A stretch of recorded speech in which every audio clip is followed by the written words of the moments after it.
Welcome to the Puzzle Stream. Let's play some puzzles.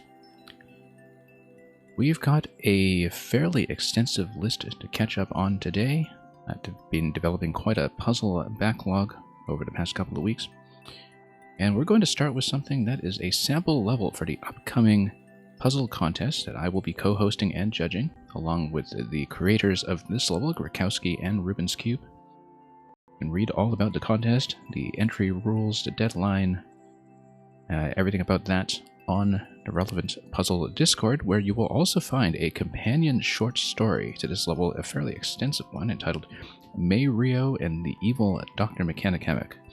Now, I admit that at the time of the stream, I have not yet read the story, so if there's some kind of critical puzzle clue or tie into the level itself in there, some kind of missing piece of context or lore or continuity, we will not be able to explicate that today. We'll just be solving the puzzle level directly with the information that we are given in-game.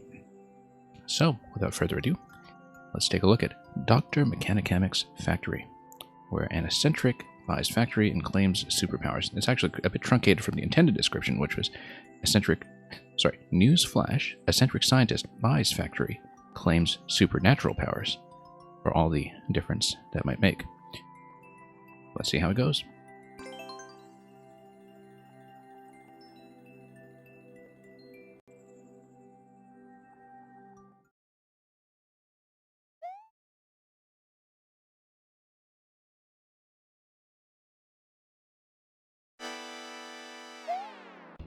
Alright, into the castle we go. And things are going to be shaken up here. We have nowhere to go except the pipe. And you got skewers shaking up the room on all sides. Yep, the exterior is just a factory. Nothing much to look at here, I don't think. It is just a preview of what is to come, perhaps, with the bone shell located where it is. And yep, as I kind of suspected, everything was covered here to disguise the fact that the alternate theme here is going to be in Night Castle. That's the critical difference that is being made in this demonstration of the alternate dimensions puzzle contest theme, which is basically you just have one shared layout, but one significant change. So in this case, it is the difference between regular gravity and underwater gravity with the Night Castle theme's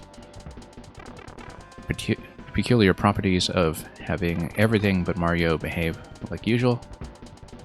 We're going to have access to two shells here. I think the idea implicitly is going to be to take both shells through.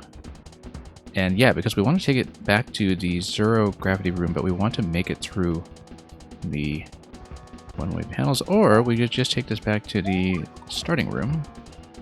Perhaps can't really do that and bounce here, unfortunately, but we can take this back to the other side and have two shells to work with. The idea, I think, will be that we are able to kick one shell over and drop it, and then transfer ourselves to the other one, possibly.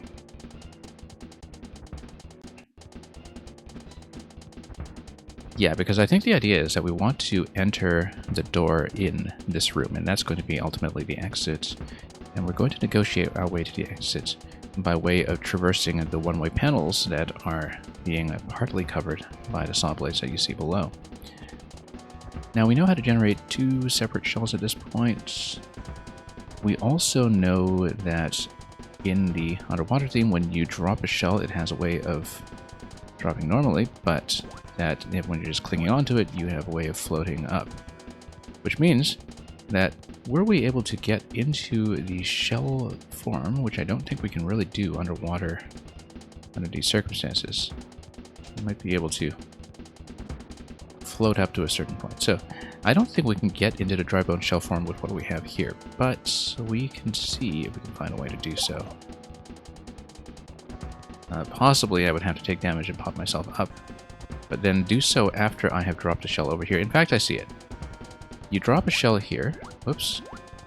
Hang on. You drop a shell here without popping into it directly. We'll re-enter this room, in fact, so I can demonstrate the whole thing. You take damage with the other shell and go up through here. Then you re-enter the shell, and then you take damage, and then you exit the room on that side. So, pretty straightforward. Fairly simple. So all you do is you take this shell through. Possibly there's some kind of bonus for surviving with a shell, but I don't see how that can happen, given the information that we have here. We will, take damage going through one of these gates after we have dropped a shell in the other one without floating back into it directly. So let's grab that, and we'll steadily work our way back, and then we should be up there in no time. Up we go, swim, swim, swim, and then we go here, swim, swim, swim,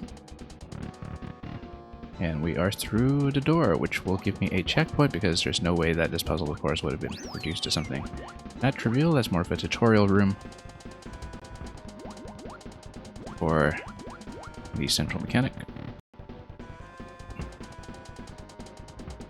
And here we are. We have puzzle number 2, which is probably going to work by similar logic. We are starting in the swimming room in Night Castle.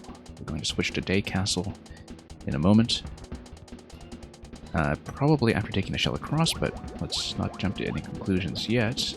It looks like we'll have to go through the matching door on the other side. Notice that I'm being kind of repelled by the conveyor belt here, that the conveyor belt prevents me from swimming over with this one tile gap, which is actually something I don't think I remembered, even though we must have seen it in some other swimming levels before. I think it is generally applicable to water levels that it works this way, not just Night Castle, but off the top of my head I can't quite remember. We must have encountered it though. Regardless, it seems clear to me that we must have a shell in order to float to the top of the ceiling and work our way across without making contact with the conveyor. That's how that gate is going to operate. Yidis, we do not have a list in the bot today, but I can give you the code to this level in case you want to play along. And we are also not running an open queue today, at least not yet, because I do have a bit of a puzzle backlog to get through. But if we solve the puzzles efficiently, perhaps we will be able to get through a few more in the end. It looks like we'll be trading back between these shells quite a bit. And yeah, we will have open viewer levels tomorrow if you have something you want to send me. We're just doing a puzzle day off of my private list today, and then we'll do the viewer day tomorrow as we typically do on Saturday night to Sunday morning. Okay, so this shell allows me to grab the other shell, which seems important because we will need the other shell in the first room. And then let's not lose track of which shell is which. And we're Ted, welcome. Good to see you here. Now, let's see what we can do to get through both of these. I think it's pretty clear that we need to jump between some of these at some point. Possibly I'll need to jump up and place a shell. Yeah, actually, because we can swap shells at some point by dropping one back onto the conveyor over here and having it be sent back down. I can also come down in the dry bones form, of course. And I can do so partly by, for example, getting into a shell on this side, coming over here, getting out of the bone form, and bouncing up on that side. And I think that's pretty clearly what's going to be the case here, is that we're going to grab the second shell first, and we're going to send it up if we can. And that can be done using the up throw. Let's be careful here not to let the shells destroy each other. Yep, we get in here, we get in, we get out, and then we take damage, and we are through. That's gate number 2, and checkpoint number 2, as expected. Alright, through a transitional room once again, and then we are going to be into what is possibly the final puzzle. You never know, there are 2 pink coins, sometimes there are bonus puzzles that are created using this concept, or this general layout. Knowing both Brickowski and Rubik's Cube as makers, it's very often the case that they will have a bonus puzzle at the end, but As a demonstration level, we don't really know.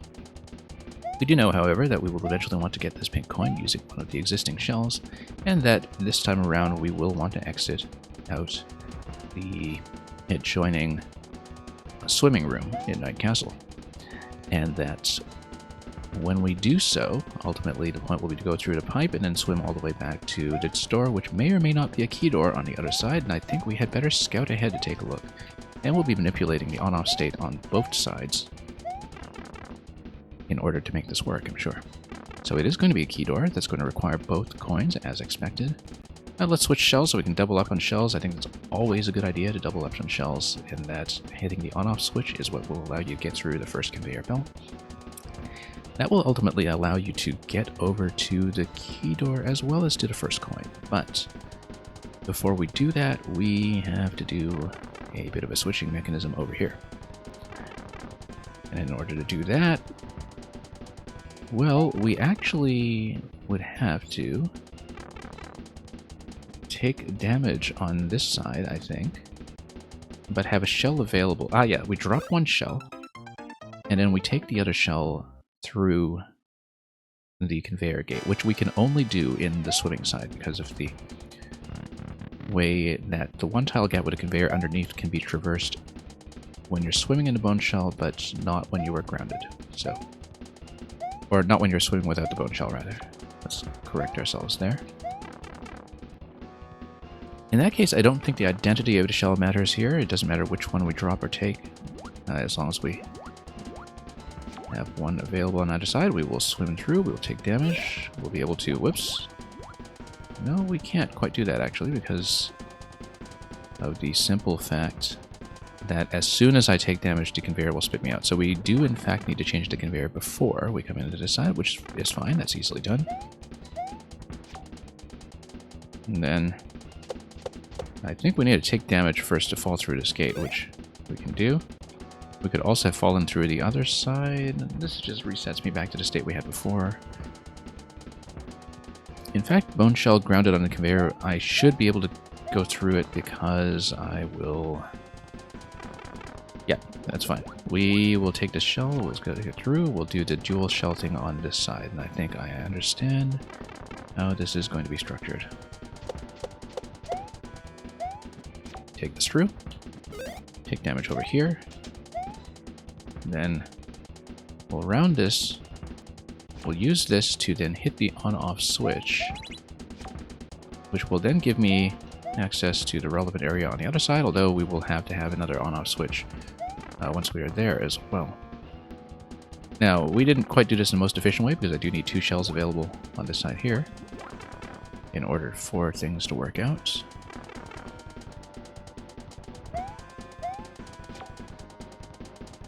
So let's get over to this side. And then we are able to swim through and take damage once I drop one shell through. So far it doesn't matter which shell I'm taking through at any given time, but it may matter at some point when we respawn through certain rooms, especially when we're in situations like this where we are coming over here, taking one shell, and then hitting the on-off yet again, which we're definitely missing a piece of the puzzle here. Oh no, we're not. I actually shouldn't have dropped the shell on this side, though, because we don't need it to hit the on-off. We should have taken that shell with me. I should have, in fact, maybe even fired it. Not fired it, but maybe held it and dropped it across. We'll need to rethink this a little bit, because I actually needed to get a shell with me over to... no, we don't. No, we don't. Let's rethink this.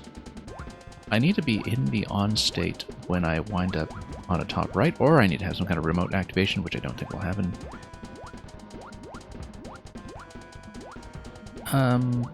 And the on state is all I need. I don't need a shell on the right side because we can just swim up to the coin anytime we want. So let's rethink this slightly. There is probably something with the drop through the center column that is what I'm missing here. We kind of reset ourselves back to the state that we had before, which is not productive, but We'll get that sorted out soon enough. Yeah, so the one-way panel points up in both rooms, so you're not going to drop a shell through there. But if you are here, you can make a shell rise through the center in the water room. That's the way to do it, is that you have a shell wind up in this location, and you send it up the middle because the Night Castle will make the shell float up to the ceiling, and that's how you use those one-way panels. But why would we want a shell on that side when that's not actually what we need? Because... yeah, because you'd need the off state. What does the shell get you if you're on that side? We'll have to think about that. But it seems like it's going to be a critical piece at some point to send a shell through here so we can get a shell in the top right. Also, I totally forgot that we can just up throw a shell here as well. Up throwing the shell is what allows me to grab the coin on this side, so that is actually pretty important. Very important, in fact. So I think the identity of the shell is going to matter here. Let's go through once again. And just, whoops, no, hang on. This is the water room. That's not what we want. We want both shells available. We want one shell to go with the up throw. One shell for taking damage.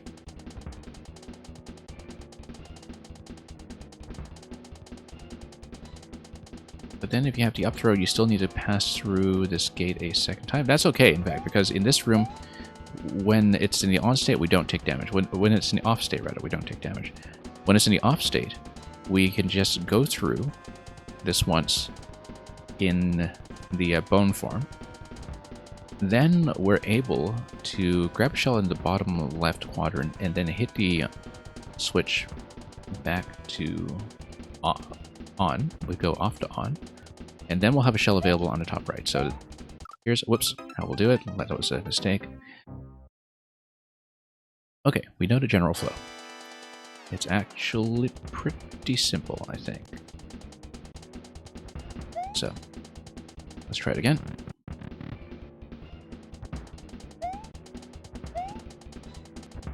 Pretty straightforward. We want to start in that room there. We then want to drop a shell so we're able to hit the on-off switch. And that's pretty straightforward. Oh, nope. I meant to pick that up. That was a bit of a mistake. Because we had done a crouch slide into it at the last moment when I meant to pick it up. That's okay. Just a couple of mechanical errors here.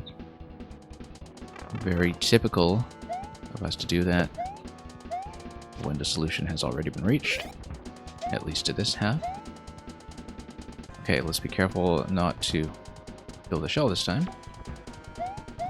Whoops. And once again, I believe this was a shell that we took from the other room, so we'll come back with it.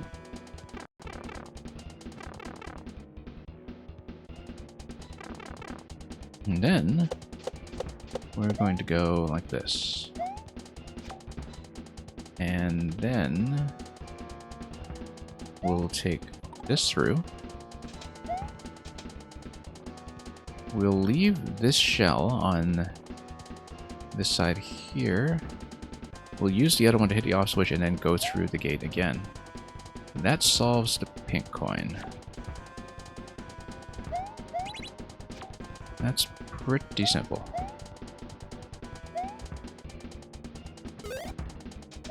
Okay, there we go. Note the implication here that you can take a bone shell through this door as well. I don't know why we would, but maybe there's a secret here that we don't know about. No, there's nothing here that we would need that for. But we would be able to take a shell here if we wanted. For some reason.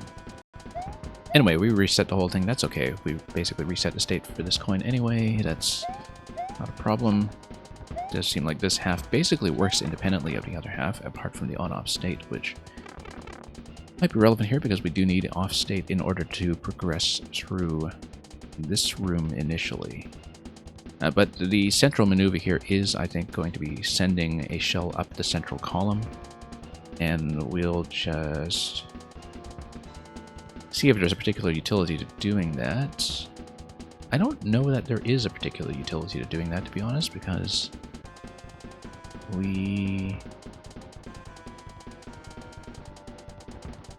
need to, once again, switch this to the off state and have a second shell available. No, because we want to run through this twice, so let's come back here for a moment with the correct shell. This is actually simpler than I gave it credit for. We don't really need to do anything centrally, I don't think. But maybe I'll eat my words about that. We actually just want 2 shells, and we want to do a complete cycle through this. No, because this needs to be in the off state when we get across. So we need some way to activate the on state. We need some way to go off to on the water side. Hang on, let's actually look at the water side after we've switched this to the off state once more. So let's drop this for a moment.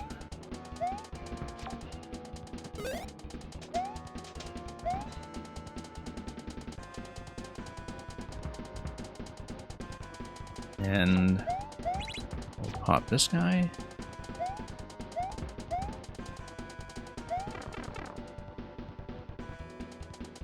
Now here's the thing. When we're in a one-tile spot like this, in the water zone, the swimming zone I should say, we're not able to enter the shell form at any point. At least it doesn't seem so. So we need to be able to switch off to on from the right side of the room. And that implies to me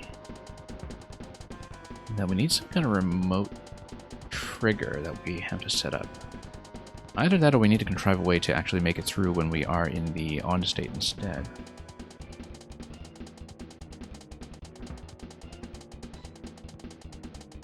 Well, we know we can send a shell up the central column. We also know that possibly we can collect this coin using a shell rather than using ourselves. I'm not sure how that would work. Other than the shell flotation taking it up, that doesn't seem like a very promising slot for doing that. Let's consider this a little more carefully here.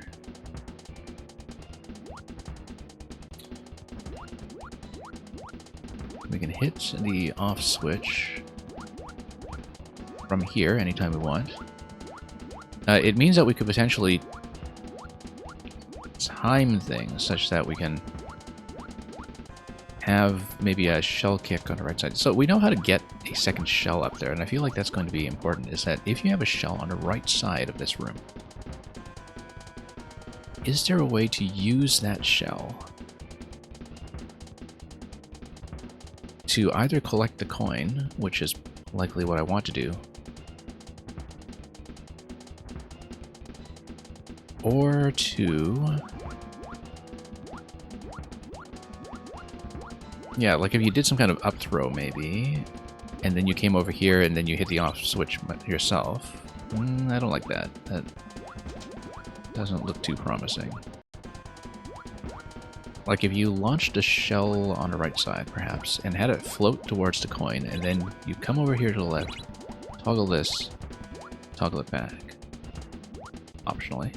You need the on state, of course, in order to get down to the key door, so... the question basically is, how do we get to the right side of this room with the on state?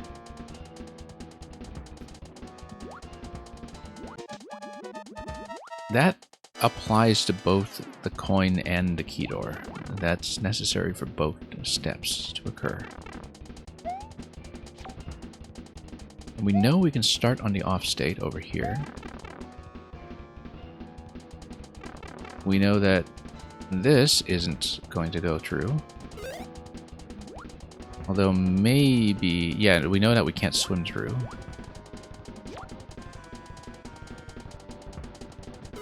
We know that we can take damage as a shell, but we can't swim through. We know that with the off state, you can go...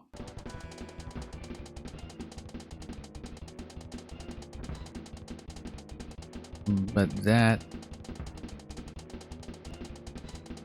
if you send a shell through the center column, you can get shell access plus off state. Shell plus off state does what? What does that do for me? It may be something where we do some kind of object pickup across a one-way panel. But at the same time, you know, you are reverting back to the same problem, which is why would you do that, and why would you be able to hit the on state from that position? We're going to run out of time on this attempt. We'll have to rethink this. We've at least solved a coin in this room pretty much independently, though, of what happens in the other room.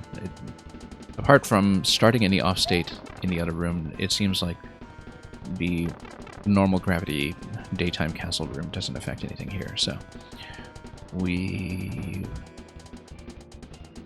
will have to reconsider this slightly. I'm also looking at whether there's any way that we can actually get into the shell form in this room. In the bone form, rather. I don't think there is.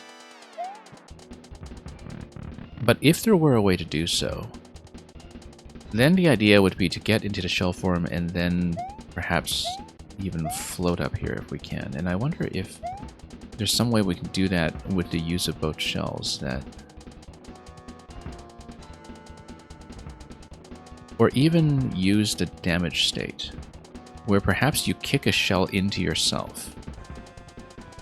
And if you're in a damage state, then you would be able to swim through here with impunity. You know, why don't we just swim through there with impunity? Why do we even think about this to begin with? We can just swim through the middle in the other room. Huh. Is there a reason I can't do that? I don't think there is. I think that was actually staring me in the face the whole time. We should just take damage and just be done with it. Alright, let's solve this coin first, and then let's go back and do this side, because that will flow with the key coin. Anyway, but the thing I'm looking at is basically you drop a shell down below, which we know we're able to do. Because, yeah, you drop a shell down below, you have two shells on this side, you take the other shell, and you just take damage and go through the center. And that solves this completely. Okay, it's actually much simpler than I thought. Which is nice. So, we'll go through here. We'll pop this. We'll come over here. Pop this. And... were we doing this room or the other room? Oh, yes, that's right. Maybe I should have done this room first, which... that's okay. That's okay. We need two shells over here in the off state anyway, so we can get through the bone form. Let's do that. We'll do that side first, since it's basically solved. And... yeah, I would drop this guy here. Take this one. Come over here. Switch this back on. Loop around again.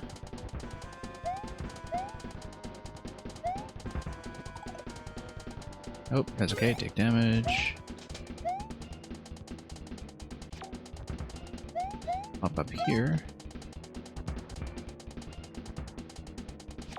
And switch this back off for the benefit of the other side. And I totally lost track of which shell I'm holding. But we do have two shells correctly. Good, good. Now we just drop through the center. Then we drop through here. Then we just hit the on-off switch and then swim through the middle. That's it. That solves the puzzle completely. Okay. That works.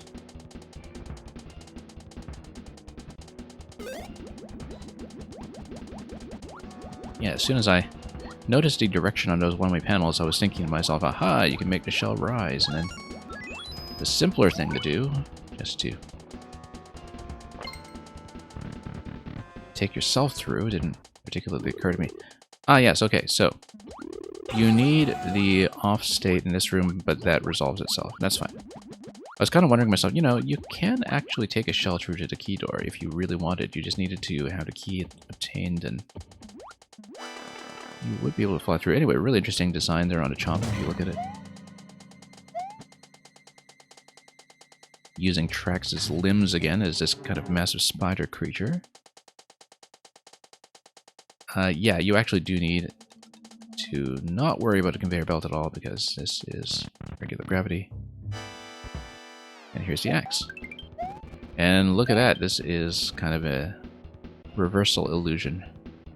Where it's like you're out the backside of the castle and the axe is just waiting. So yeah. Possible to take a bone shell through with you, maybe? I'm kind of flowing this out in my head.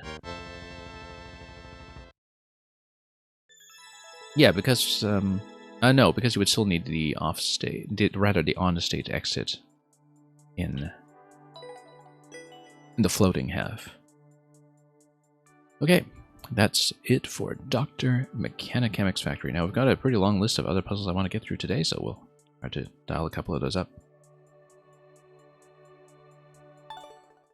in just a moment.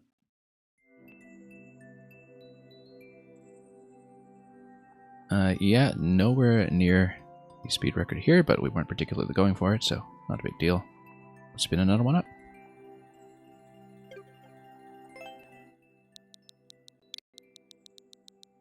And hopefully everything's fine on the production side today. I think it should be so far. We never know. We have enough problems on the stream from time to time that we have to make sure video and audio are all shipshape. Anyway, here's one that is a fairly recent upload. It is another collaboration with Rubik's Cube. I feel like at this point we've played more Rubik's Cube puzzles on other people's profiles than on Rubik's Cube's own profile, because it's not just these, it's also a lot of other previous puzzle collaborations that we've done on stream before. Anyway, Tutaj KK, or Tutaj JKK, I'm not exactly sure, was one of the makers recently involved in one of the troll levels, I believe, in 7MMC. This is a collaborative puzzle with Rubik's Cube that was uploaded a little over a month ago. It promises trickery with no hidden blocks, so let's see what that is all about. I am going to enter the code in the chat for the reference of anybody who wants to drop in on this one. So, let's see it.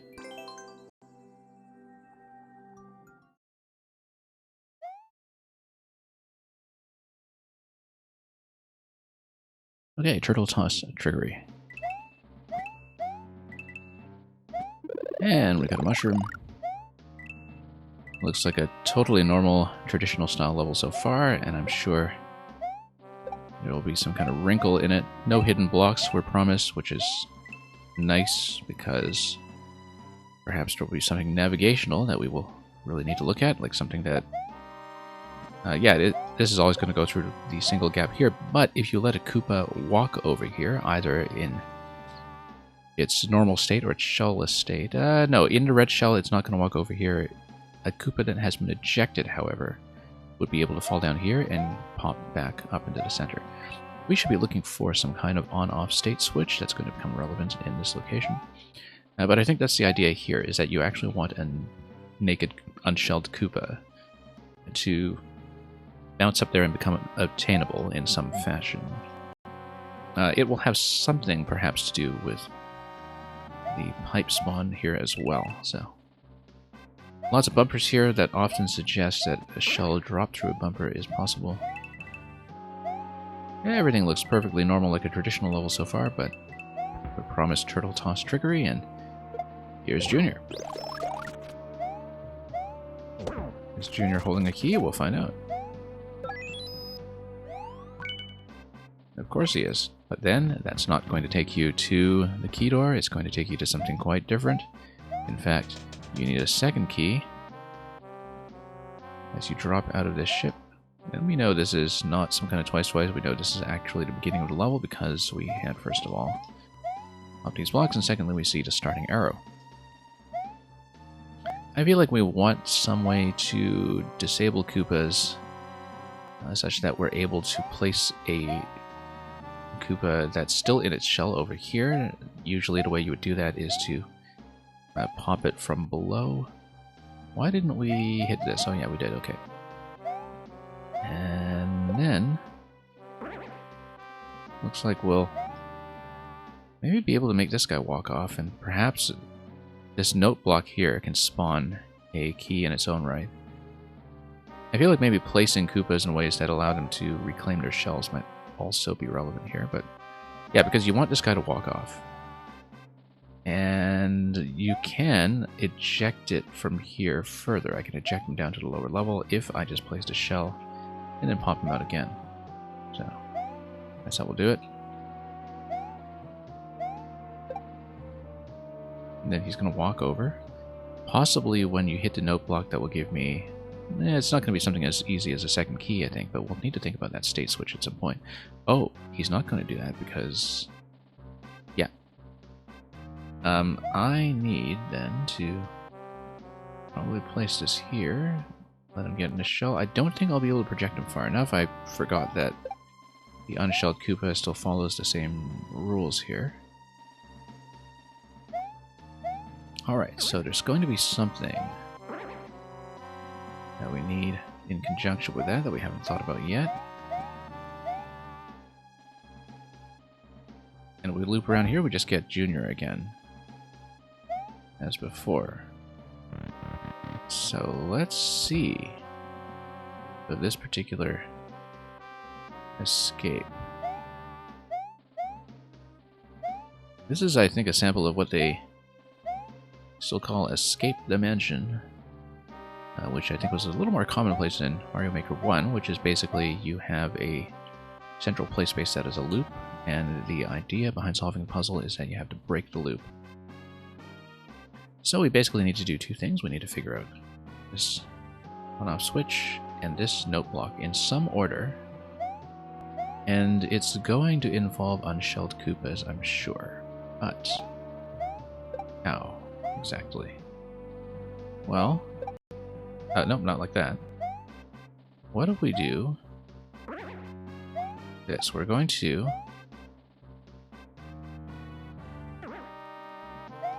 maybe place some kind of procession of shells. I think I know how to do it. I think we need to take advantage of the Koopa wake up somehow and have a Koopa that's kind of transferred between shells. Possibly. Because the thing is, when you eject a Koopa out of this location, it's going to go only so far.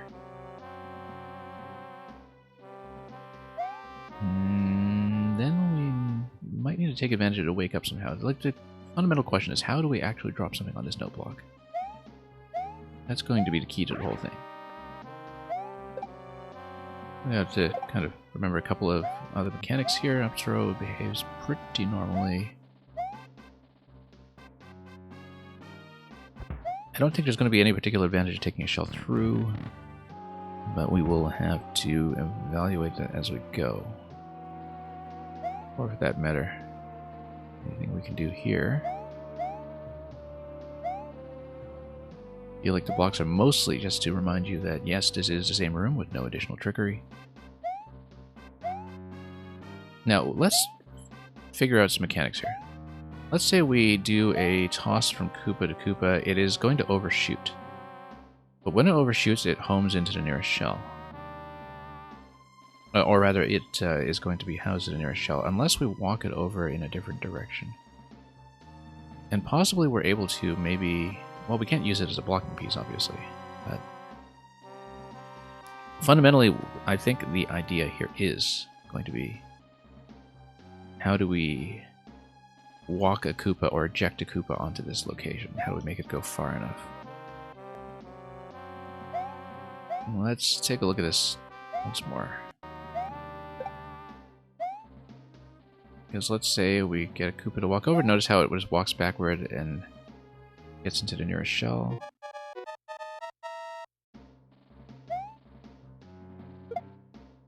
Notice how when we do a normal throw like that, I'm not going to have too much happen. Oh, there is a mushroom that comes out of that blaster that gives me health. Possibly we actually want a mushroom to come down into this location, rather than a Koopa itself. We're thinking maybe a little too narrowly. But then the question is, then how do we escort that mushroom over? If it's going to spawn from the blaster, it's not really going to go anywhere.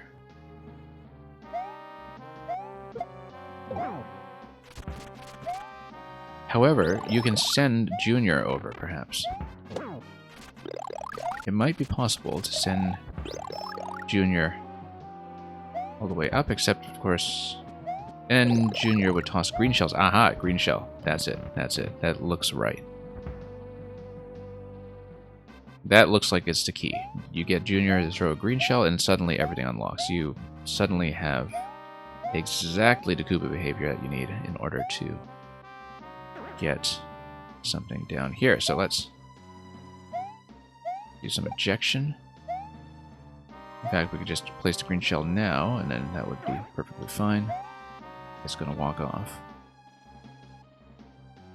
And we'll see what the note block is actually going to get me. I kind of assumed it would be a key, but then that would not account for the state switch, of course. Unless, of course, the second key door up above... Whoops, time's up. Okay. Let's do it over again. Anyway, we know what to do at this stage. We know exactly what to do. It's all about getting Bowser Jr. to do the shell throw. That is the whole solution. Yeah, as soon as I saw that, it became incredibly clear that that was correct. I think it's only after 2 hits, though, on Winged Bowser. We have to get him to do... Oh, well, maybe not stun lock, but...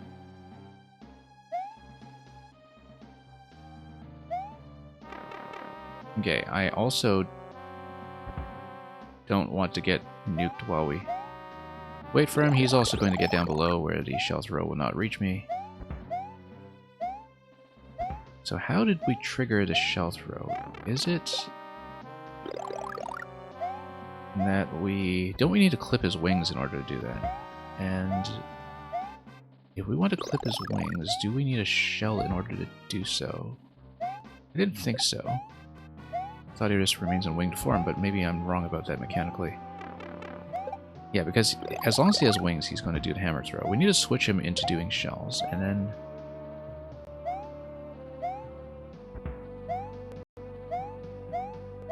Seems like the way to do that is that we do need to hit him while he's airborne. Let's take a look at this. Third hit here is just going to kill him, though, so let's just redo this.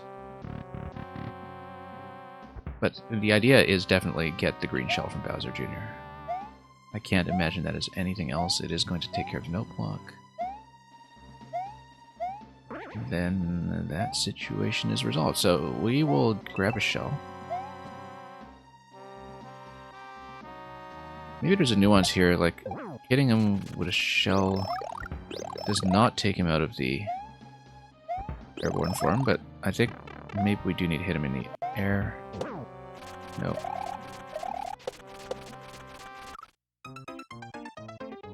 There's something that we need to do here to clip his wings that I managed to do on a previous attempt, which I'm not doing here, which I need to think about that mechanically. Or maybe he does do the shell throw even in winged form and we just haven't triggered it yet.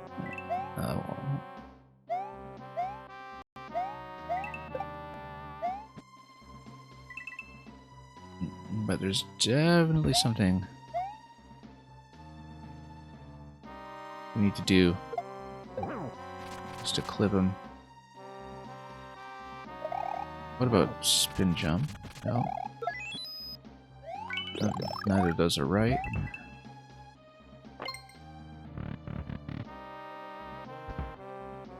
There is something. We had done it by accident. We needed to figure it out again. Yeah. It will be the answer. Will absolutely be correct.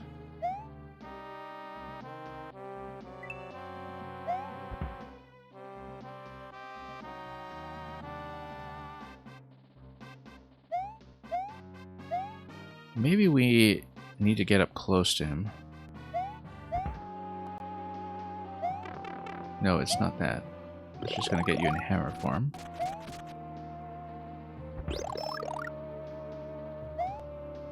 We need to get him away from hammers somehow, and there was something that I did to make that happen. And I believe he was on 2 hits at the time, but we could be wrong.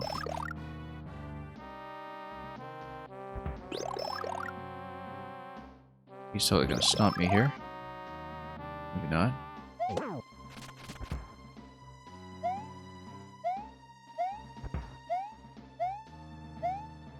How did we... Ah, there we go. Shell. There we go. That is in the final part of the pattern. That's right. I'd forgotten that the shell throw was tied into the hammer throw. That's a very specific nuance to Bowser Jr.'s pattern that I just hadn't really thought about in the longest time, because it's very rare that you'll have this kind of situation where it's actually usable as a puzzle piece. And anyway. No. Green Koopa needs to go the other way. That's fine. He's going to reverse over the pipe. If we let him reverse over the pipe, then we are basically set. And then, no problem from here. Just let him walk. That'll give me a second key. Second key might give me access to a door that, in the top left corner, gives me a state switch. No, it's going to be a vine. What does vine do? It gives me a door. I feel like we should grab a shell before going through the door. We went to all this trouble of... we can't really do it, I don't think, unless we... Actually, maybe we can. Let's try to do up throw on the green shell. Let's bounce him up. We had so much trouble getting the green shell, I think we should definitely try it. So close. I think it can be done. I think it can be done if you bounce on top of an existing object.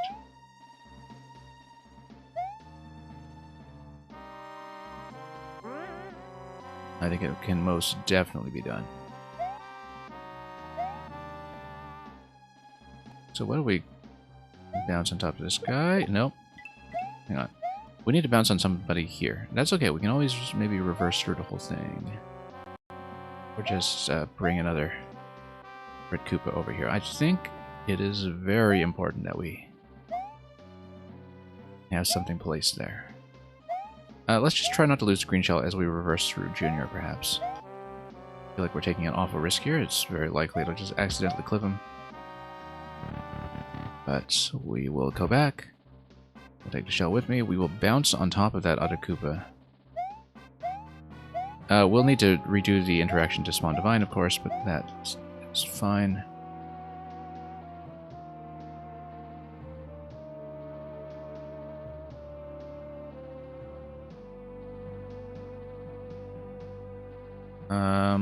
But we'll have some trouble bouncing on this afterwards, perhaps. That's okay.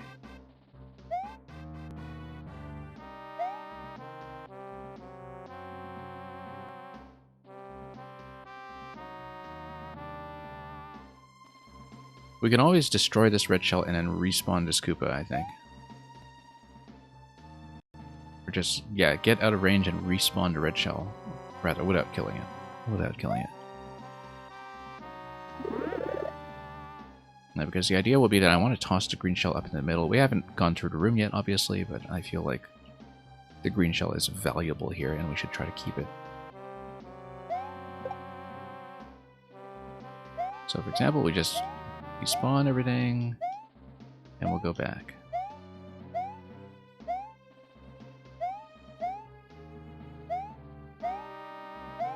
Okay, so here's what we're going to do. We're going to jump, and then we're going to up throw. There we go. Perfect. Ding dong. Oh, never mind. We don't actually need it, except it would have been helpful to have a key. Except a key, I think, might just be a fake out. We can always look in more info to see if that's the case, because key doors, of course, will be matched within the same part. But layout, the same subworld, rather. So I didn't engage with the red state blocks at any point with the pipes, so I feel like we are missing something. Some kind of bonus. I feel like we're definitely missing some kind of bonus room. But maybe not. We had 2 key doors. You know what? The second key door was never relevant to me at any point. And I think the second key door is just there to be matched to the one that is at the goal. Maybe. Like I said, we never interacted with the on-off block. But you can see that down below the bumper, there is something there.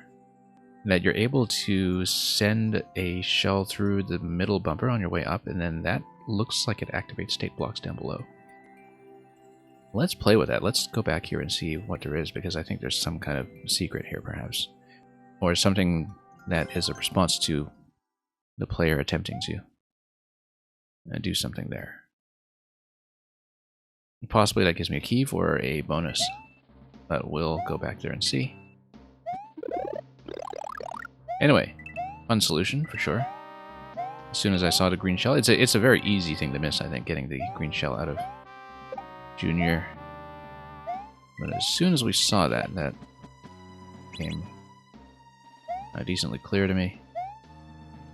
Yeah, that releases on-off switch. Let's see what's in here. Oh, okay. This looks like it's the second key. It looks very clearly like it's the second key, in fact, except we would need to kill Junior some other way. Possibly, yeah, if we get 2 hits off of him by taking a shell in here first, then he's going to throw another shell. And then we can see what's going on with the key doors. So we take another shell with us first, and then we'll have 2 shells available here. We get 2 hits on him. And then he throws us a green shell. I think this is basically essentially a hint room. Because the hint room gives you an understanding that the green shell is the thing you should be looking for. But if it gives you an additional key, then maybe that's useful. Anyway, we'll just wait for him to do the shell spawn. We've got 2 hits on him. He should do it sooner or later. But maybe we need to wait for a couple of throws first. There we go. And that's going to trap the shell. Possibly that kills him. That gives me a second key. Now we know what the second key is for. I'm sure the second key isn't actually going to be bound to the first opportunity that we see to use it, but possibly there will be a secret if we plug it into the second door, so.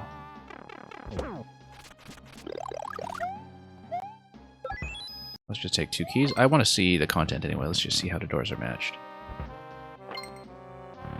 Because maybe there's something additional going on here. Ah, okay, that just blocks you. Okay, so those 2 doors are matched. So if you go through the key door on the other side, then that's nothing. It just brings you back here. Okay, so we got it. That is that settled. So that's an interesting way to design a hint room that we ultimately didn't need. And I'm glad we saw everything that this one was capable of, so. That's it for this level. Let's do another one. I'm going to pull that up in just a second.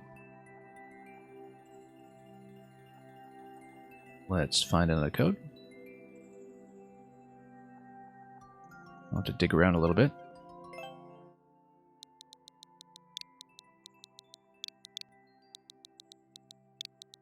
Now this one I believe is going to be an older creation, and we'll see how it goes.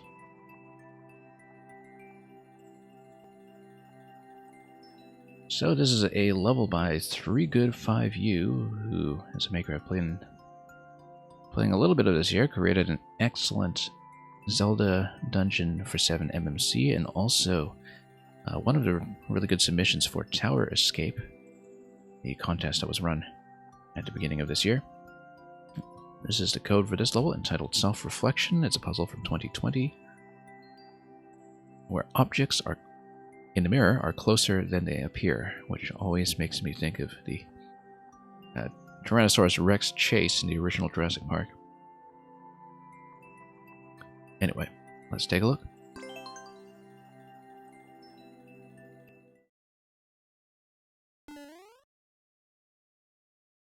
I have no idea what this one is, but we have a moon. We have some 30 coins. I don't know if the moon is going to affect anything on the right side, but we can touch it and see what happens. It just gives you a smile. Doesn't nuke anything in particular. Okay, we are going to be looking for an on-off state switch that gives me access to the flag. Right now, it seems like the level is funneling me over this pipe, and there's something going on with the block. And I thought I saw a boo, but maybe I just saw the block. So it looks like the idea will be... Oh, notice the hard block in the top left as well. That might be something breakable that eventually drops you back into this room. In fact, I think that's likely. Notice the hard block on top of the flag, which indicates to me that if we do not find an on-off state switch, then a hard block break that drops you on top of the flag is equally probable.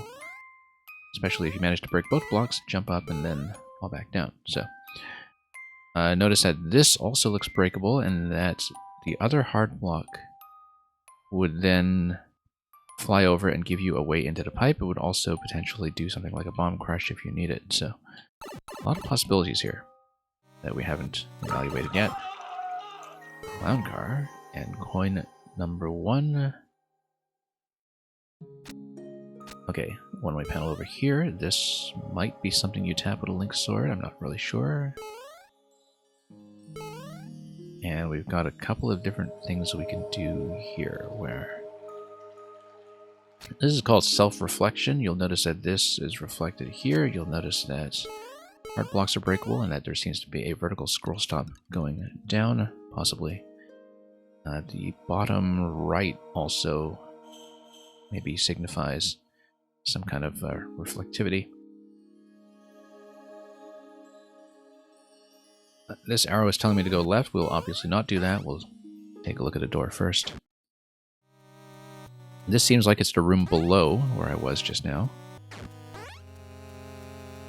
Like I said, for context, 3good5u made a really interesting Zelda dungeon 7MMC, and that was also one that kind of required a lot of thinking about how vertical spaces were connected, so this is very much in keeping with what we might expect.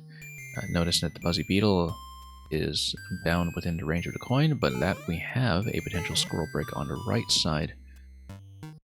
If we do the scroll break on the right side, we would be able to reposition the beetle such that I'd be able to make it over to the coin.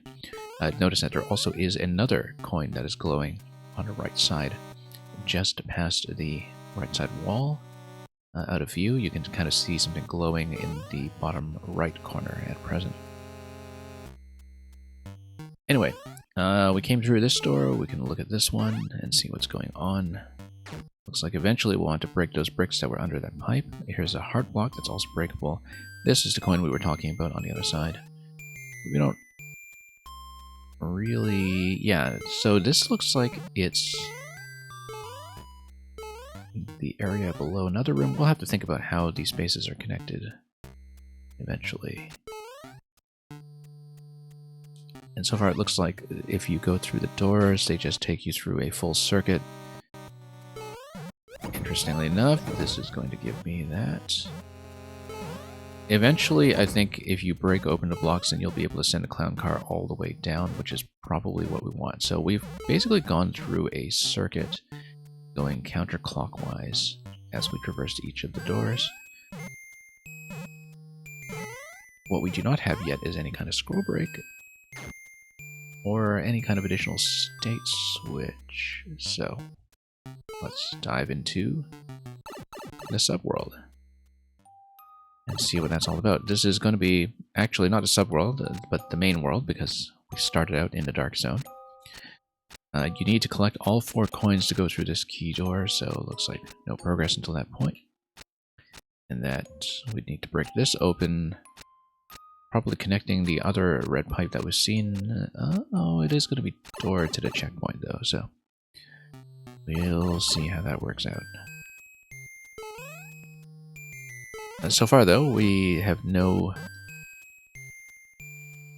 way of continuing through there. One thing I want to check is, I think everything is pretty tightly scroll locked at this point, but whether there is any positional trickery that we need to be aware of if we scroll through the level the other way. I don't think there is, but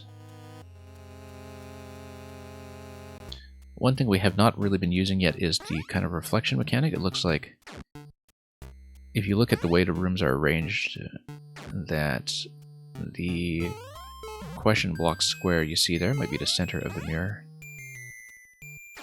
And that the rooms are not exactly matched. There are some differences on either side, like the hard block over here and the 2 bricks on the left instead. But that the principle is pretty much the same either way. Yeah, so you need to grab this. Yeah, so you can pop that guy. That's important to know because that just allows me to go through the key door. So I guess all of this just gives me a bit of context for what we'll eventually see when we come through here. Which is... okay. Clown cars everywhere. I feel like maybe the pattern we see here is relevant. Let's take a look at the vines on either side. And those look like a full reflection. Booze and clown cars. Let's just look at this a little bit more. The main thing that we've accomplished is that we've grabbed a mushroom. So this is just a center point room that allows me to grab a mushroom and take it back to start getting some bricks out of the way and opening up some pipes. Like these ones. Do we get an item? Yes, we do. It's a respawning mushroom. We get more mushroom access. Do we have anything when we go through? Yes, we do.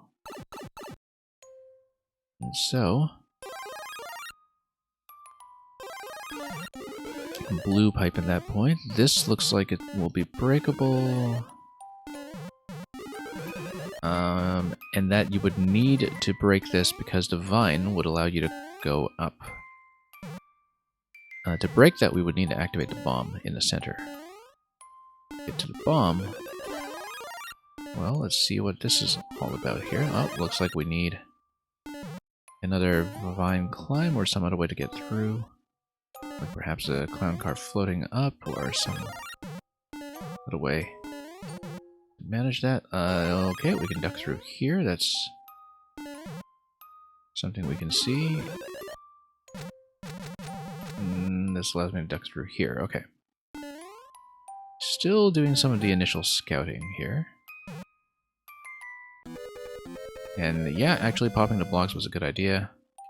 We're able to pop the right side without getting hit by my own bomb, I hope, and then we're able to drop through. And if we respawn into this room now, the hard block remains broken. If the hard block does remain broken, oh, if we are unable to go through there, we need to continue the circuit. Let's see if this is one way. It is not. Yeah, this actually just tells you what is in the other room in terms of where the invisible block placements are. So this is basically a hint room. We don't need to care about it. We have already solved it. So go through here instead. Checkpoint. SMB2. SMB2 allows me to pick up the Buzzy on the other side. Nice that we hit checkpoint with 50-some seconds remaining. SMB2 also allows me to pluck the cloud, and totally get wrecked here because of the one-way panel. Oh, that's okay. We've got 40 seconds remaining. Did that destroy hard blocks here? I didn't think it did, but if it did, that actually breaks a scroll lock on the other side, doesn't it? Because as you can see, this column is no longer locked on the other end. We don't have enough time to really play with the SMP2 mushroom. Let's just do the circuit and prove it. Yeah, as you can see, now this room becomes scrollable because we have broken that. That's really important. Because it also means that the scroll has been broken down below. Yeah, scroll has been broken down below, which means we have access to the Buzzy, or at least we would have if we had retained the SMP2 mushroom. That would allow me to pop the question block that is on the bottom right, so let's go back there and see how that's going to look.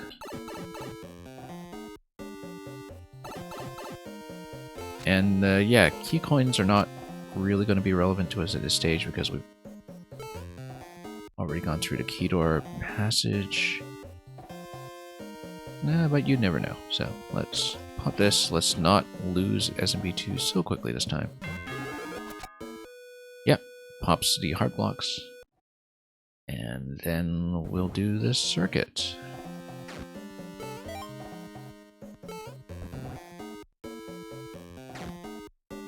So yeah, once we have SMP2, we're able to come through here. We're able to... Oops, nope, missed. I was supposed to grab this guy and then pop this block, which would hopefully maybe give me something like a spike ball that would break this open.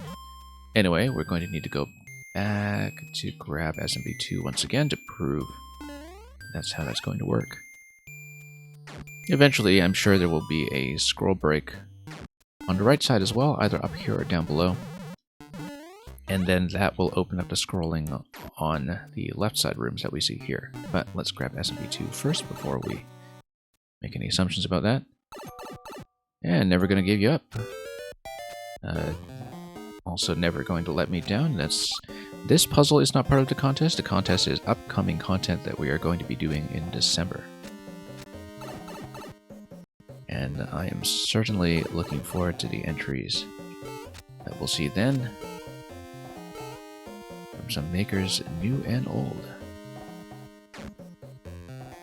Yeah, the level we're playing right now is a level by somebody who was an entrant in some of the previous contests organized by that Discord. This is an older puzzle from late 2020. Now let's grab the Buzzy. This is what I was trying to do. Here we go. We pop this... Nope, hang on. I said we popped it. We made a total mess of this. I was trying to throw it here, and then we just totally missed. Maybe just stand here and throw it. I don't know why I was trying to make it all fancy. Anyway, let's grab SMP2 again and try it.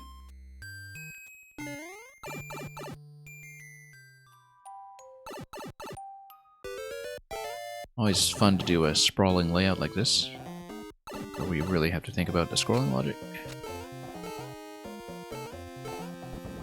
And then let's go back here.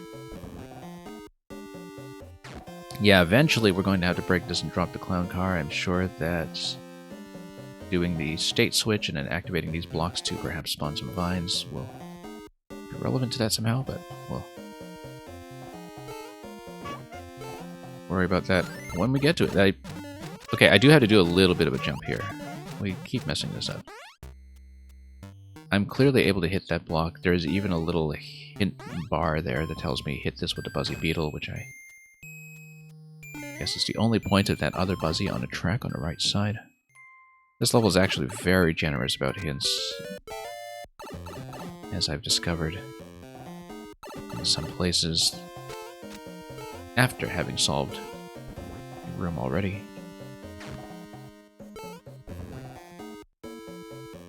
Nice gentle on-ramp for people new to this kind of thing. Okay. Can we finally hit this block? Yes, we can. Okay, great. We've got a refresh on SMP2, and we also have the ability to enter this pipe, which we will do. Okay, so blue pipe is going to continue in some other fashion. What does this guy do? Nothing. He does give me a crush, though, in case we need to lose SMP2 for some reason. Vine block over here looks like will be a little bit obstructed. We're able to touch the Muncher to take damage, but I don't see a reason to do that just yet. This looks like it will be fire, possibly from the note block. In fact, it does say Podoboo will be tied to note block, so I think we activate a P-switch, navigate the maze, go around, hit the note block with something, and then... yeah, P-switch will also drop the Muncher and allow me to walk across. And then we refresh SMP2 on the other side, and we do that, so... let's just do the maze. Let's jump up. Superstar. Oh, P block's underneath me. It's going to make the mole do everything for me. Mole is then going to die. Okay. I was hoping it would go down. It does light up a room for you, though. And it does get rid of this Muncher, which might be important here. I guess we're not supposed to activate that yet until we get to a point where we're able to manipulate the mole's position some other way, or we need some other way to hit the P-switch that does not require me to be trapped, because then we can reposition the mole some other way. We'll have to think about that, possibly respawn our way into this room. I'll need to continue the circuit first before we do that, so...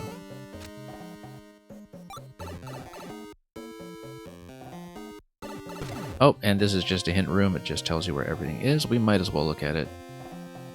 Because... yeah, okay. No, the relevant thing here is that there is a hidden vine in the bottom left, as you can see with that question block. That is actually the whole trick.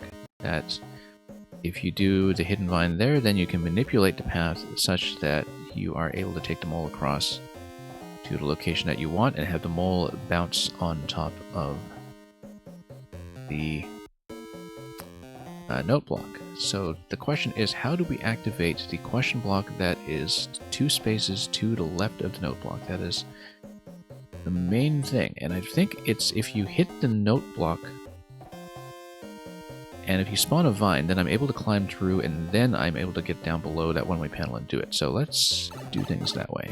I think I understand. Okay. Right here. There we go. We climb. We then come over here. We then stomp on this. We then climb. Oh, nope, that's not what I want to do. It will cause trouble. Let's redo this.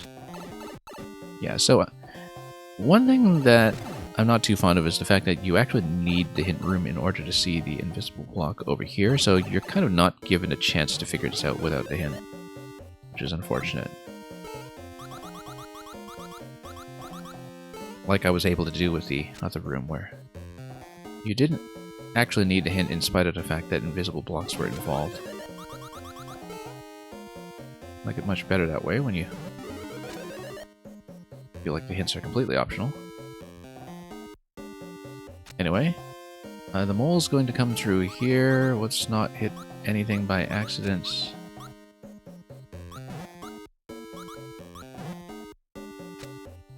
We'll not want the mole to fall through here either, so let's activate one or both of these blocks. We have to remember that we do need to hit this because the P block will be released, otherwise the mole will die. Now let's come over here and let's activate the lock, and that should give me the green pipe. Look how the light lasts long enough to see the mole do its job completely. Now we'd have to be careful not to be nuked by fire on the way back down, so let's see what that is. Checkpoint. Looks like now we have a clue to the left that tells me about reflections going both ways, along both axes. We still have to engage with some of the central rooms here. Anyway, we are going to... oh. See something else about this layout. This looks like it's another hint spot, if I understand it. We'll be timing out anyway and restoring our progress from checkpoint 2, so we'll just take a moment to look at this. The dry bones, or rather the fish bones, is really there just to light up a room, I think, so we can have a proper chance to see what is going on.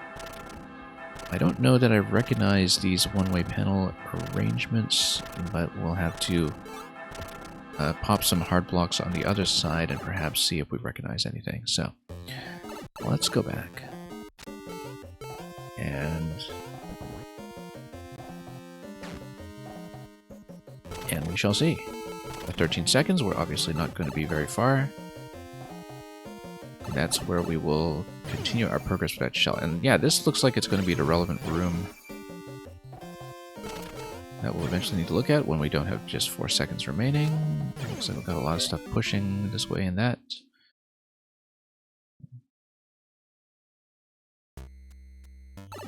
Anyway, let's take a look. Lovely little track setup here to just immediately give me a spiny shell and ensure that I walk out of it with it. So, what do the question blocks here signify? We did have the cloud cannons that we needed to deal with earlier as obstacles. I think the blocks are just things I could potentially activate, but I don't know why I would want to activate them yet, so we'll have to think about that.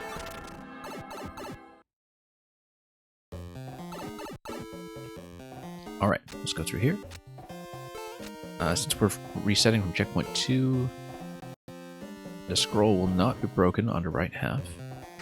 And that's okay, because we don't really need it at the moment.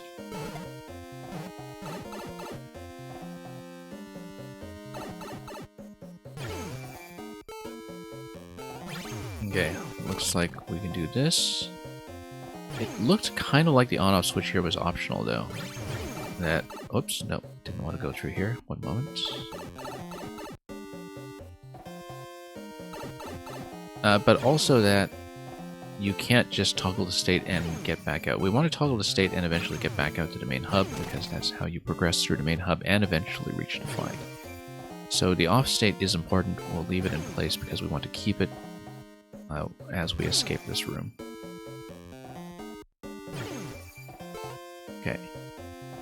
So, I think the question blocks earlier were just telling me about spawning locations like this one. Yeah, it's just spawning locations for the cannons, I believe. Let's see what this is, okay?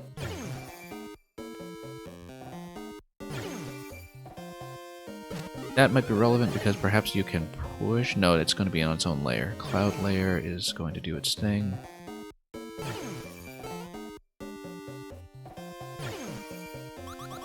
Then, how would you progress through here? Let's think about this.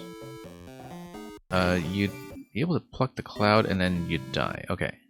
I should consider that. As the first actual death to the layout that we had so far. Maybe the hint room once again will give me a taste of what is to come. Yeah, interestingly enough, the hint room suggests that there were ground blocks underneath there, which was not the case. It does give me where I should be navigating, though, which is down to the bottom right and then back up to the top to that note block, which is probably what we need in the long run. So let's go back and do that. It seems pretty clear to me that, yep, we had activated both of those invisible blocks where necessary. And that if we circled up to the top left somehow, I don't know if we could actually get there. It looks like the note block will perhaps spawn something that will run up to that location. You know, do a little one-tile hop onto the conveyor belts, and then roll over there and get pushed down below. It seems like we need to activate the question blocks, so whatever we spawn from the note block actually does fall down into the position that we need. We'll have to go back and see how that works.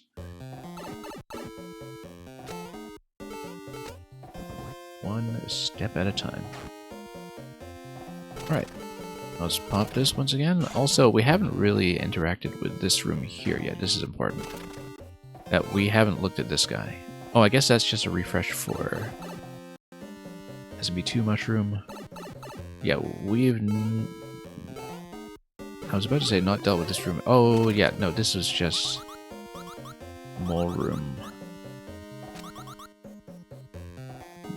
Then how did we... Oh, yeah, no, we've been here previously then. Because this is the same as before. Okay. I am kind of trapped here, though, so let me get back out somehow. Oh, I guess this is what the crush block is for, in case we accidentally wind up here.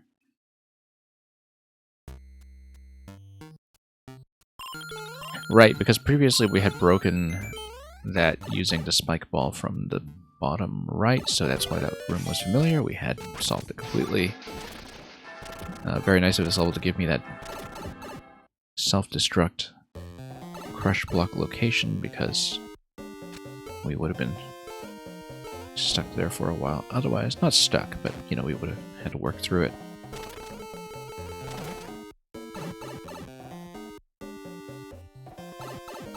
So yeah, this is how you progress.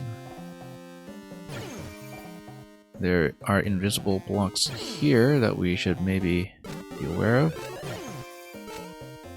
I feel like we should have actually left that in place instead of busting it, but we'll deal with that soon enough. I still haven't determined what the point of creating these blocks is going to be yet, but that's because we don't know what the note block is spawning, and until we know that... I keep falling off here.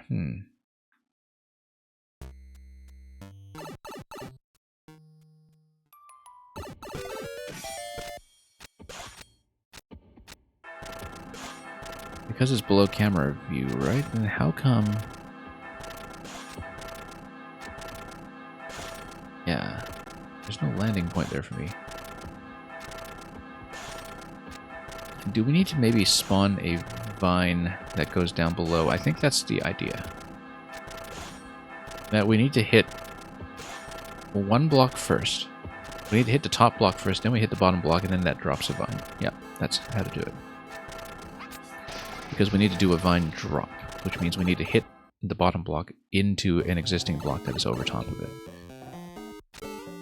And that is exactly what to do. Okay, let's go back here, pop this guy, and proceed.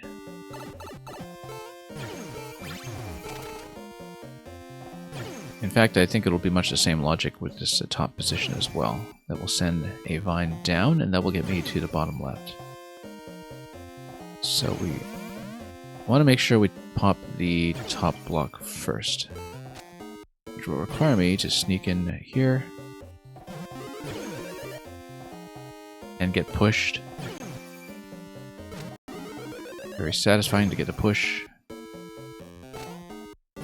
And also connect the vines accordingly. I should have thought about how we'll do it with the other location up top. I guess we'll need to get up there first, which we won't be able to do just yet. But we'll climb. We'll Donkey Kong our way over. This spawns another vine. Okay.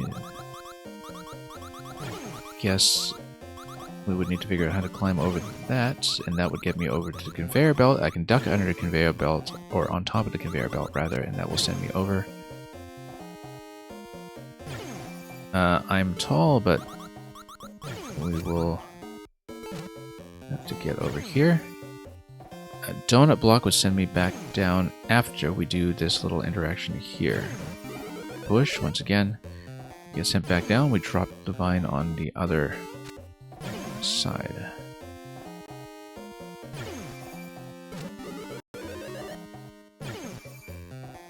Pluck and go.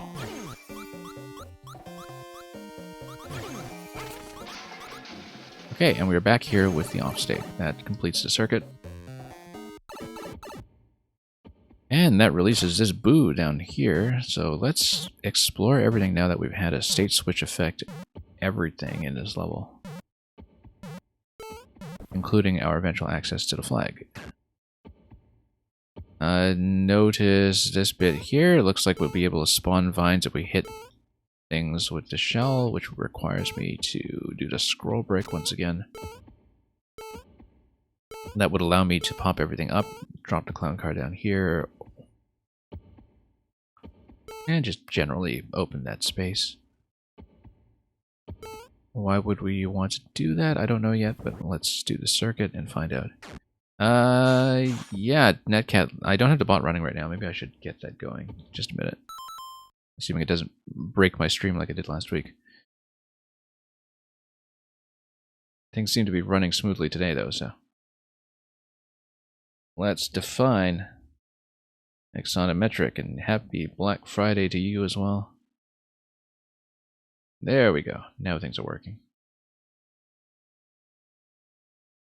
Relating to the projection of objects on the drawing surface so that they appear inclined with 3 sides showing with horizontal and vertical distances drawn to scale but diagonal and curved lines distorted. Wonderful word. Okay. Okay, we have mushrooms, we have Big Buzzy, which I needed to bounce Big Buzzy up here and then send it through to break the scroll completely, so we just break open both sides. We'll eventually send the clown car everywhere somehow, I think. Oh, whoops. That busted me up real good. That's okay. It busts up the scroll on both sides, and that's kind of a shortcut. I am not judging now. The contest is not on yet until later this month. Or beginning of December, actually, is the deadline. This is an older level by 3 good 5U. Let me punch in the code in the chat again, Netcat, so you can play through it if you like. We're pretty far along. We're past checkpoint 2 at this stage. We should have retained a spiny hat. That would have allowed me to pop this for the clown car. Let's get back to the spiny hat. If we can. There we go. Let's do this again. Now that we popped the scroll. Nope. Lost it again. Hang on.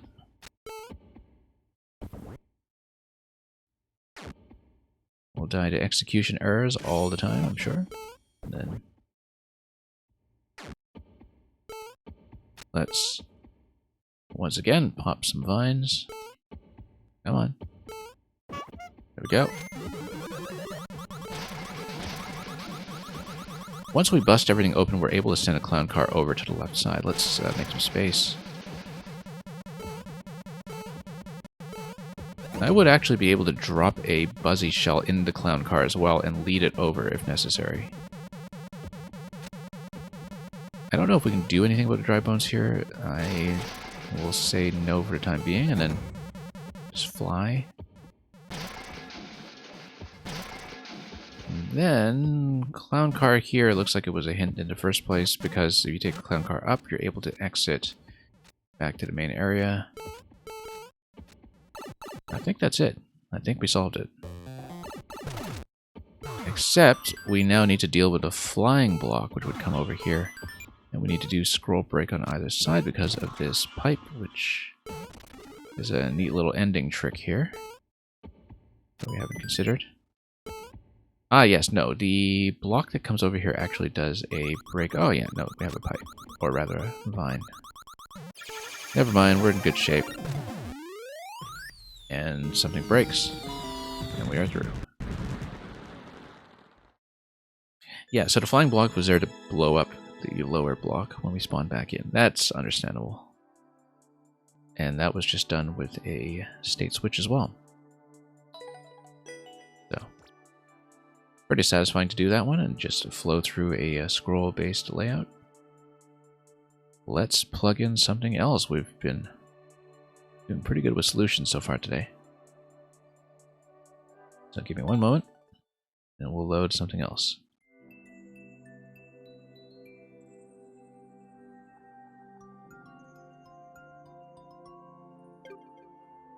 We've done 3 today so far.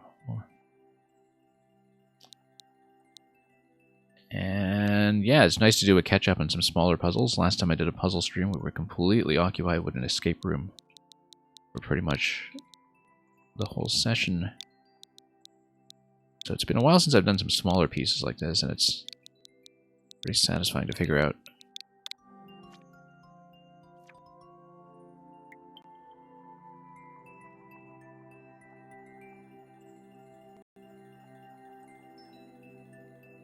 Okay, Disappearing Act puzzle. This is by Nexar, who's been a participant in several of the YMM or MMC anniversary projects. I haven't played too many straight-up puzzles by Nexar before, and I don't know how much of a puzzle this is, even though it's marked as puzzle solving, so we're about to find out. I'm going to paste the code in the chat.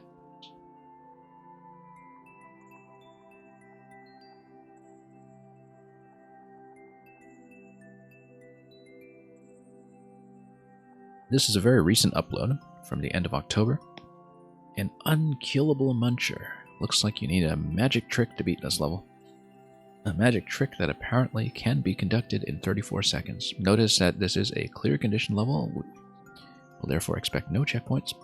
And we'll see what the concept is. Reach the goal after defeating all one muncher. Okay.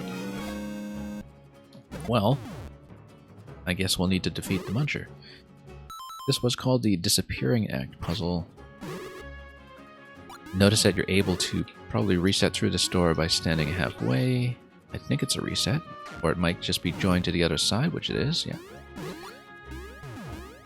This is also just on a single screen here where you fulfill the condition and then there you go. You're able to do the Link shield bump on the muncher going in either direction, of course.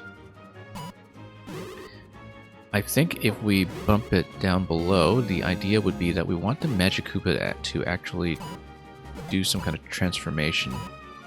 Where if the Magic Koopa can be persuaded to get rid of the question block,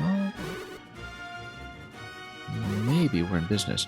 But the problem here, of course, is that we need a state switch in order to bump the muncher back to the left. And I think in order to do that, we need to do something else here. Let's see. Now, is this just a pit going down? Nope, it is within range. If you blow that up, I think it's likely that the question block contained a vine that will respawn in that position, so it doesn't break the whole puzzle. And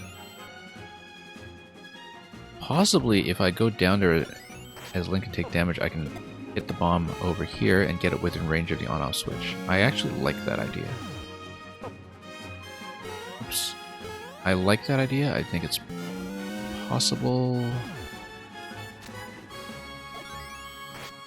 Possibly, actually, we want to get another Master Sword into this location so we can spike the bomb after we have taken damage and spit the bomb over to the left side. We can do that because we should be able to move at least one of these Master Swords. Maybe not this one. But I feel like moving the Master Swords is actually potentially important here. That might be a bit finicky. I don't know if that will actually be it. I was hoping that if we had a Master Sword down in this location, then we would be able to spike a bomb. Instead of just kicking it over as Mario gently this way. You can kick it over as Mario, you have to be a bit more careful and get out of there in time. I feel like that is actually a potential solution. You can also bump the muncher over here and then escort the left side Master Sword up one block at a time. Because after you do the state switch, you can always just get a new muncher anyway. That's a little bit far. Let's bump it and create a step ladder. And then get a Master Sword, bump it up. Again, the point of this is not only to create a bit of a damage buffer, but also to create a situation where I can just spike my way down. That doesn't really use the Magic Koopa, though. That's my only concern, is that we're not using the Magic Koopa to make the block disappear, as with the title Disappearing Act Puzzle. We're just kind of doing something completely different to make the state switch happen. And, oh, okay, that's the issue. Okay, that's the problem. But if I didn't hit it from this position, I feel like we actually could have done this. Hang on, let's just do it again. Let's just send another sword over and see if we can make this happen. We need to drop one initial bomb here anyway, because of the fact that we need to get the question block out of the way. So what is the point of the Magic Koopa then, if we're doing this method? I don't know yet, but we will find out. The hard way, as we so often do.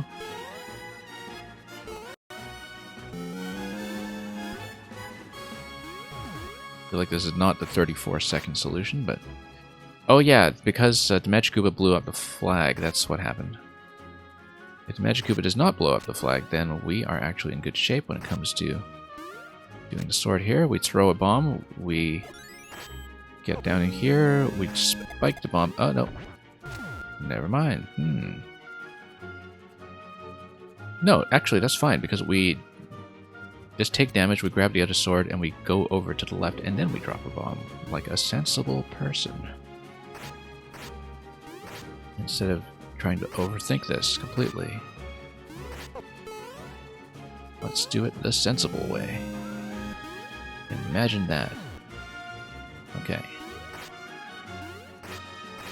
Yeah, that's why there was the gap there earlier. That was just a flagpole.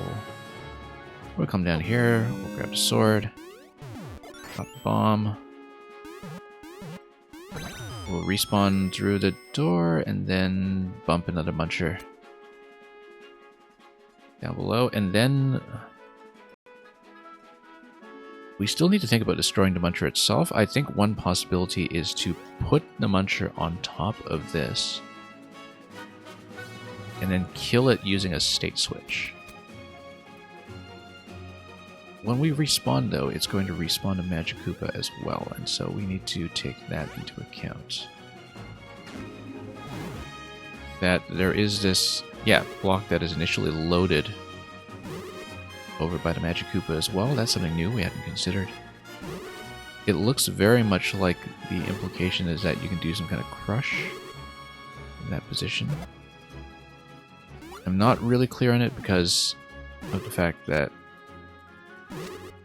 this was hitherto blocked. We run into a bit of an issue now too, in that the next on-off activation, I can't actually do the same link method as I just did because the muncher will be placed on the right side instead. So possibly I actually needed the Magic Koopa for something.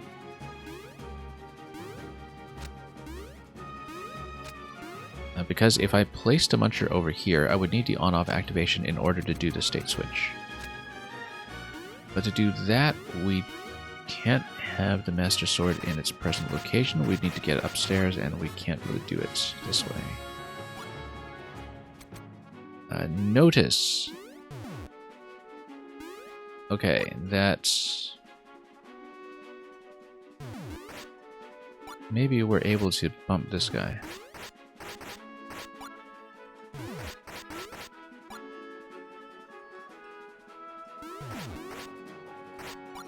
I feel like that's not going to be it, but... Hang on. If we bump, bump.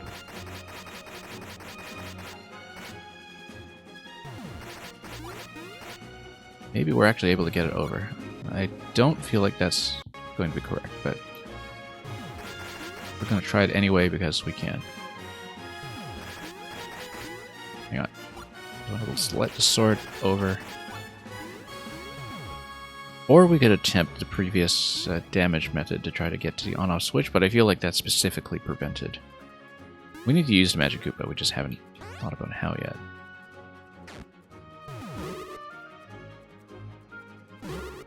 And possibly I need to position myself so that the Magic Koopa... it's going to take out the question block.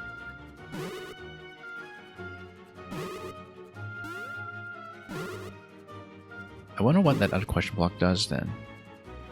This cloud is interesting. There's an implication here that if we get rid of this cloud, then we can use this as a crush location of some sort.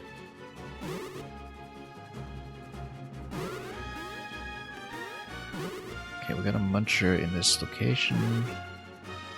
What if we dunk the Muncher down below?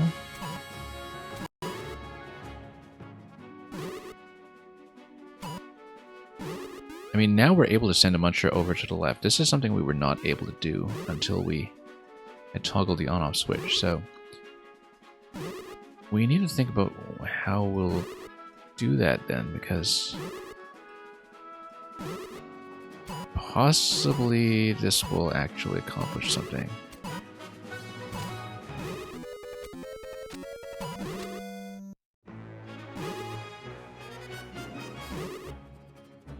But it's not clear what. Now, the Muncher can do a Bomb Crush at any given point. The Bomb Crush there would have opened up the question block.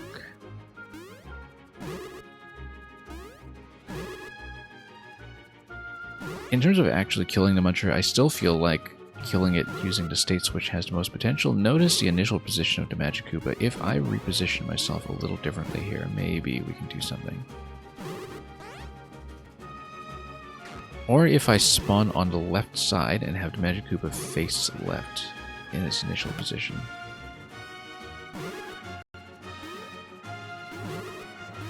Which I can do if we bump the Muncher under the door. If we send it under the door, we're able to respawn on the left. Then... yeah, notice that once the Magic Koopa is in that position, the block is intact. We have no particular reason to blow it up yet. Oh, and it's just going to turn that into a Goomba. Goomba dies from collision. Alright. So we know how to do the State Switch. We know that the State Switch opens up, sending the Muncher to the left. So why do we want to send the Muncher to the left? Can we get some kind of crush position on it?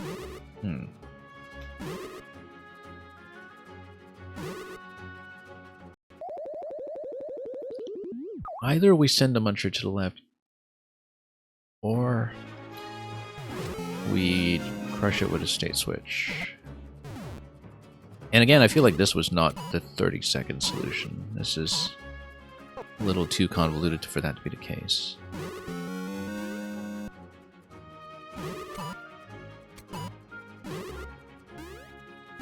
It takes me probably about 30 seconds almost just to do this setup here to get the State Switch going in the first place. So I feel like we're not quite doing an intended method here, but that gets me through the on-off switch half of the puzzle anyway, so whatever works.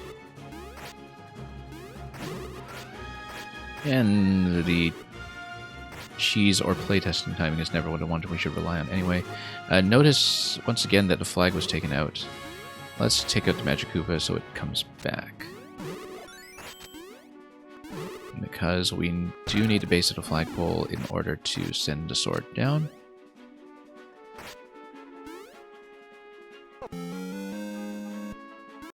We don't even need a bomb, we can just stop this. Why didn't we think of that previously?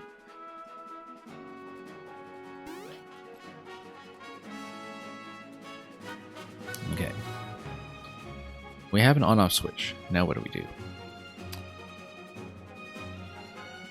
We can send a Muncher over to the right side. Well, let's reset the room first of all. Come over here. Yeah, notice the blaster has been slightly elevated. I still don't necessarily find it helpful, but you never know. I know what to do. I know what to do. Magikoopa takes out the flag. You dump the Muncher into this slot. You kill the Magikoopa. The flag respawns. The block kills the Muncher. You grab the flag. That's what it is. But you need the Magikoopa to hit the flag in the first place. And in order to do that, you need to... Yeah, that's exactly it. I need something with my initial position that gets him to kill the flag. I think the second block here that spawns might actually prevent the Magikoopa from doing the flag disappearance, but I feel like that's gotta be a solution. And to do that, we didn't need to do the whole stepladder thing to begin with, but we did need to deactivate the on-off switch because that's the only way to get the Muncher into this position. Until you do the state switch, the Muncher cannot be bumped to the left. But once you do bump the Muncher over here, if you can get the Magikoopa to destroy this, then you dunk the Muncher in here, and then you kill the Magikoopa, the flag kills the Muncher. That has to be it. That must be it. So the problem is, if the Magikoopa is down in that position, it looks like it's no longer able to hit the flag because you have the projectile run into some issues. So why don't we figure out what we can do with the positioning here? Manipulate that instead. I think you actually might have to spawn in the initial position. I might want to reset the puzzle to see what the Magikoopa positioning to take out the flag is like and why that has been obstructed. Let's actually restart.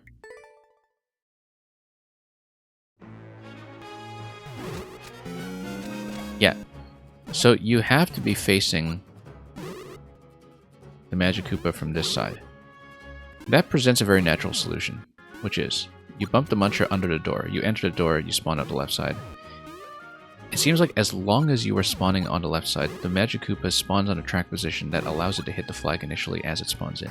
If you go through this door and you wind up on the right side, the Magikoopa initially faces the wrong way and does not hit the flag. But if you spawn on the left side, it should always be able to do it, as we can see when we start to level over. So we have the solution. We have it. You see, it always kills the flag. Then we kill the Magikoopa. We do the on-off switch. Let's do things the long way.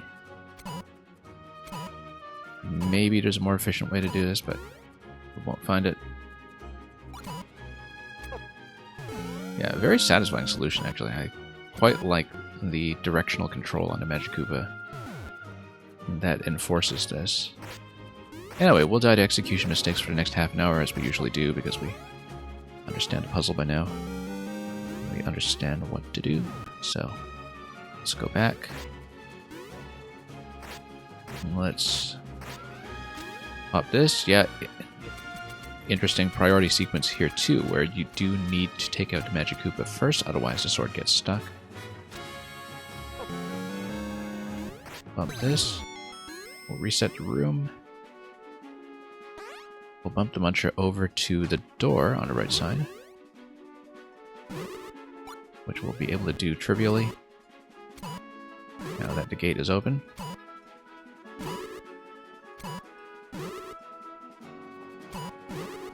Then just going through the motions from here. Whoops. I say as I lose the sword once again. That 34-second thing, though, I think that's got to be some kind of speed method of hitting the on-off switch without doing my whole Muncher stepladder thing. I think that must be the thing that is being cut. Oops. We can take damage. I think we can just get another sword easily, so... Yeah, flag is down.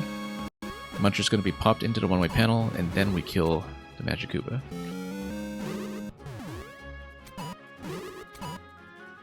I always love the Magikoopa flag interaction, and this is the first time I think I've seen it used as a killing mechanism. And it's a very fancy way to make that happen. That's why you need the clear condition to make this work. Incidentally, because it's all about the flagpole interaction.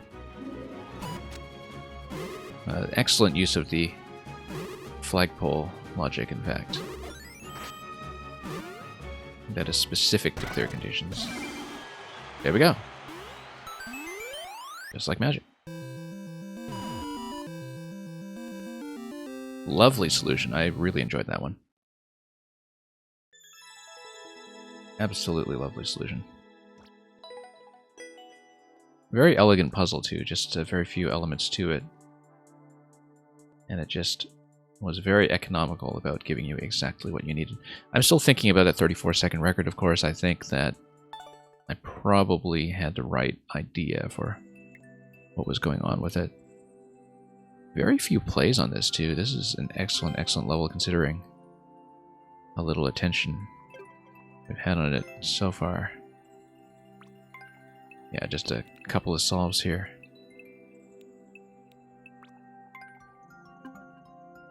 Anyway, let's do another one. We're making good progress today, so... Let's dig up another code in my pile of codes. And let's see how we do. Gotta manage my notes here somehow.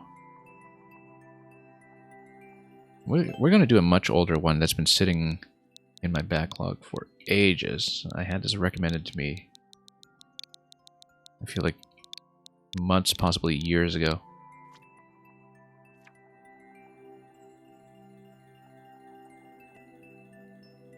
So this says it's easy. There is a companion piece to it too. Sequel to Drop and Slide Puzzle. Oh, have we seen Drop and Slide Puzzle? I played a lot of Noir in the past. Noir is a really thematically brilliant maker. Was, as you can see, the maker of Master of the Rhythms and Snowballs and Snow-Covered Forest. I think it's not in this profile. It's a sequel to a concept that I think I also have somewhere in my notes. Sequel to Drop and Slide Puzzle. I have a Drop and Slide Puzzle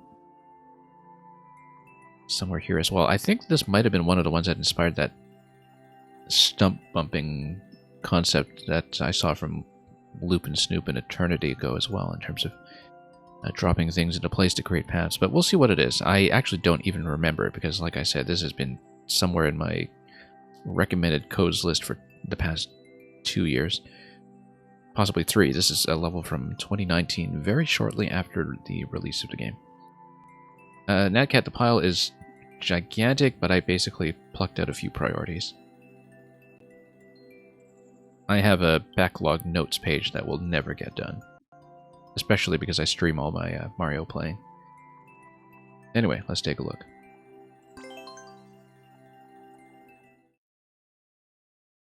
And yeah, Natcat, I'm a big fan of Noir's levels. I think we played some of Noir in Maker 1 as well. Oh, look at this. Yeah, like I said, Noir is a maker who really does lovely pixel art. And you can see here, you've got the Super Mario World dolphin at super scale.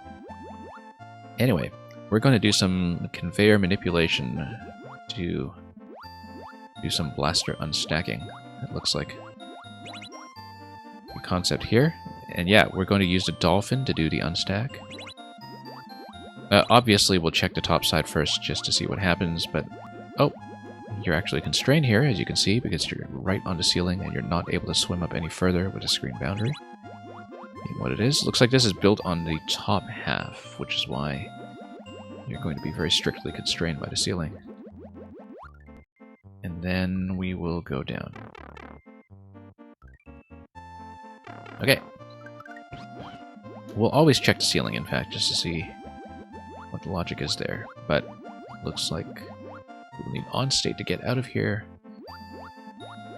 We will need to enter the key door by stacking objects in some fashion. It will be some kind of conveyor back and forth, and we'll drop this blaster at a strategic point such that you have... Yeah, no, you drop this blaster to the right of the shorter one, because the 3 high blaster will be in this location, the 2 high blaster will be sent back to it when you unstack everything, so... Yeah, pretty easy so far. So yeah. Let's go through here. Also, let me make sure I have the code pasted in the chat for people joining us who did not see it. Okay, now we have another stacking problem. We're going to need a 4 high object over here. Notice that if you drop these two, that there will be an unstacking that does occur. Or will it? I think it must. Once you have the conveyor turn either way. Yeah, you actually need to unstack those using the conveyor. By pressing on either side, I think. Oh, whoops. That works too. Almost. Let's let things drop. Okay. Now you slide the other one over. Okay. That's done.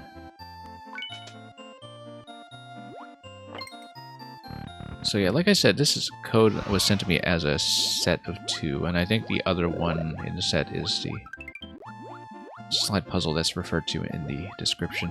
Notice that, I mean, this is the title screen art. This looks like it's a block for some reason, I don't know. Stray block on the ceiling. Check the pipe, and down we go. Okay. We will need to create a stack here by adding a 3 high stack on top of this. Seems pretty clear to me what to do. You drop the 4 high one here, you drop the 2 high one here.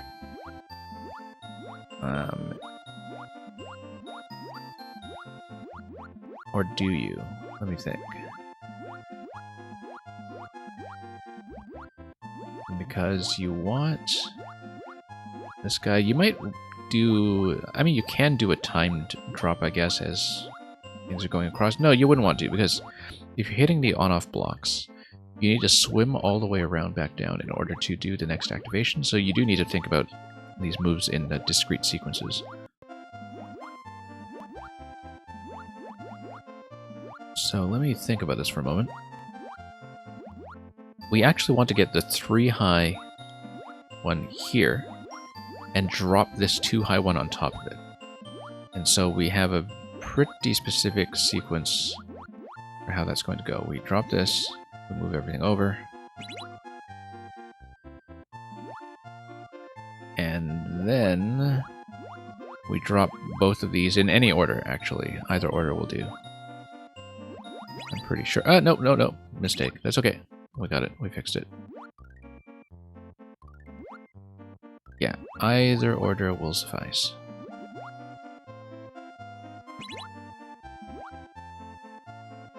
And then we are through. Okay.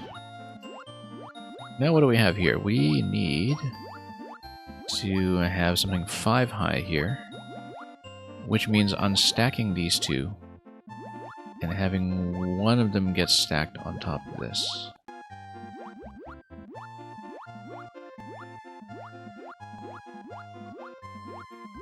And how are we going to make the unstacking work? Well, we would need some kind of collision. We would actually need to drop this stack on the right side of this one, and then we use this hard block as the unstacking mechanism. So the way we do that is we go like this. Then we drop these 2 pieces.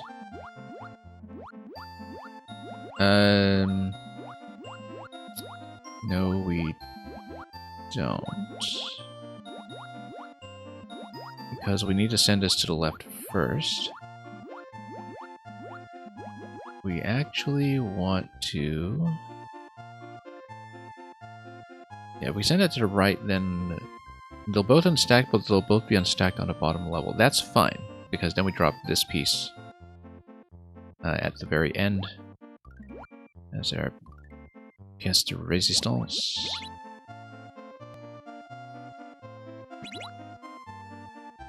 And that will work.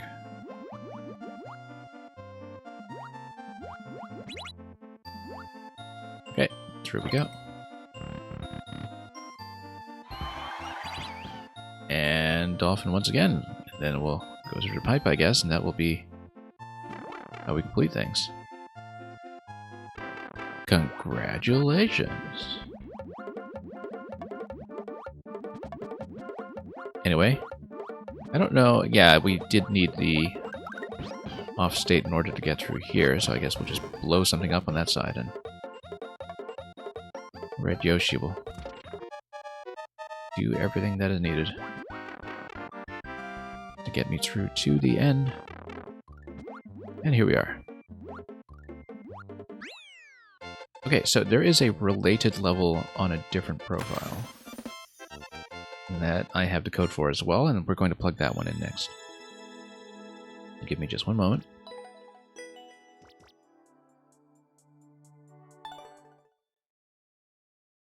While I dig around.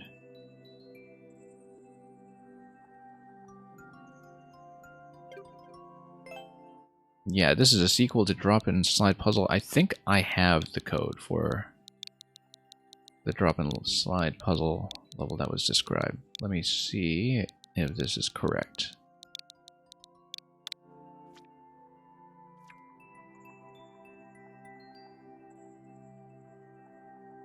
I think it might be this one. No, it's not this one, because this one's from 2020. And the other one was from 2019, so that can't be right. But anyway, Drop and Slide, I think it's a similar concept. It might be hard mode. I don't know. This is from a different maker. And not one that I know, I don't think. Let me just take a look here while I also paste the code for this one in the chat. I don't think I know who this person is, but yeah, a lot of speedrun stuff. Anyway, we had a code for the drop puzzle, so we'll do the drop puzzle. Yeah, I don't know who this is.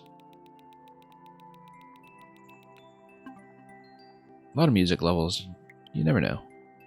1K-Man with the world record on this one. 1K-Man, very familiar to this stream.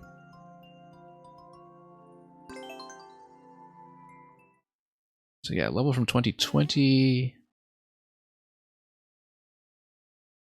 I thought it might be connected because the other level referred to drop and slide puzzles, and this is called drop and slide puzzle, but same kind of concept, as you can see. And Azadevs, or Azadevs, I'm not exactly sure. Welcome. Alright, so, same idea. We're going to drop blasters, only this time we're in Night Castle. And the environment will be quite a bit hotter. We also have these additional constraints with these blocks up here, but that's okay because the tallest tower here is 4 high. So, it could be 3, 2, 4, and we're done. Pretty much exactly the same concept, except you have seesaw over top. That's going to be the ceiling, though, so that's just decorative.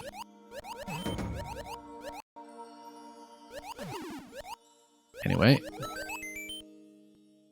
literally the same thing so far, so I don't know if this is going to wind up being harder as it progresses. Does the bot do proper nouns only to... In most cases, no, because technically proper nouns aren't playable in Scrabble, except sometimes things that are proper nouns have alternate definitions that are not proper nouns. So, for example, and sometimes some things have been genericized to the point that they're just used as... let me give you an example here. So yeah, stuff like Kleenex, because like Kleenex, while it's a brand, has been genericized to the point that people just use it ordinarily. Same with stuff like Google, I think. There's a whole list. I think there's, you know, Xerox is definitely there. And some things that sound like places and countries as well. I guess countries are places. They sound like maybe people or places. Because they have alternate definitions that are valid. Rollerblade, I think you're right about rollerblade, actually, but interestingly enough, not roller skate. I actually looked that up not long ago. Let me take a look here, in fact.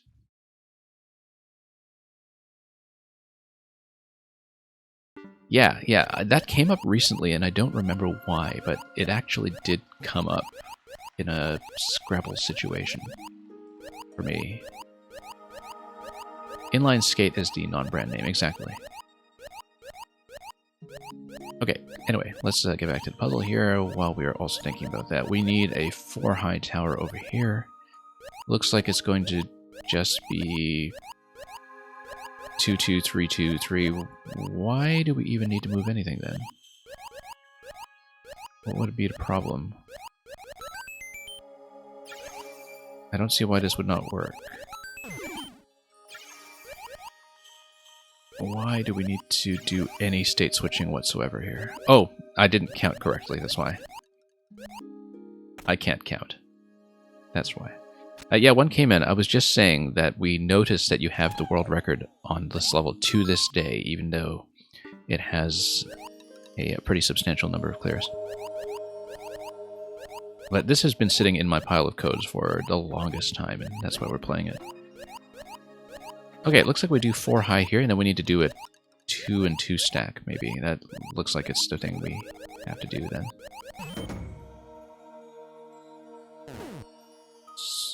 So we do 4 high, and then we do a 2 and 2 stack. That actually means I needed to drop the 3 first. Okay, I get it. And then we drop this guy down below. We drop this guy down below. This should work.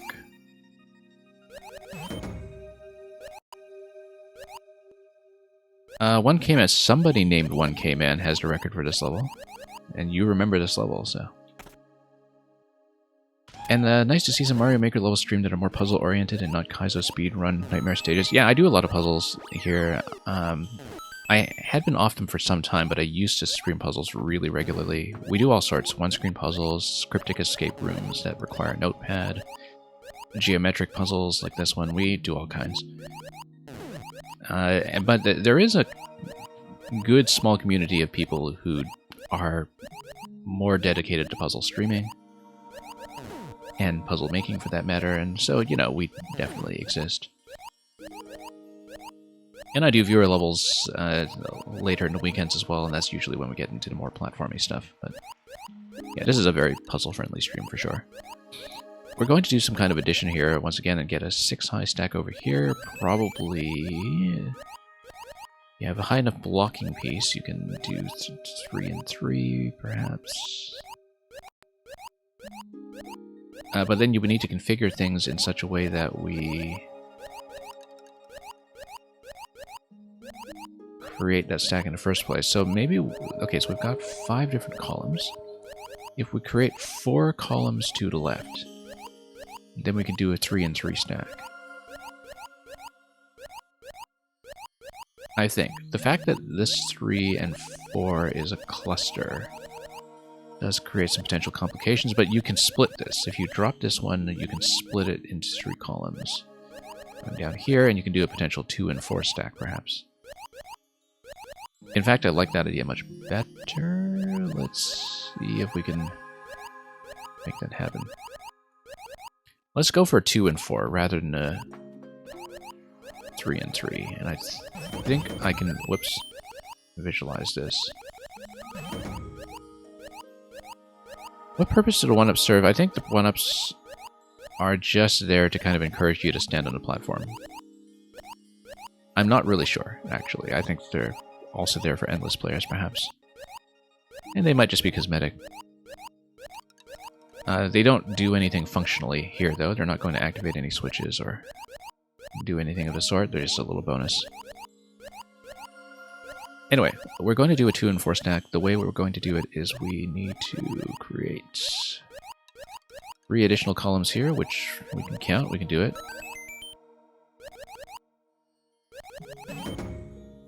This is going to do the split. We send this back. We didn't think through this properly, did we? Yeah, we did. We do 4 and then 2. 4 and then 2. That's how we do it. Okay. That will get that done.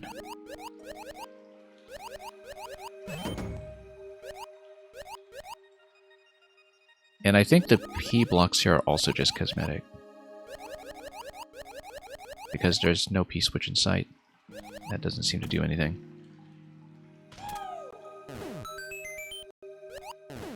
Okay.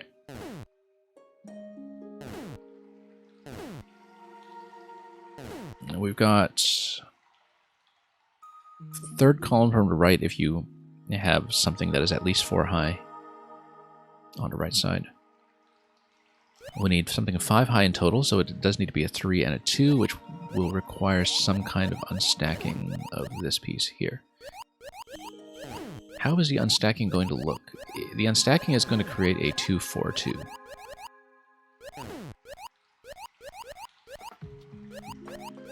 Yeah, and we need to make 2 plus 3 over here. So 3 is going to come down last at some point. Unless we stack it in such a way that... if you have the 2 and 2 over here, it's going to go 2, 4, 2, and then 3. I mean, we only have so many orders we can do with this one. We can also use the 4 high as blocking pieces over here. Oh, time's up. Did we hit checkpoint? I don't know. Yeah, we did. Okay. So we'll just need to redo this sequence here. This... we'll need to just kind of reconstruct from memory. We did the 4 and 2 as the last moves. That seems reasonably easy to redo. Or is it? Yeah, we sent that to the left, we sent that to the right. Yeah, okay.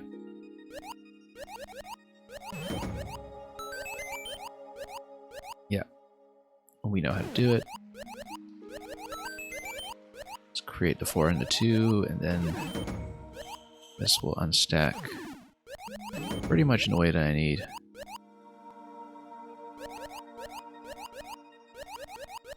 There we go.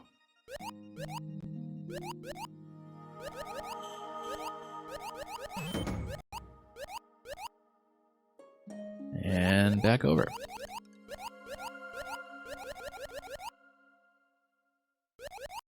So yeah, this is a bit more of a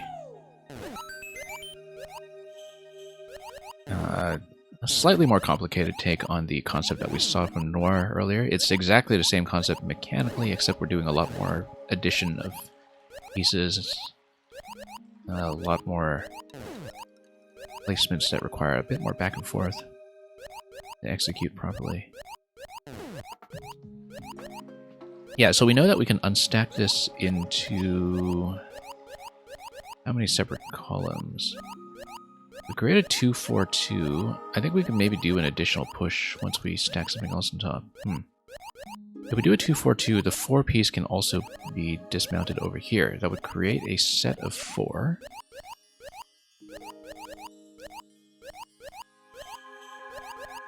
So the question is, can we create enough columns to figure out where to drop the 3? I think it has to be... if we need something 5 high, we know it has to be either 3 plus 2 or 2 plus 3. So we need to think about the move that will actually get us that stack. Probably by dismounting some of this stuff and then dropping the 3 on top, but then the 3 would have to drop in this position. And we don't know yet how that's going to happen, unless, with this being 6 high, we can do like a 2 plus 4 over here to really confine this. That might be interesting, actually. That might be really interesting. That you create some 2 stacks over here. Drop the 4 on top.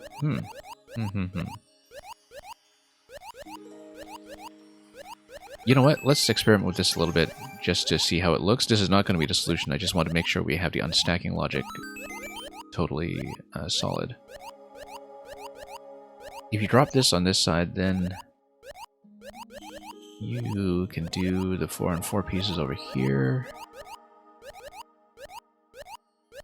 Yeah, because otherwise you have this get unstacked. So, for example, if you reverse this now, this is how it's going to look. So I don't need to visualize it in my head. We are almost certainly going to reset this stuff. But, yeah, actually, this flows pretty well from this point on. It's going to be sending the whole ship over. And then you just use the left side to push the 3 into position. And that's going to be correct. Yeah. That was the critical thing I needed to visualize, was where to drop the 4s. Yeah, good solution there.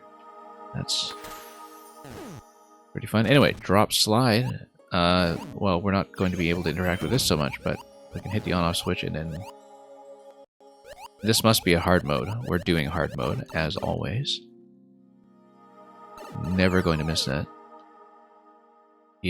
Oh, these are just credits. Inspired by...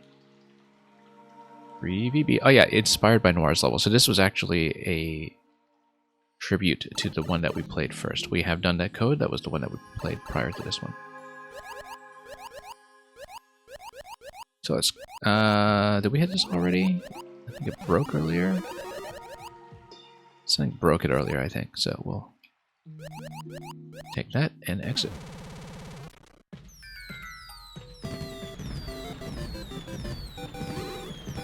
Okay, pretty satisfying. Did I share the code for this one earlier? Yes, I did. It was the one that started with BLB. So yeah, 1K-Man, if you're still here. Somebody named 1K-Man has a record on this. We can see who it is. If it's not you... Yeah, I don't remember. It's got to be you. We played this stuff before.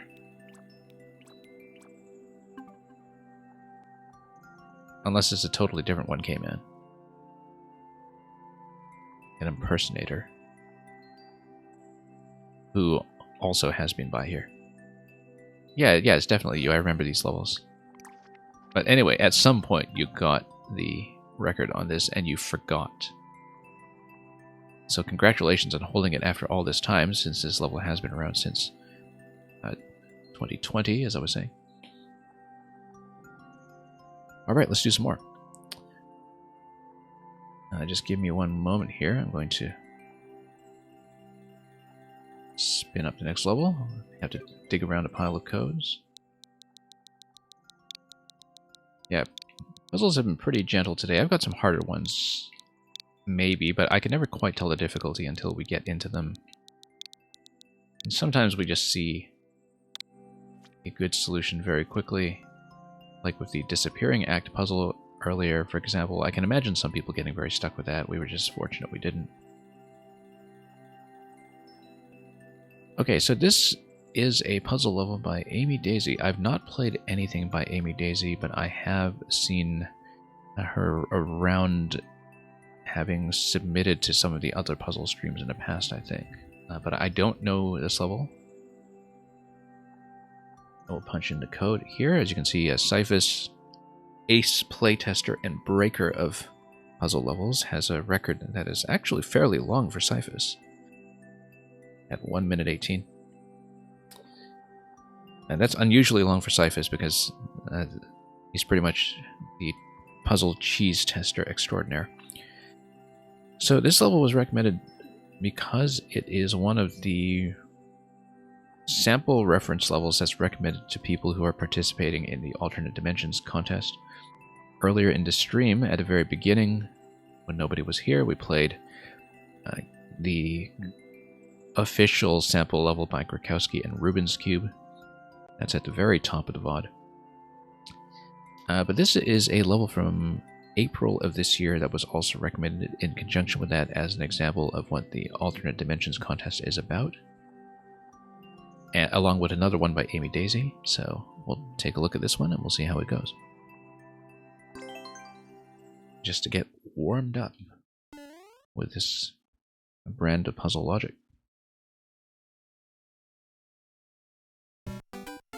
Reached a goal after grabbing all 42 coins.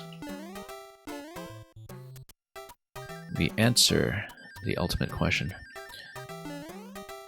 Okay, so we've got water here. We don't really have a way to get up there, I don't think.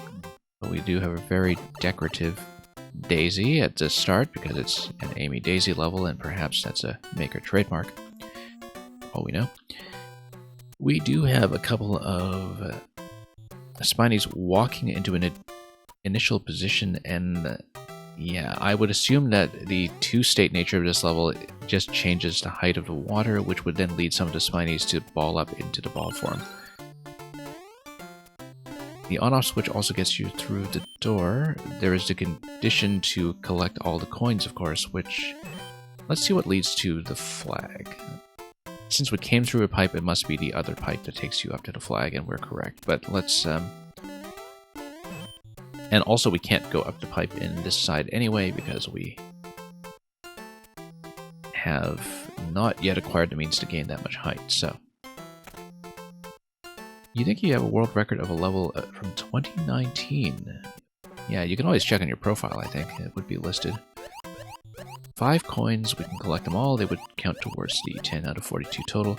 Also, we have to be really careful in this level, because if we activate the POW block on the other side, POW block can permanently destroy some of the coins and make the condition unclearable. But anyway, we're able to get the spring. The spring is able to get me other objects on the other half. We will eventually want to get out of the pipe on the water side using the on state, as we're about to demonstrate. Let's take a look. I'm sure it will be an object push that is going to kill... Oh! Okay, no, never mind. We're not allowed to exit here. We have to exit on the dry side. Probably going to be spring plus a platform of some sort then. Looks very much like we'll eventually be doing some kind of object drop to kill the piranha plants. In order to do that, let's go over to this side and grab the POW without activating it. Notice too, the spiny walk over here, that seems really important. Because I would presume that eventually we actually want to do an object drop over here, so we can, for example, walk on a POW. Get into the P door. Are the P doors connected? They must be, I think. If the P doors are mirrored on either side, that would give you access to the pink coin up top. Okay. I don't see a key door yet, so key door is probably going to be on the other side of the pipe once we exit. It was one of the first couple hundred levels you played. It was a dark level using auto-scroll. The first half sucked and the second half was easier than the second half. Well, I mean, you got the record, so no need to do that again while that still holds. Anyway, let's do the interaction I was thinking of here. Well, first of all, let's kill this guy once again without activating the POW so we don't destroy the coins. Same thing with the piranha plant on that side. We do need to clear everything, so... Notice that while you're in the floating state, you can still get grounded and drop the POW, and that still seems to work. We will want to go POW on top of spring here. We'll eventually take the POW over to the water side, but not yet. It is not this day.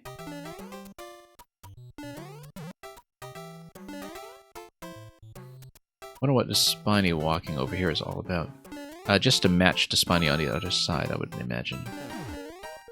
So let's get out, grab the coin.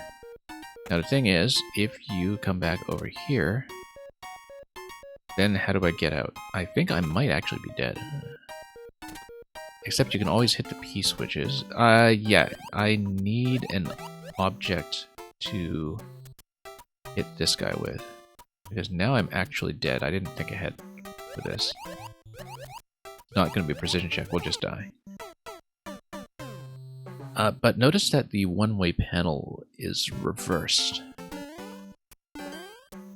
So we will actually want...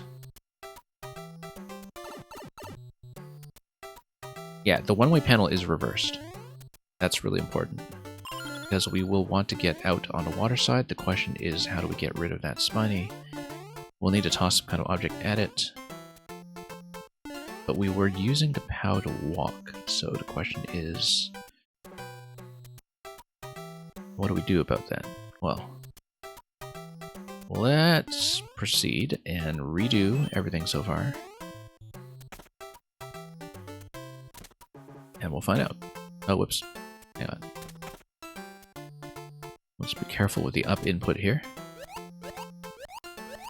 lest we create more problems for ourselves.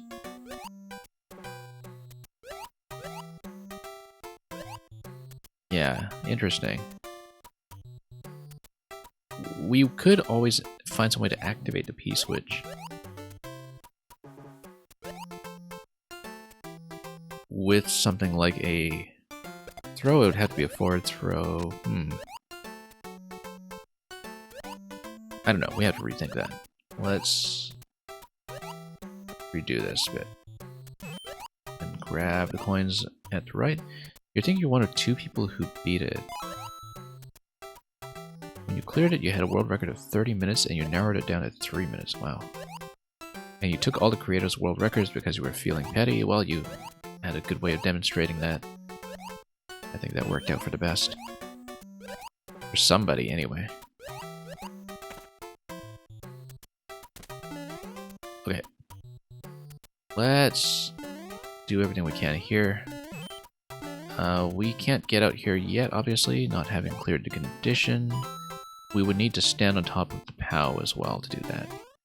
We can do that anyway, though, just to see what the exit looks like and see if there's some kind of key door involved. As I suspect there must be.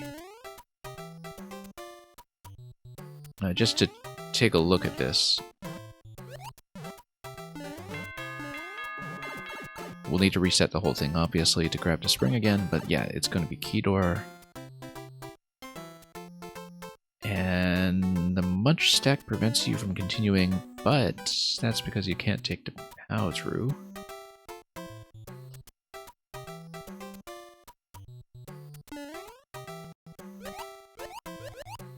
That's okay. Well, at least we understand that. Then we'll come back here and... oh!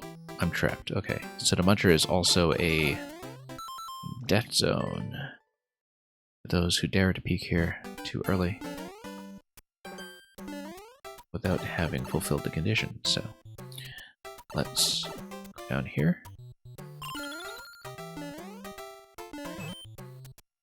And let's see what we can do using the process that we've established thus far. We'll try to prioritize the non-redundant solutions. We'll try to do new stuff first. So yeah, we need to figure something out here with the E-switch and the spiny.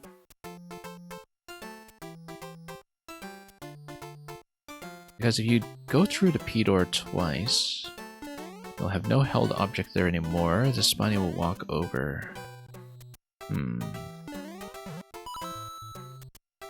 Well, I think what we should do first is we'll take the POW to this side. Now, that cat, not sure what a muckle came to mind all of a sudden, but I'm sure you had a good reason.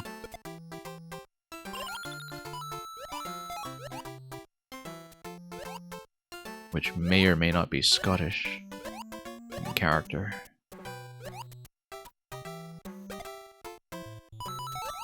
Yeah, we know POW block can kill the spiny, but we would need to take the POW with us in order for that to work.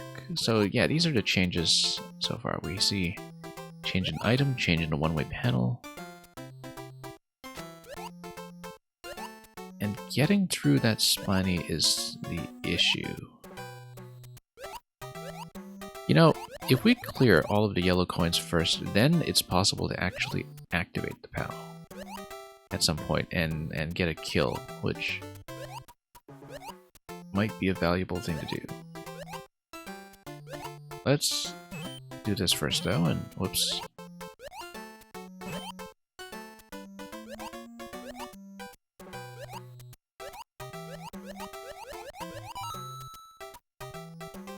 We won't enter that.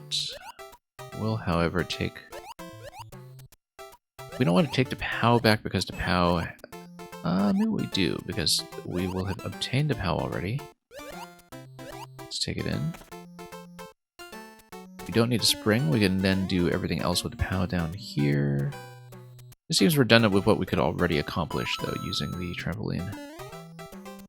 So, not overly fond of it as part of the process. We still fundamentally need to figure out how to get across here without losing the POW, which is the issue I ran into. One thing we could potentially do is figure out whether to... Could I have just picked up the P-switch in the water zone? I didn't think so. I don't believe that's possible, but if we can convert one of the P-switches into a held item, obviously that fixes a number of things.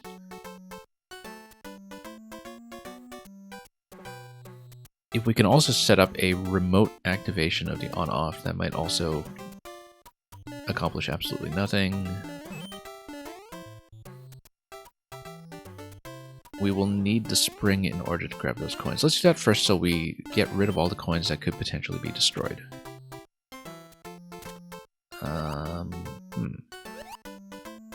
Yeah, let's drop this guy. Let's come up over here. So yeah, for example, if you fired the POW over here, I mean, obviously the Spiny would respawn next time you come in. Oh, actually, it doesn't even die because it's not grounded.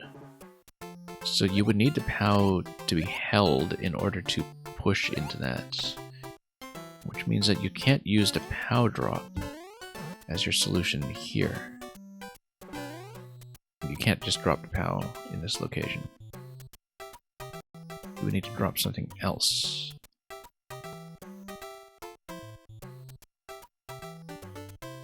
But if you drop the spring, then you can just run across. I don't like that. Not liking the look of that. Let's do this instead. Let's go over here.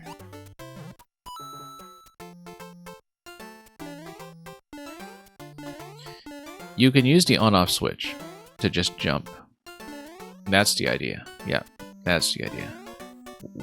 We previously didn't think of that because I was just in the off state the whole time, but this is actually such a trivial solution to this.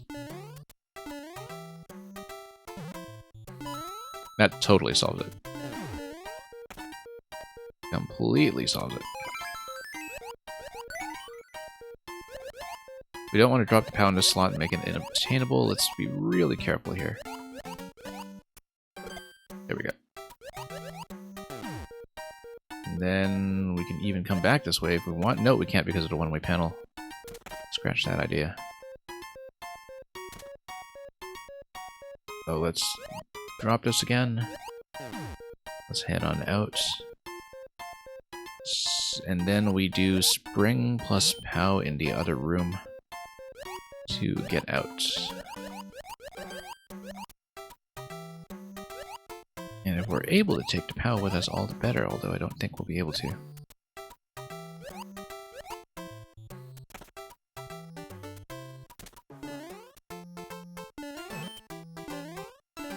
Might be fun, though.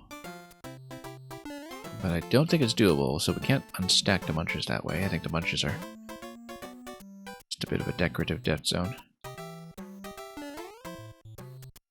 Yeah, because we just don't gain enough height at any point. So we will drop the POW.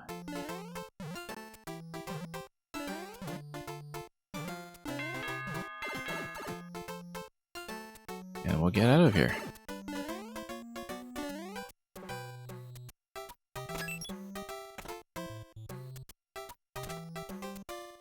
Let's check around here first. See if there's anything special. Probably not. Nothing is built up top. This is constrained to the bottom screen, of course. And we'll just pop this and we're out of here. And that just is enough of a muncher stack to give you some 1-ups for completion, which is a nice touch. Okay, there's a second one by Amy Daisy that was recommended to me along similar lines, also in conjunction with the Alternate Dimensions contest, so we'll do that one as well. We'll probably do more of Amy Daisy's at some other time. But we're going to scroll down for this and see if I can find it. Yeah. Like I said, a bit of a new profile to me, even though it's been very prolific for quite some time in terms of puzzle design, so we'll need to get through more of these eventually, since that was a kind of nice, relaxed one. Okay, I'm looking for something specific, though. Let's go way down the list. I'm looking for... here it is. Land Down Under. Early 2020. I will paste the code in the chat. Like I said, pretty relaxed experience, that last one, so we might just do a whole pile of these at some point when we have time to do a stream that's a little more maker-focused. One screen, 2 locations, 2 solutions. Let's see it.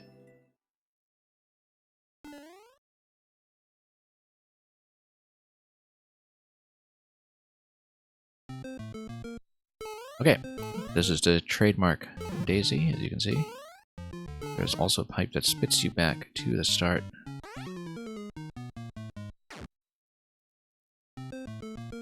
And let's see how we're doing here. Okay, so we can bump this. This prevents you from hitting the brick directly. SMB2 Mushroom, however, might be able to do something for us here. We need a certain number of keys, by the looks of it. I can count, can't I? Let's see. 1, 2, 3 keys down to the pipe. Looks like this might... yeah, just be a block. Okay. I wonder what that's for. Maybe it has to do with something that is dropped from the note block, although... it looks like this area would have to be death. Let's see if we can drop something there. Probably need to send the power up over there, perhaps. We'll also see if we can do some kind of object displacement here. No. If you raise the power, though, perhaps I'm able to safely activate this question block and see what it does. It spawns another power. Okay. That's important information. Also notice that we can only do that once, but this is a one-way panel, so there's no reset in this room. So we'll have to be aware of states that make this impossible to complete, because it looks like this will be a level that will lock you if you do some of the interactions that can only be used once. I think what's going to happen at some point is that we might have to use this sideways trampoline to preserve a power. Other than that, we could have a P-switch activation turn this into a coin. If you turn this into a coin, SMB2 Mushroom would be able to grab it. P-switch activation would have to precede grabbing the SMB2 Mushroom. SMB2 Mushroom comes down here. You can grab it when the P-switch is still active. You'd be able to pick up the spring. The spring would then be able to do some things to pin down Seesaw Weight, possibly give you 2 POWs at once in this location.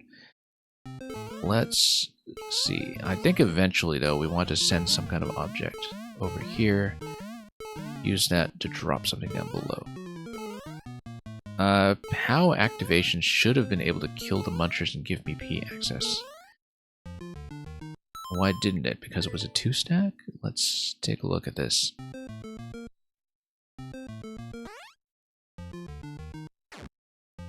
Yeah, so Munchers are stacked too high. A single throw, the SMB2 Mushroom, could potentially resolve that. Notice that I can't physically obtain the key myself there, because there's no way for me to traverse to that location.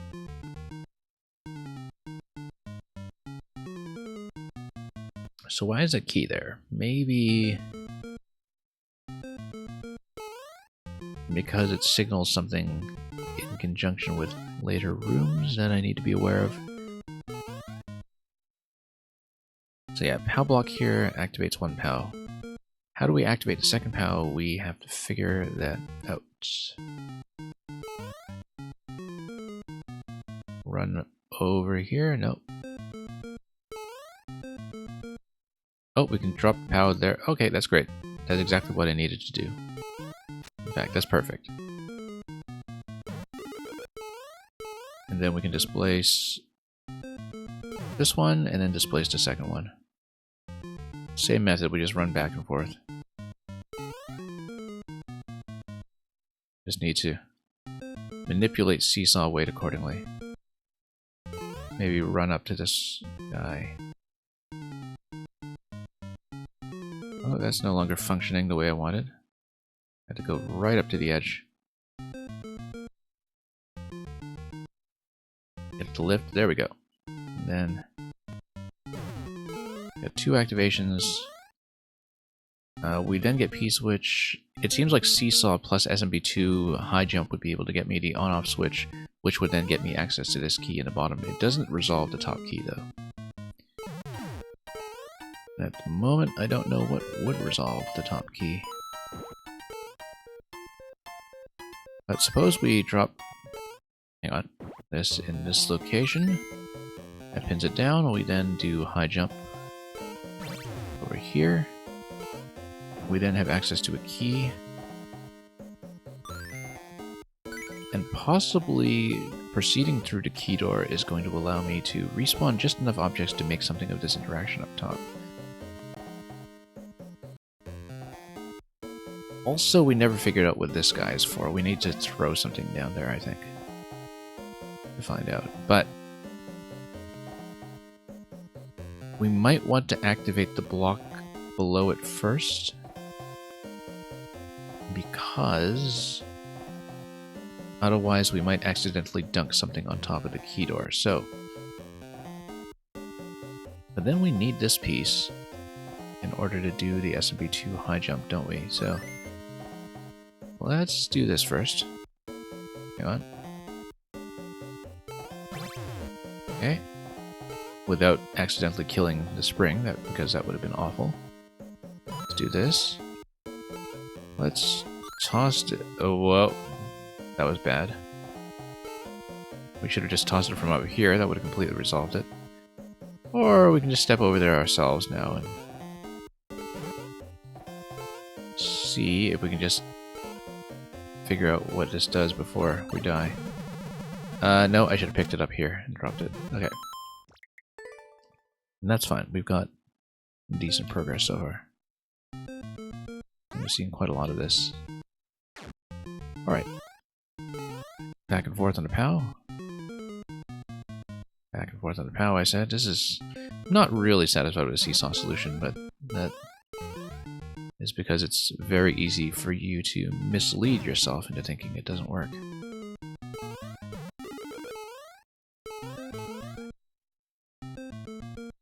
Because it's so positionally specific. That's okay. Seesaws are just going to be that way. Yeah, so you got a coin up there on that top location as well. I still don't know what to do with that. But we'll try to pin this down. Also, if you just pin this down, high jump should be able to not quite reach. You do need to lower this slightly. Hang on, I'm trying to do a soft drop here. Let's see if we can do it. Okay, there we go. Just a little bit of a displacement. We'll be able to do the trick. The Electro Dude, welcome.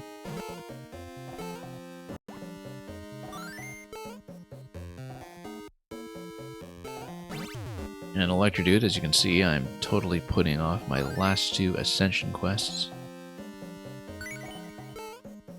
which I haven't figured out how to unlock yet, but I'm sure that will come soon enough. I'm probably not going to do everything in Xenoblade before I put it aside for the time being.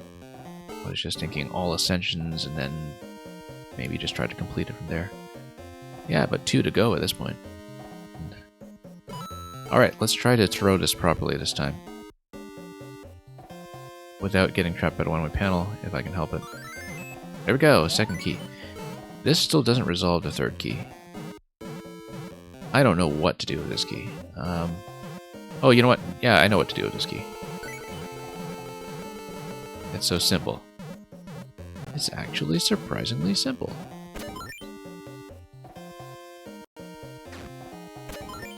Which ones, may you ask? Spoiler and spoiler, except they are conjoined by the same precondition. I think that should make it very obvious.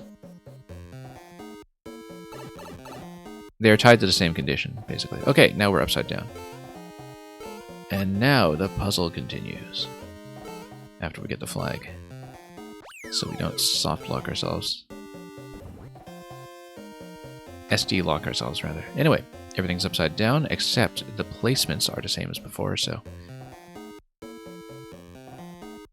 It's just that now everything's sticking to the ceiling. So yeah, this is an anti-gravity swap puzzle. And we'll need to think about the POW blocks a little differently now, although we can just activate them by way of the clouds. Same with this guy here. We need to be careful with not busting open the brick here until I'm ready to do it, though. Likewise, we do need to get across to activate the on-off switch.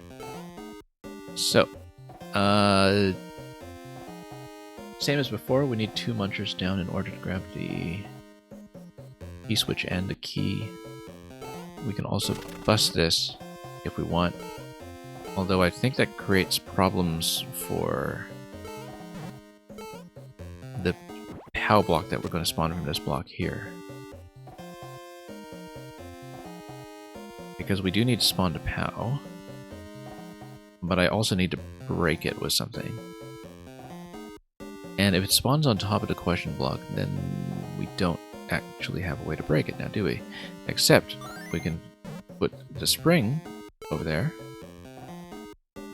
and then maybe the POW will pop out the way that it does in a Mang level, basically.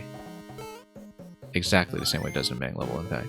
Oh, let's try to drop it properly. Yeah, we'll get it to spit out of here if we can actually position the seesaws properly. Land down under, can't hear the thunder. Yeah, exactly, that's precisely what upside down levels feel like. Anyway, we're going to spit out this POW. That totally worked. Well, that's surprising. That's not exactly how I thought it would go, but it worked. Okay, so we can whack things with POWs. I feel like what we want to do is drop the POW on top of... Whoops, the note block. It's going to make contact with a wall first, though, so it's totally not going to work. So let's try to soft drop it here.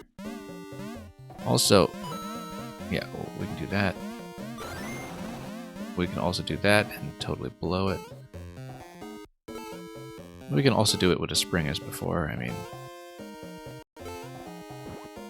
But it would be fancy to do it with the POW block. Electrodude, of course, is worth getting them because I'm doing everything anyway, so...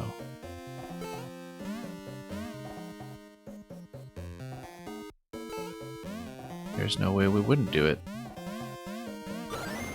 Okay, we totally failed that again. That's okay, we have one more object to drop in that location. Then we have to think about the P-switch before we grab that key. Okay, so I need to take damage and become small to grab this key, and to hit the on-off switch, for that matter. I need to be small. But that's fine, because the SMB2 mushroom is going to roll around up top. But the timing of the SMB2 mushroom is really important here, because I can't have it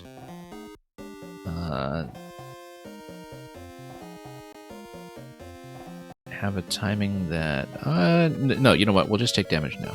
I understand how to do it.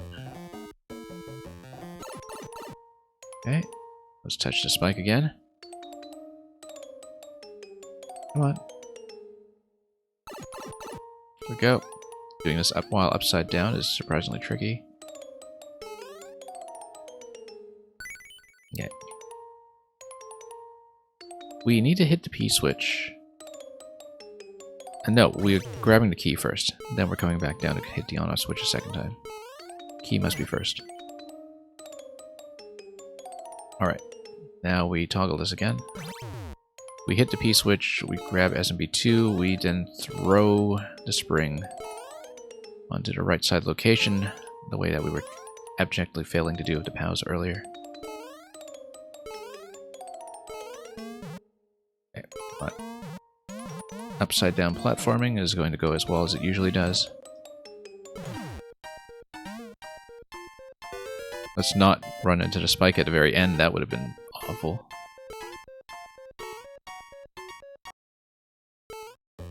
Then let's grab this guy and pop him over here. Okay, there we go. Interestingly enough, we didn't actually need to hit the invisible block. We could just use the spring on our way over with 3 keys.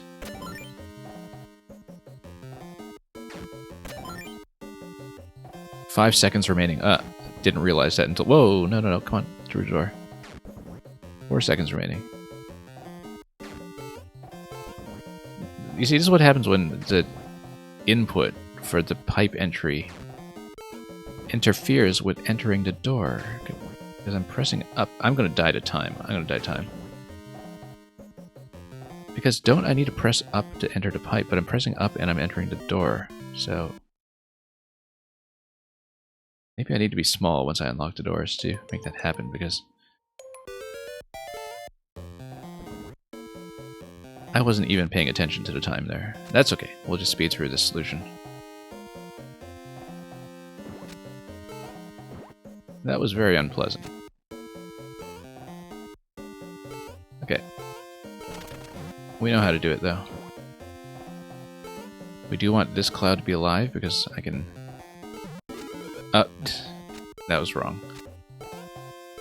Let's take the death. Or let's take the door. Nope, because that's a question block and this is a one-way panel. We can't actually... oh, yeah, we can. Okay, that's salvageable. That's surprisingly salvageable. That's kind of neat, actually, that that collision will work that way. Probably because of the seesaw displacement helping out as well, in fact.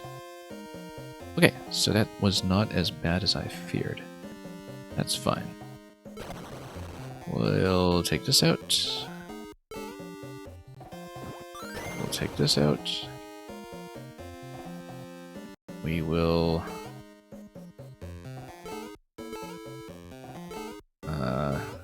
let's see here. Be very careful not to lock myself.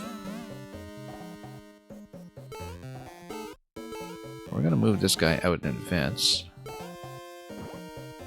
Just to grab that key, since I don't need the spring for anything else by the looks of it. Yeah, next time I'll probably come back and damage myself to make it up the pipe, because that was not what I expected. Okay. Let's take damage, though. Trying to crouch while pointing in the wrong direction is going to work as well as you think.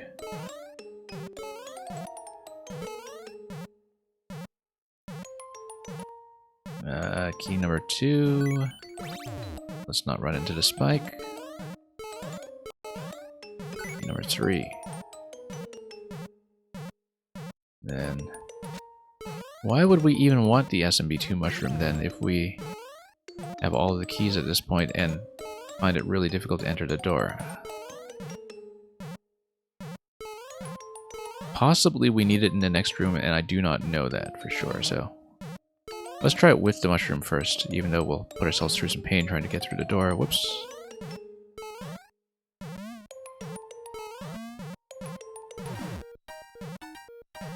Why would I even need it? We'll find out. Maybe there's a cloud gate on the other side, not to be confused with the bean sculpture in Millennium Park in Chicago, which is also called the Cloud Gate. Which I always think of whenever I open up a cloud gate in this game. Let's pop over here. Come on. Upside down platforming with springiness everywhere is maybe not my forte.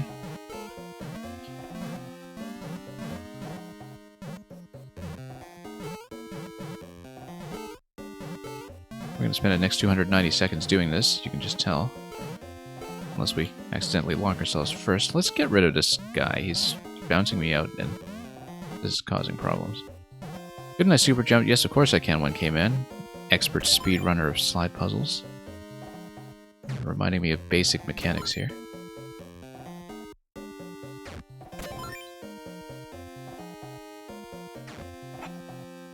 Let's stand on this side. Or maybe off center a little bit. There we go. First try this time. Close enough. So yeah. Hey, at least one thing we got out of retracing the solution was doing that neat little bit with the POW bounce on the left side. And recovering that from a rather bad position. Thank you for the GG. I should be able to stay on for a few more today. We'll see if we can pick some. I've got a pretty long list and we've been getting through it at a decent clip. Just give me a moment, I'll dig up a recent code. So yeah, that's our first look at some puzzles by the highly prolific Amy Daisy. Now I believe we've got another recent one by a puzzle maker that we've featured many times before. 1 second while I bring this up. Here's one by Bird Dog. Bird Dog 6. Who's kind of an expert in puzzle minimalism. He makes these puzzles that look really simple because they give you so few elements to work with, but which usually means you have to find some kind of really weird edge case interaction. And there's still some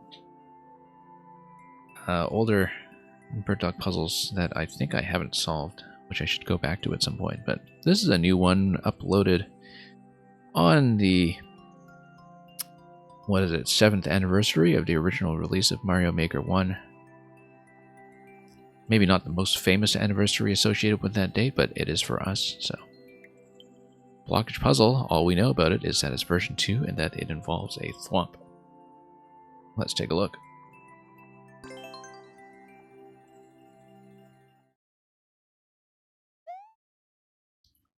And as always, let me know if the stream performance is holding up. I think audio should be fine today. I was kind of fiddling with it at the beginning of the stream. But yeah, anything like the pitch or the audio synchronization or any issues like that, let me know. Okay, so I believe the shell came out of the pipe, right? Let's send it off and see if that's the case. Yes, it does. Bird Dog doesn't tend to lock you in his puzzles. At least not with a soft lock or an unsolvable state. He locks you in by making you stumped. Okay, so ultimately we need to finish the level with a feather. That's part of the clear condition. Feather looks like it might come out of the question block. That's the only really viable candidate that we can see.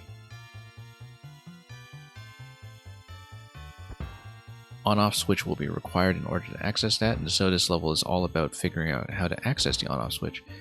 It's probably not going to be a shell jump solution, even though that might be neat, because the thing is, you'd lose access to the shell anyway. I'm sure people trying to cheese the puzzle have tried. You would not actually gain anything from that relative to just spin jumping anyway, even if you wanted to shell jump it. Now, you can displace the snowball this way, That might be interesting, except a snowball is not going to hit anything interesting. That slot in the bottom right, though, that looks promising. That looks promising. Let's think about this. Eggus Cook, welcome. The Thwomp, of course, once you activate the on-off switch, can be bumped from below. I think that's probably going to be necessary. We'll, once again, jump this. I like this idea of the helmet displacement of the snowball, but it can also be picking up the snowball from down below and using it in the lower level. I feel like that must be doable, but maybe not. Okay. We'll totally get wrecked over here. And then we need to go down below. We would need to spin jump it, which is not what we demonstrated here.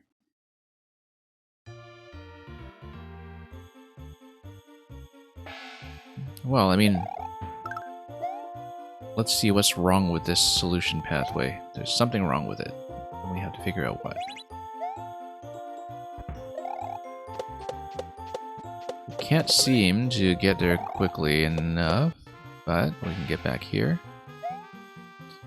We would need to get access to the feather, and I think maybe the feather just doesn't float into the correct position, perhaps. There's going to be some kind of trick. There's no way it's this simple. Yeah, no way, as you can see.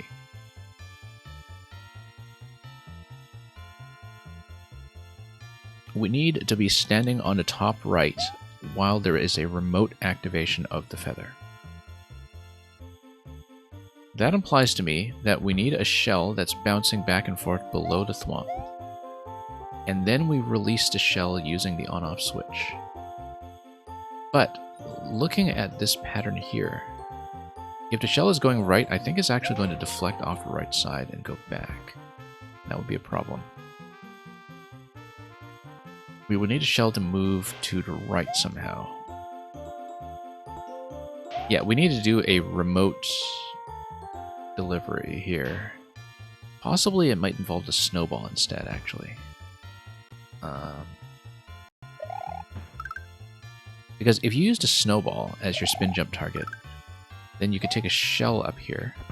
And the benefit of taking a shell up here is that after you hit the on-off switch, you can recover the shell for use with something else.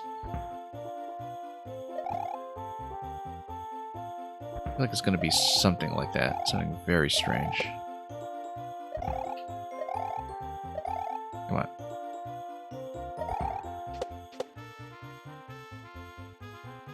Anyway, this is already going to be an unwinnable state, so we don't need to fuss with it too much, but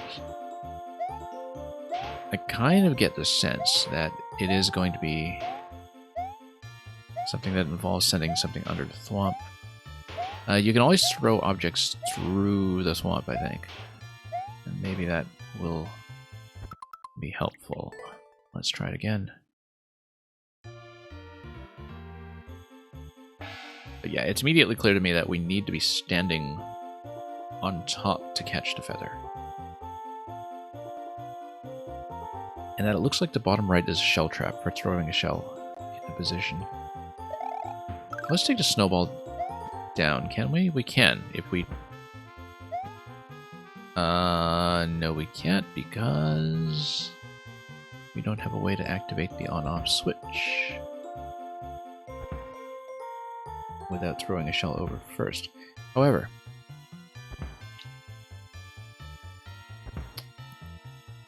do we have a way to get a shell up top here? No, we don't.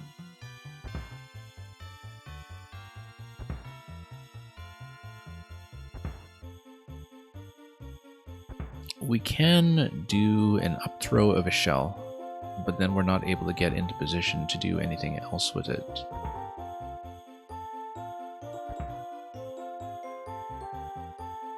Yeah, this we must use a snowball to hit. I don't see how we can use a shell to hit it, unfortunately.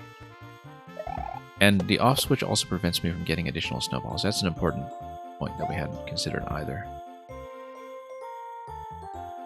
Notice here that if we up throw, then we can take the thwomp up. That's important because that allows me to get more snowballs, actually. And then we get into a state that is a little bit friendlier. Because now we have a way to take the snowball down.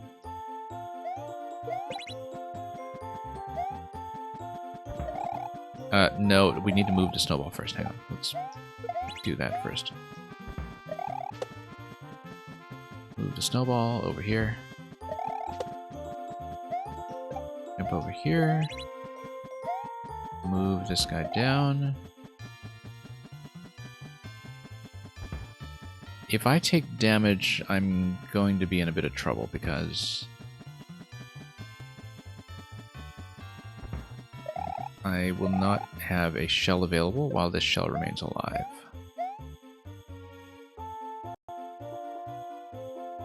If I have a snowball at the lower level, it's okay to lose both shells because I can always spawn 2 more shells and still spin jump onto snowballs to go up top.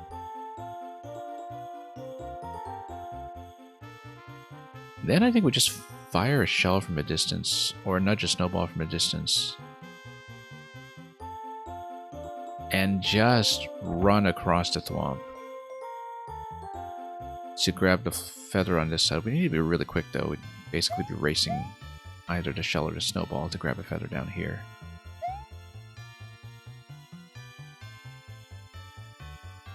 Snowball, of course, would die on a wall, and we don't necessarily want to do that.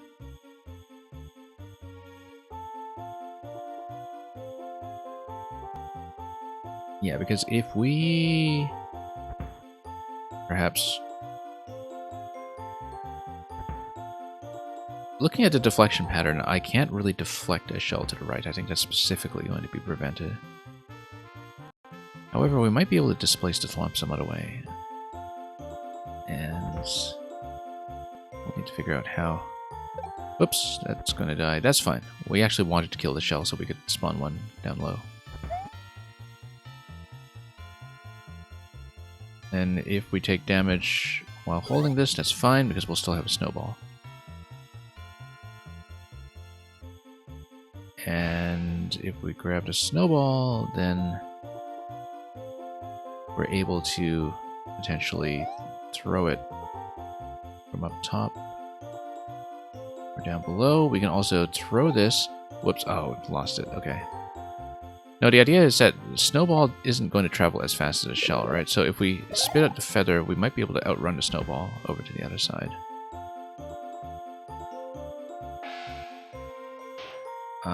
That's okay. This is still in the clearable state. We just need to reset back to where we were before.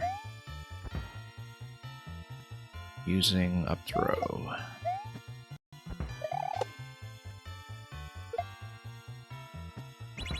And very important point to remember that the shells do have collision with the thwomp. They are going to sail over it. MGM1, welcome. I only noticed your message from a few minutes ago. Too busy talking my way through this puzzle. But welcome MGM1, good to see you here. As always. Anyway, let's move to Snowball. Let's pop this over here. Yeah, we want to do this because then we have a way back down. And then we want to kill the shell and respawn it from down below. We just made a bit of an error earlier. In doing so, we can take damage and then... Oh, you know what? This is already unclearable because we hit the block already, right? But that's okay. Let's walk through this. Yeah, this is an unclearable state because I've already activated the block. But go like this. And I can test out what I want to do without accidentally nuking the snowball.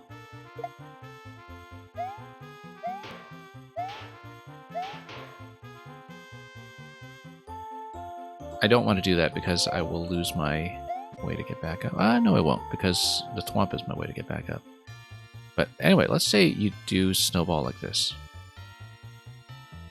Can I outrun it? Or can I somehow deflect it? Or... no, Shell will just cut through Snowball if it hits it, just like it cuts through enemies. Let's check the Snowball speed, though. Yeah, we won't be able to outrun it that way, but if we rethink how this activation is going to happen.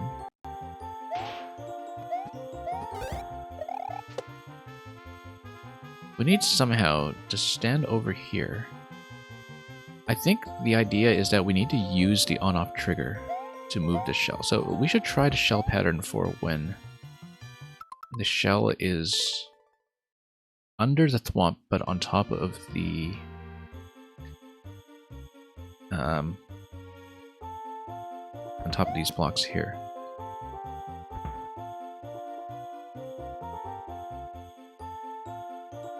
I need to test out one additional thing too. Let's test this out. So we know Snowball hits the thwomp. Yeah, it's because big thwomps have collision. That's always going to be the case.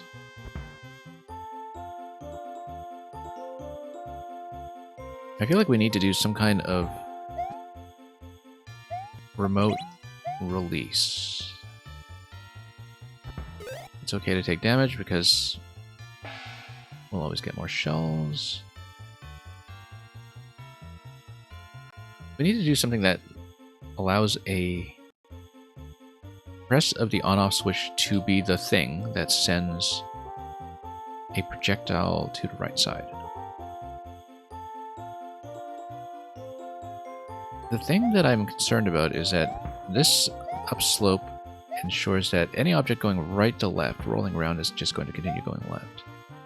Any object going left to right is going to bounce off the wall and just deflect. But what if we used the thwomp as a deflection piece somehow? Where we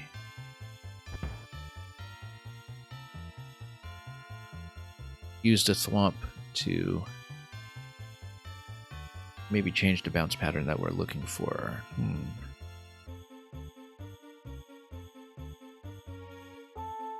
Also remembering that we can always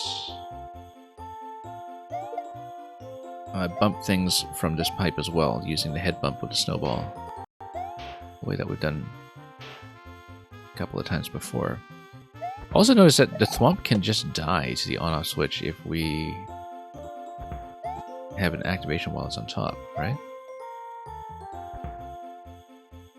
Just clip it.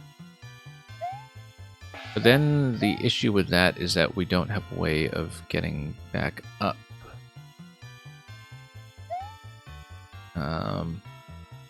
While still having two shells. Dorla Remetti, welcome. So we can kill the thwomp. And at least that gets it out of the way, but I still wouldn't have a way to speed my way over to the feather. But I think we're probably supposed to bounce the shell back and forth in this location. And then release it, and then hope for the best, I guess. But I just don't see how this deflection pattern is going to be friendly. I think it's going to cause trouble.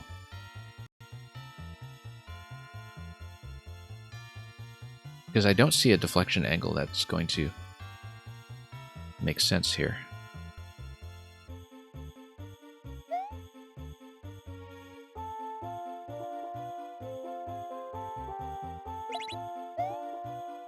We definitely need to be standing here, though. Unless there's some other way to obtain the feather that I'm unaware of.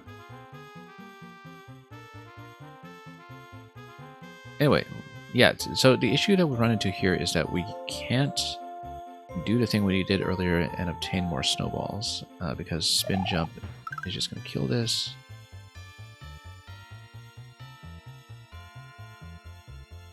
And we're kind of locked into the off state. We probably should have displaced one more snowball to make it available before killing the thwomp. But the thing I'm going for... Actually, no, we can still go up here now that the Thwomp's out of the way, right? No, we can't.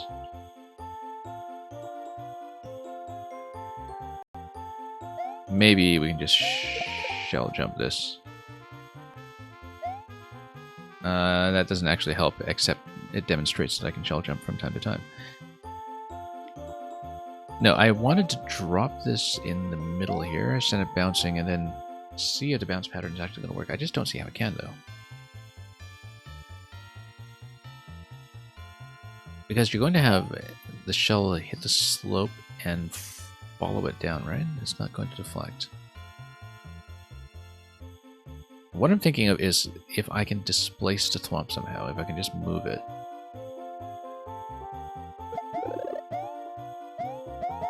Yeah, I must stand above it.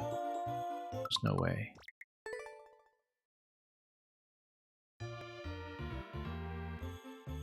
Okay, let's try this again.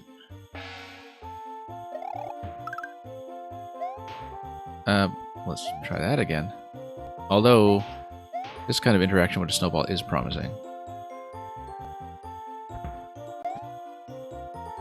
Particularly if we can get it to deflect somehow. It is one potential way that you can get maybe an... Oh, you know what? If you place a snowball down here, I think you may be able to get it back and forth going with a shell, and then you can have an on-off switch flipping mechanism. That wouldn't help you though, because you still need to stand here to collect a feather.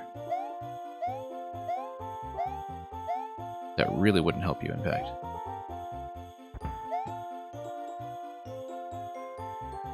Let me see if we can set something up that does something like that. We need shell plus snowball up top to do it.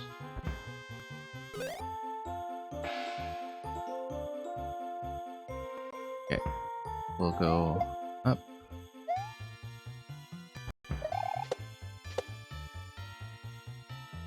Drop this guy.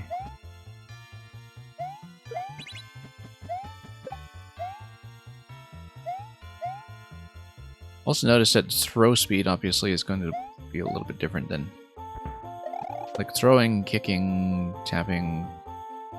There are a couple of different speeds in play often. Let's drop a snowball in the slot here. Oh, that's not what I wanted. Alright, let's redo it from scratch. From scratch.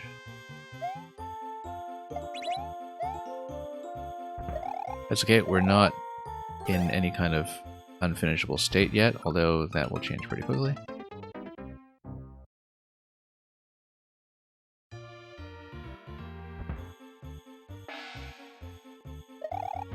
Okay. Let's go back and do this properly. Move this guy. Actually, we don't need to do that. We'll just do this.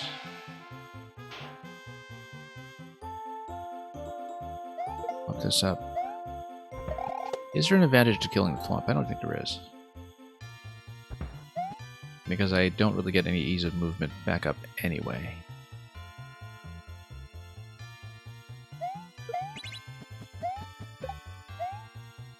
Okay, shell trap.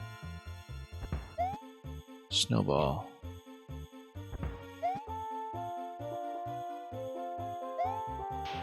Nope. Can't do that. I'm just a second here. I was hoping to grab this and we keep doing this. Anyway, we need to move that shell out of the way. Also, I wonder if there's something that can be done with tapping the on-off switch while there's an object on top of it. And doing something that way. Okay, let's get back into position here. We'll tap this. Go down here. Whoops, no. Now we'll need to do this the hard way. The way we usually do.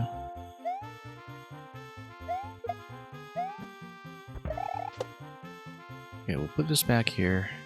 And try to place things a little more responsibly. Notice that if you have one shell over here, yeah, another one falling on top of it will probably just deflect. Let's...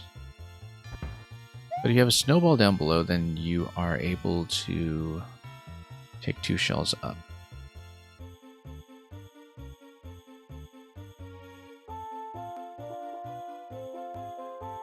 Soft drop, there we go. What happens if I do... Nah, no, that's what I thought. Same with if you have 2 shells just on top of each other. You can't actually brace that location with anything, I think, because the shell will always come back. And Aegis Cook, I know precisely what you're talking about, because I've also been holding my tongue in that particular channel. I'm not up to date with it, though. I have been catching bits and pieces for my own entertainment.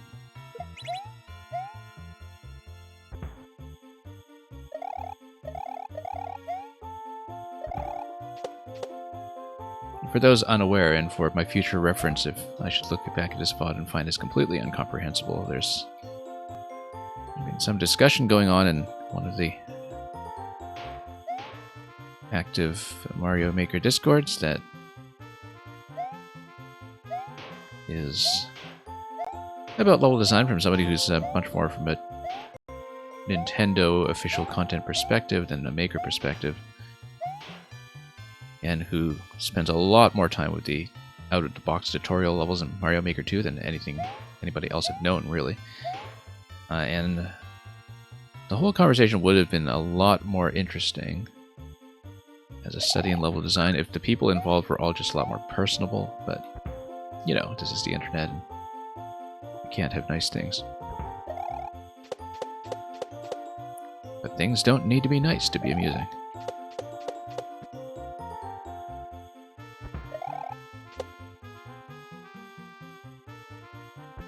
You see, Electrodude, it's kind of interesting to me because there clearly is a huge audience out there of people who just were alienated from Mario Maker because they wanted more traditional Nintendo-style Mario, and they had particular principles for how they wanted that done, and they're just like completely uninterested in anything else, no matter how tame and accessible it is.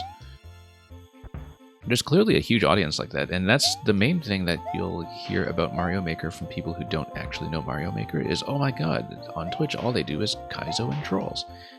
And I just want to do traditional platforming. Where do I find that? And from a level design perspective, there's clearly something psychological here that is interesting and worth discussing. But it's worth discussing among people who don't have this massive...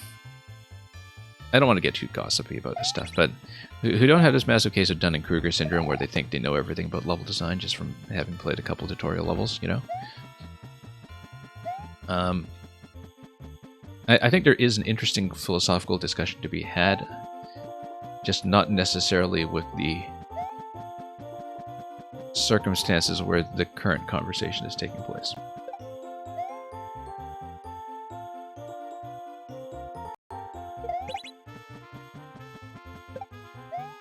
As far as SMB3 levels go, I think going back to them, they're too short for my taste.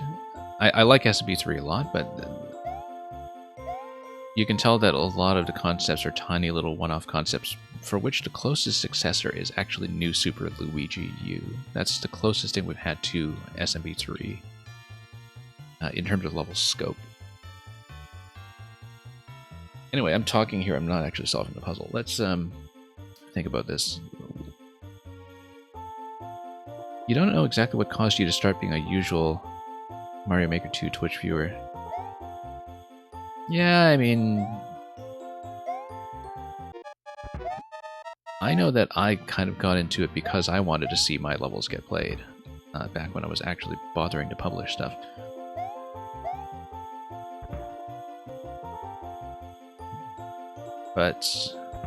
And I imagine that it's the case for a lot of people, but interestingly enough, Mario Maker 1 had a huge audience of people who did not own Wii U's and did not play Mario Maker. And one thing I've commented on before is that it seems like Mario Maker 2 doesn't have that same kind of outreach. That Mario Maker 1 was able to reach non-Maker audiences much more successfully. I'm still thinking about this. I'm still thinking about this shell deflection here, how it's going to happen. I feel like we do need to get a shell under the thwomp somehow and bounce it. Or we need to kill the thwomp and then put a shell underneath. Let's place the snowball somehow. I'm still thinking about this. We've got 40 seconds to do it. We'll bounce the snowball.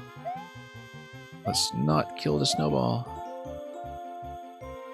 And let's shoot this thing. And let's see if we can actually get this to work. I just don't think that either direction is going to deflect correctly. I'm looking at this and I just don't see it working. Because if it's going right to left, the slope is going to send it down, right? Left to right, it will definitely deflect. Gotta pick one. Yeah, no, there's no way.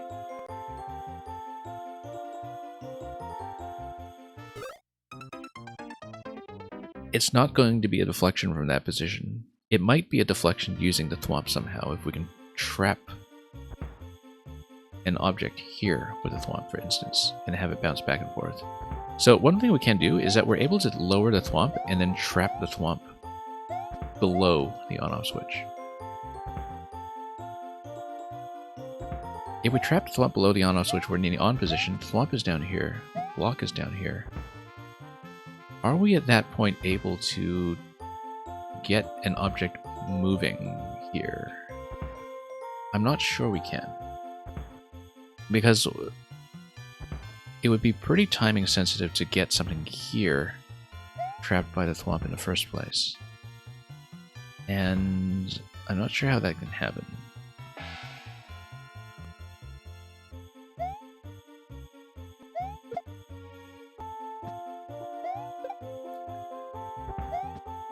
Yeah, let's see here.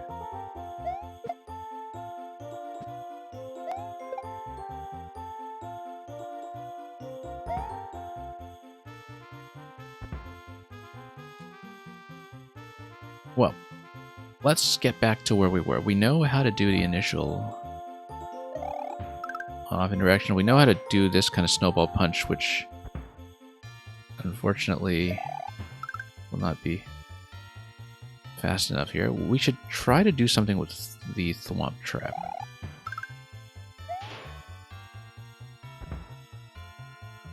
We know how to send a snowball across, except it doesn't do anything interesting if it's just going to deflect like that. I wonder if there's a meaningful difference here between the head bump with a snowball and a normal throw in terms of the collision rules, the speed of the interaction, anything that we might need to look at.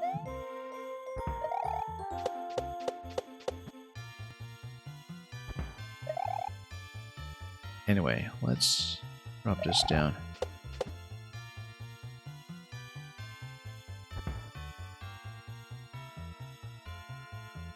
So, if we send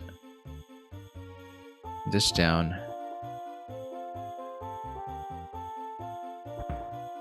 okay, we need to preserve a snowball first of all. We need one additional projectile for sure before we do anything. I think I might have a way to do it, where we trap a shell on the right side and then do a snowball activation. I think we have a way to do it. I'm just trying to figure out how the setup is going to work.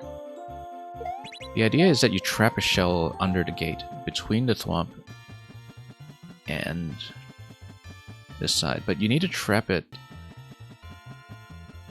The problem is that the thwomp is going to come up too quickly, and we're not going to be in position to actually do anything with the on-off switch. But anyway, we need to grab the snowball for sure, though, after we've swapped the states. We want to have snowball access. We need some kind of projectile here.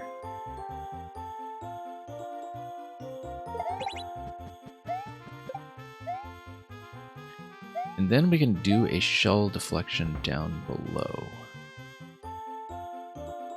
We can also get back to having 2 shells down below at any point just by destroying shells.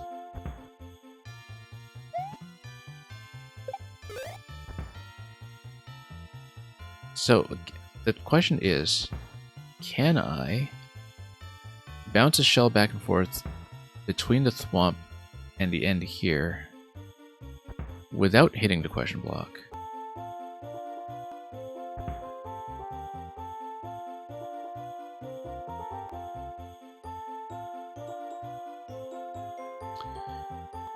I feel like a damage boost might actually be part of it here.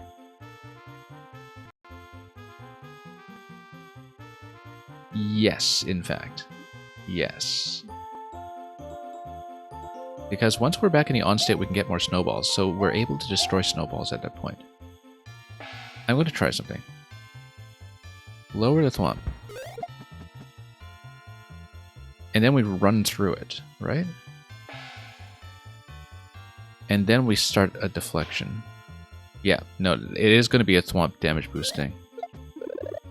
Except we need the thwomp to be trapped in this position. That's fine. We trap it under and then we do the damage boost. And we run both ways. Okay, okay, I've got it. I think we understand how to do this.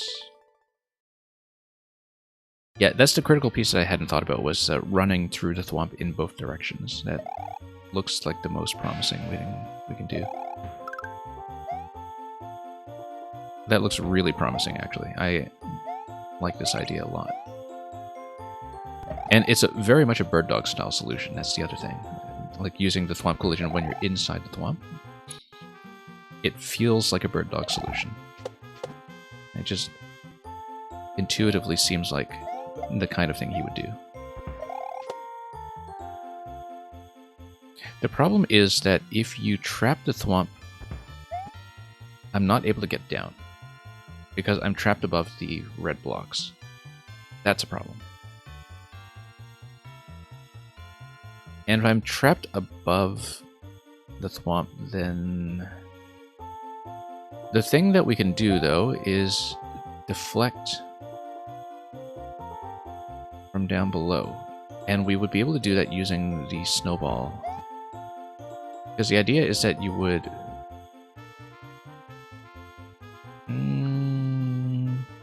Okay, let me test something out here. I'm going to drop a shell in this position. Let me just test something. Yeah, upward bump is going to remain stationary. Upward bump on a snowball, however, is able to bump a snowball to the right side. Now, why would you want to do that? Why would you want to do that?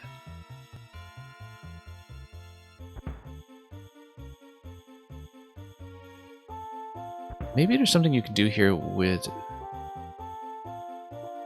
the thwomp activation on the right side. Okay, no. Okay, so let me show you why my idea didn't work. Because if you drop the thwomp, and then you trap it, then I can't actually go back downstairs. You see? But the thwomp remains in that position if I hit the on-off switch. The thwomp doesn't actually move all the way back up. Like, if it deflects back to this position, I can open that up again and the thwomp stays down. That's the solution. And we can continue from here, in fact, because the snowball is able to reactivate.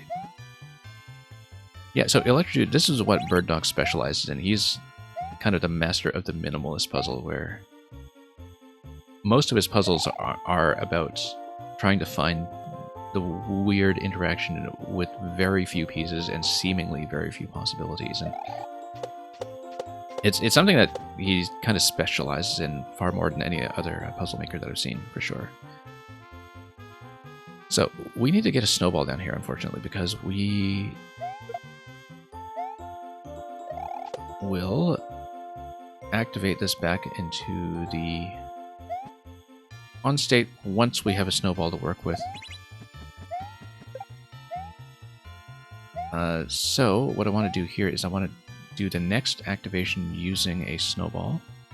It's going to drop the thwomp, or drop the shell rather, into a position that I can use.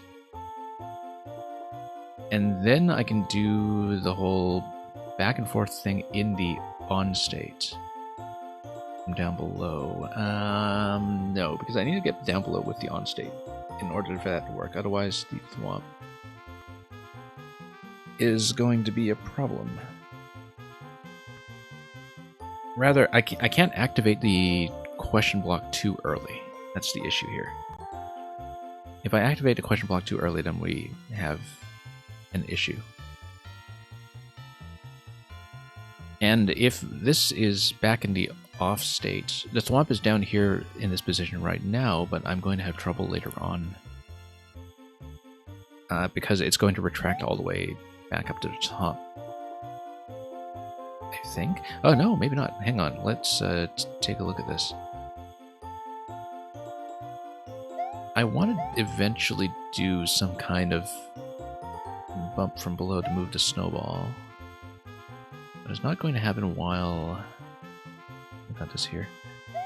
Yeah, Aegis Cook, I have had Bear24's Puzzle Super World kind of on my codes list for over a year now. I actually do plan to do that one eventually. I heard about Bear24's Puzzle Super World a long time ago, probably from some other streamer like Street Rat playing it. One of the other puzzle specialist streamers. And I do mean to do it at some point. Like I was saying. Okay, we can hit the on-off switch over here. It's going to open up the gate again and allow me to go back downstairs. I know how to get a shell to deflect back and forth as long as I am in the on state. Now, how do I go back down and reset back to the on state? That's the issue right now. We can't really do any kind of back and forth interaction here.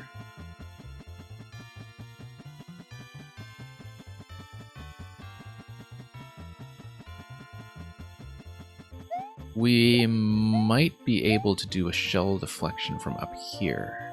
That would work instead if I used a snowball to hit the on-off switch. Let's take a look at this. And let's not kill it yet. Grab a snowball. Oh, whoops, grab the snowball, I said. Grab the snowball.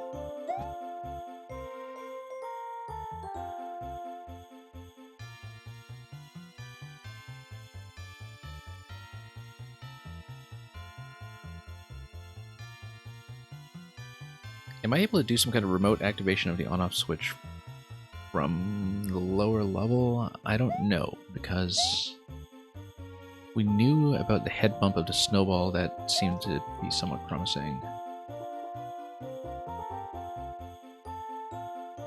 But let's think about this a little further.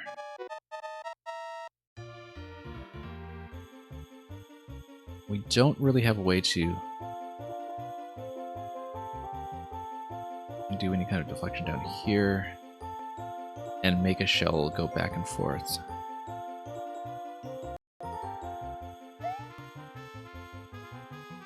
So the thing I'm trying to figure out right now is how do we avoid activating the question block too early? Because ideally I want this to remain the state. We've got 50 seconds before we need to reset this. That's okay.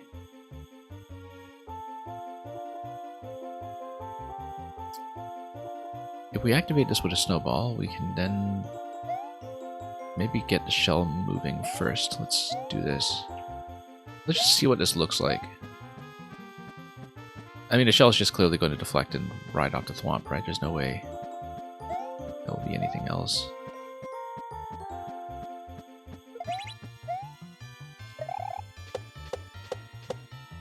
The thing I want to do is this. And yeah, the thwomp unfortunately is going to go up.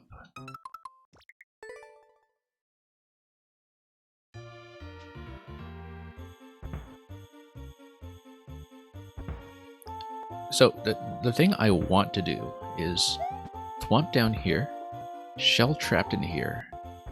I get back outside and I activate the on-off switch. And that's the end state I want to go for. I feel like it has some promise. I just get the sense that it kind of looks and feels right.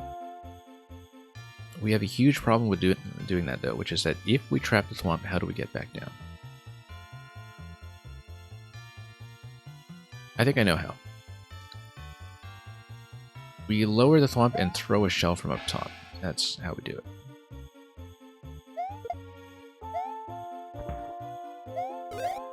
But then we're going to have a problem with being able to grab an additional shell for the back and forth deflection down below.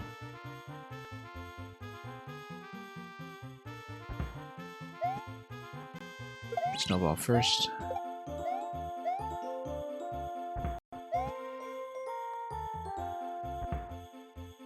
Trapping the thwomp up here isn't going to do anything interesting.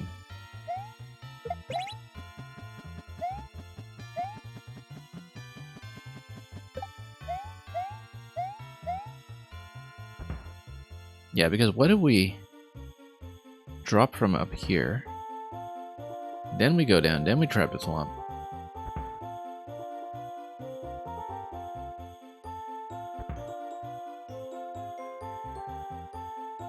We still need a way to get back upstairs. That's the issue that I'm looking at. Because if we stand on the right side, we hit the thwomp, rather trap down below.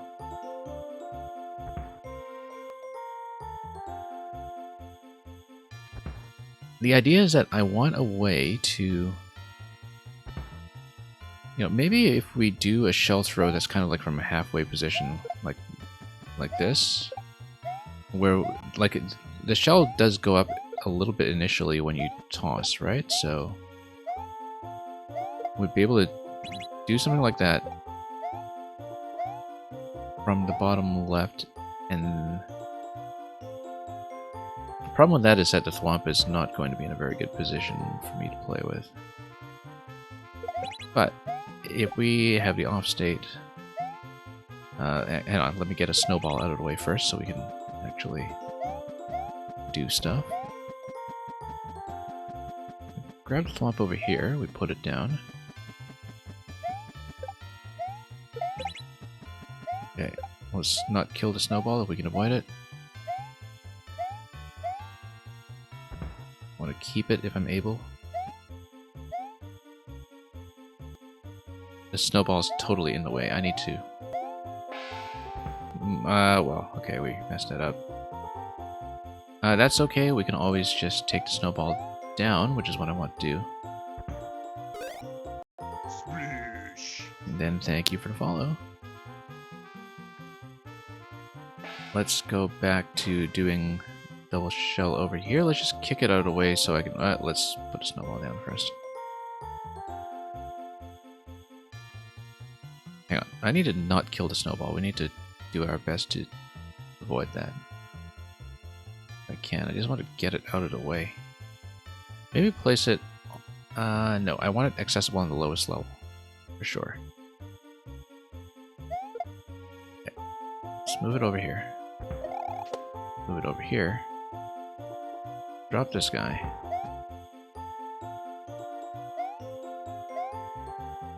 Drop this guy. Trap. Good. We unlock the trap next. In the off state, we go down.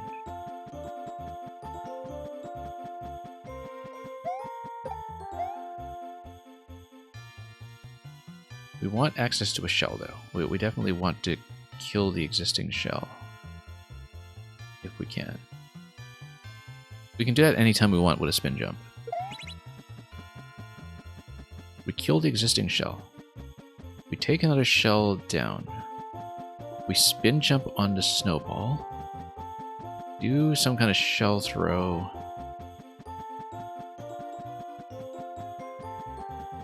that will then send a shell all the way over here.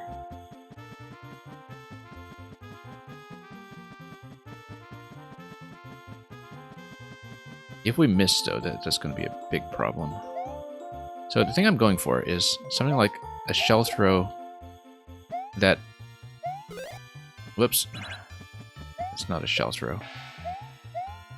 A shell throw that allows me to stay on the lower level. No, we can't do that because we need a shell bouncing back and forth. Which means that the thing that hits the object here must be a snowball.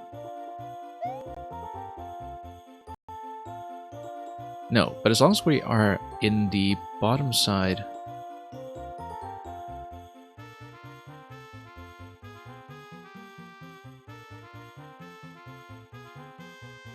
Here's how we do it. Here's how we do it. Shell is trapped in this location.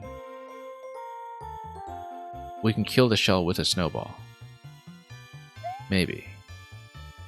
I feel like the deflection isn't going to work, though. The snowball is going to fall over here. Probably going to hit the wall, right? We should test that before making assumptions. I locked myself, didn't I? I absolutely locked myself. Okay. I need to test one thing. We're going to see if we can remotely kill a shell with a snowball.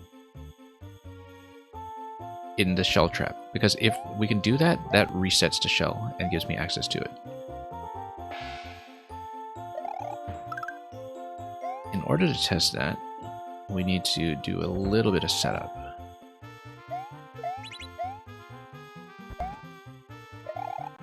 Let's go down here. It's okay. Go up. That's not what I wanted, but that's okay. We'll take it again.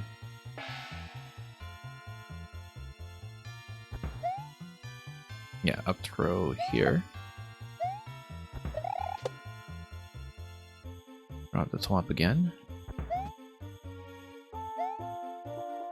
We're going to spawn a snowball next. And I want to see where the snowball goes. Thwomp is down low. Snowball lands, but not quite the way I want. Okay.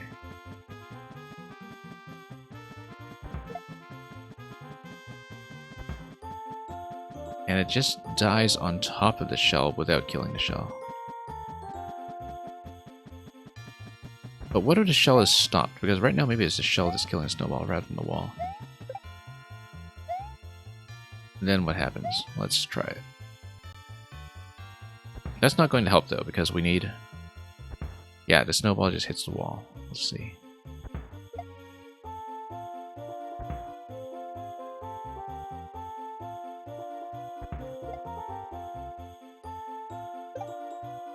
Okay, it does kill it.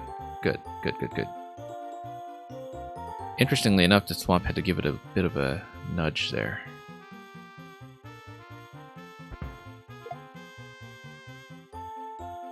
Interesting. Because it allows me to kill the shell from this side. But the implication here is that maybe I can bump a snowball from down below. And if I bump a snowball from down below, then maybe it'll be able to roll over and kill the shell and then give me a second shell to access. At that point, I need to be in the on state. We've got a lot going on here. Alright. Let's tap this.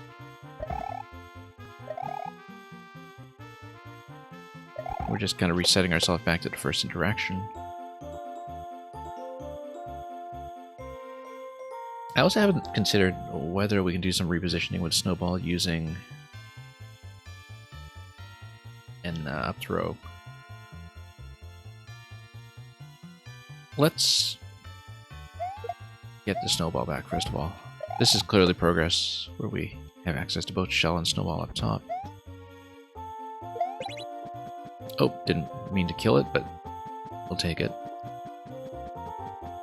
I think I need the Thwomp in order to create a trap wall, but we need to test out a few interactions anyway, so we might as well stop this for the moment. Yeah, so if you're in the on state here, you kind of need to get back into the off state, but...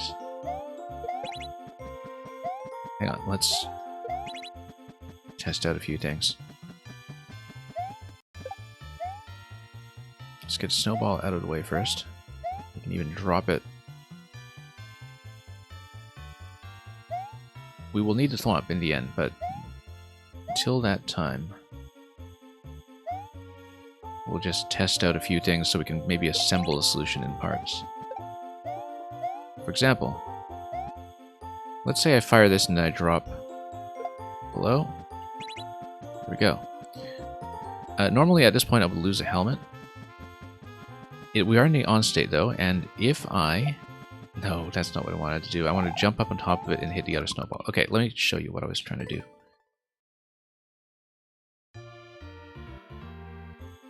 So imagine that we did that, but had the Thwomp still trapped below. I think we have the right idea. Then we would basically bump this over and try to use this snowball to kill the shell, and then reset the shell on the other side. And then we have another problem after that, which is how do I get back upstairs? So we still have issues here. But I think we can always grab the snowball from below without actually coming up.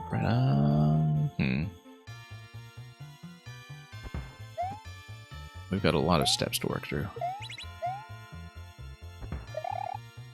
Alright, let's drop this again. Alright, fine, we'll do that instead. Probably die. Come on. It's a little one-tile slot here. It's only a one-tile slot there because you definitely need to send an object across, I would imagine. Wearing the shell spawns a shell. Let's cross this. Go up. Let's try to do the Thwomp trap if we can. Yeah, just throwing it in that position works just fine. Grab the snowball. I think what we'll do with a snowball is we'll leave it here, because then I can grab it easily and also prevent issues like that.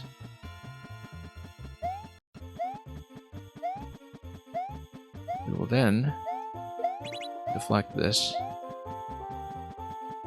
Oh, this is going to be a problem. Alright, that's fine. We will...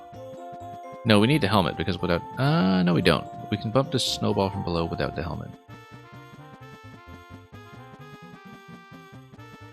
But we definitely need some way to hit the on-off switch again from below. So, never mind, let's redo this. But what I can do is I can drop from up here. What if I... Yeah, the thing is that I can throw the shell here. But the problem I'll run into is that if I drop at that point, unlike when I displaced a Thwomp earlier, I will take damage on the way down. If I take damage on the way down, that might still be fine, actually. But we need to move the snowball first, so we still have snowball access.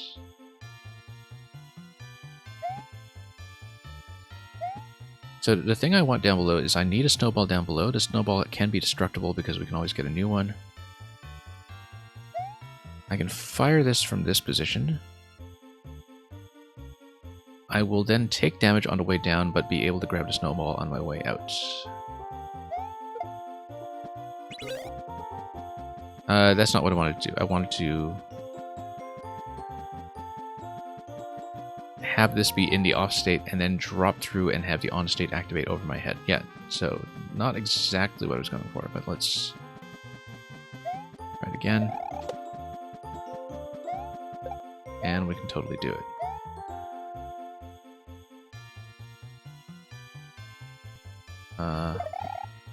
Oh, we can deflect it going the other way. Might be easier.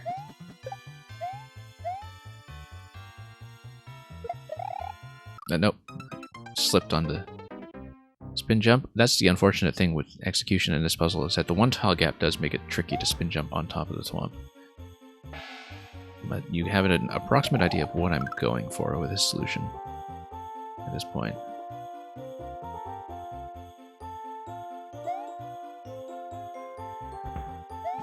I think we can do it. Yeah, once again, let's slip out here. No, the problem is we have to kind of do it in one shot as well, or it's going to be a disaster. Okay, let's go. Up, we got to replace it with a snowball. Place the snowball somewhere easily obtainable. Then let's not confuse ourselves with the state, or for that matter, with killing the thwomp. That's okay. We need the thwomp alive for the actual solution, but we'll continue testing anyway. We'll test out the thing that I'm trying to do. The thing I'm trying to do is I want to get a snowball down here.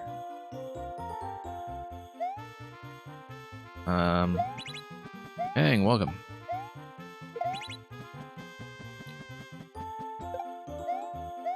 I want to get a snowball down here, and I want to go off to on. And imagine that the thwomp is still alive and downstairs. The idea is that we go off to on, we spin jump down here, bounce on top of the thwomp, get down to the lower level, this goes, and then that activates. Now we are down here, but we need access to an additional shell. And we need access probably to an additional snowball. Imagine that the thwomp trap is down here. We want to spawn a shell from this pipe. What we'll do is we'll kill this snowball and get a new one. We'll bump it. And let's see if it actually falls. Oh, no, it doesn't. It doesn't do that at all, actually. That might not work. That might not work at all. You feel like if this was a solution that's too obscure, I don't know, I played a lot of Bird Dog, and some things with Bird Dog are very obscure, so...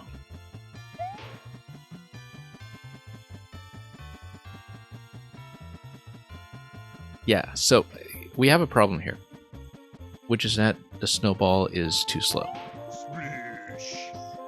In order for the snowball to not be too slow, the thwomp needs to be in this position. It's not going to be trapped in that position. There's no way to do it.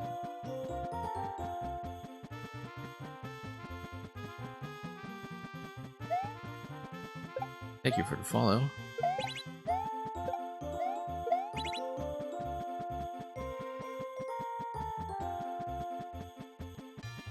I feel pretty strongly that it is going to be something like a... You know what? If the snowball is down here, doesn't the shell die to it if the snowball hits at that point? We got to test this. We have to test this. That could solve a number of issues. So let's say we fire this from this position. Oops, not this position. This position. Oh, my bad. We forgot about the on-off state. Let's try this again. Hang on.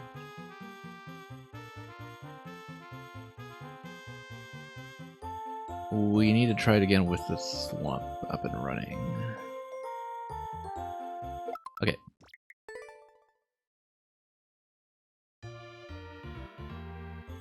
Let's try it again. We need the shell to die, right? Why don't we place the snowball in such a way that the shell dies against the snowball on the deflection? The problem with that is that I still need something to jump on, and that's okay because the shell will respawn from the pipe and we'll be able to do it. But I won't be able to get upstairs, that's the issue. That I still need a way to get back down.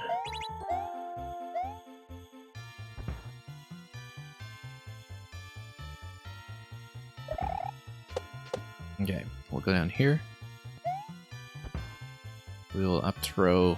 We'll get snowball access once more. We'll drop this guy. Then we will do the same thing as before to get snowball access.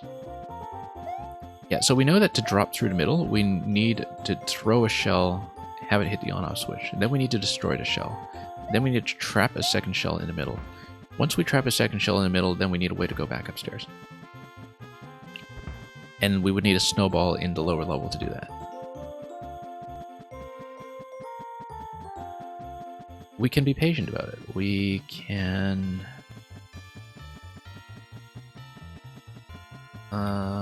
let's take a look at this. Let's grab the snowball first. Tony Core, are you allowed to suggest anything? You can ask, let's say. I prefer people not to backseat if they're kind of fairly certain about what to do or if they've seen the puzzle before, but you're welcome to ask me if I've tried something already or anything like that. I mean, I trust people to be good about not spoiling things if they've also not seen something already. So what I'm doing so far is I'm trying to trap the thwomp on a lower level. And if I do that, I want to get downstairs with the on state, and then I want to destroy the shell. That's what I've been going for all this time. To do that, first of all, though, we need to move the thwomp. Let's do that. And let's get the thwomp back down the stairs first without destroying everything. We've got a pretty good way of doing it. The snowball's totally in my way. Trap the thwomp. And we know how to go off to on.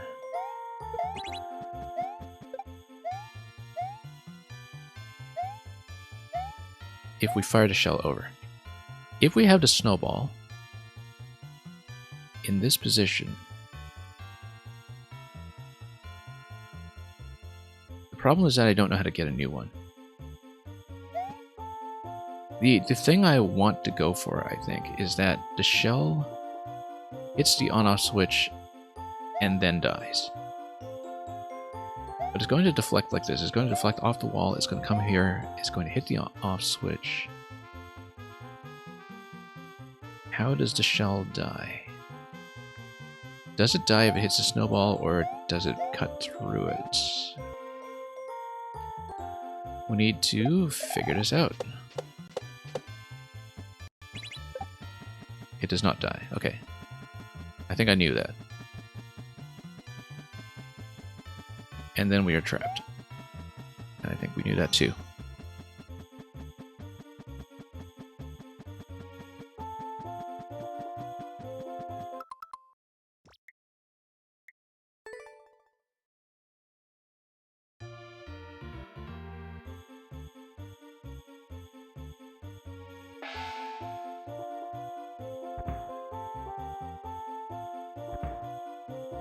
Okay, you believe you saw Arruntius play this level and you did help him to solve it since you couldn't do it.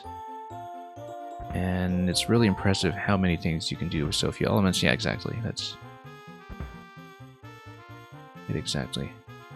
Mr. Electrodude, you said is the guy that was in Goose Grabber's stream a while ago. I don't think I know who Goose Grabber is, unfortunately.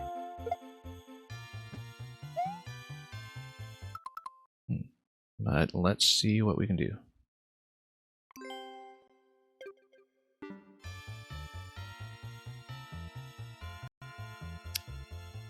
Okay, same idea as before, I think. We're going to get back to the state I was in previously. I still think that the thwomp trap is the right idea. That we trap a shell here. We hit on-off on the other side, then we're there in position to collect.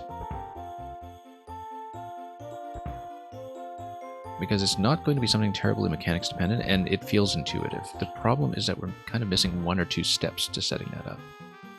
One of those steps is killing the shell.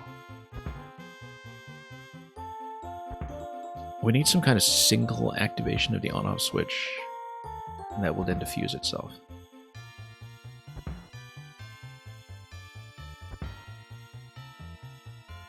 And I'm not sure how that's going to work.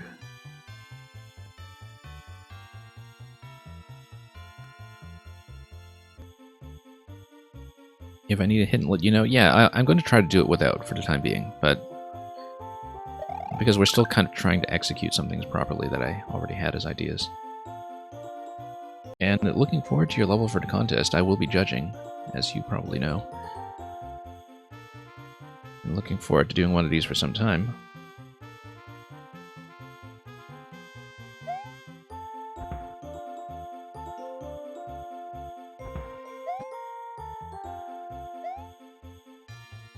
But yeah, we'll figure that out piece by piece. Let's see here.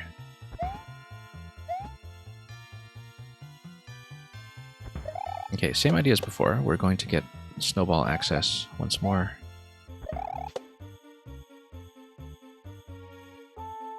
I still find the shell deflection idea to be most promising. We just haven't really set it up properly yet.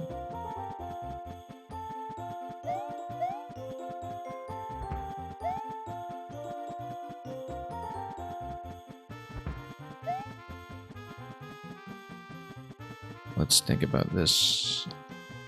Okay. I did have a way earlier to get a snowball from the left side.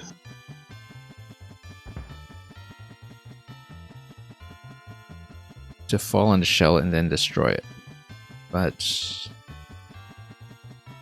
we need to think about how to set that up, because I think it was only working against a shell that was stationary, and the Thwomp also deflected it in a certain way to get that going. Like if we had something like this where it would fall off, and if it fell off at a certain height, it would have a falling arc that would basically work out. There are also two different throwing speeds we have to remember, and then the throwing speed might matter, but maybe not. The thing that threw me off was that the shell bump, or rather the helmet bump, as a method of projecting the snowball isn't fast enough to work. And that, in order for that to work, the Thwomp actually has to be lowered already.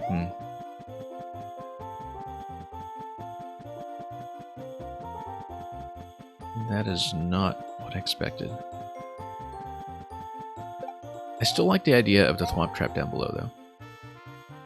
In fact, I really feel like it's necessary.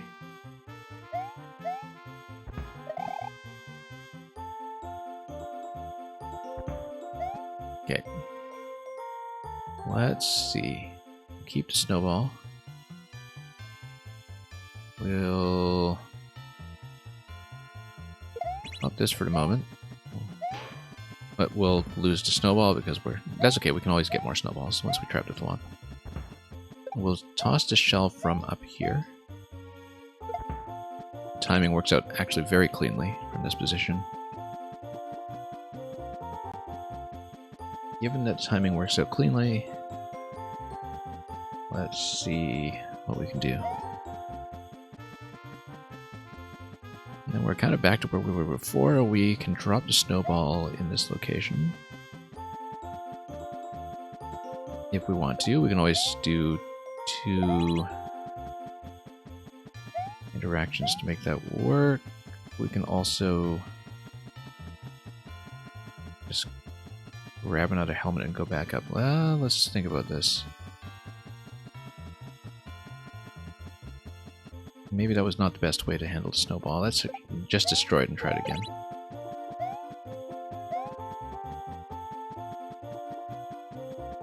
Yeah, because the snowball just falls on top of the Thwomp, and we know that.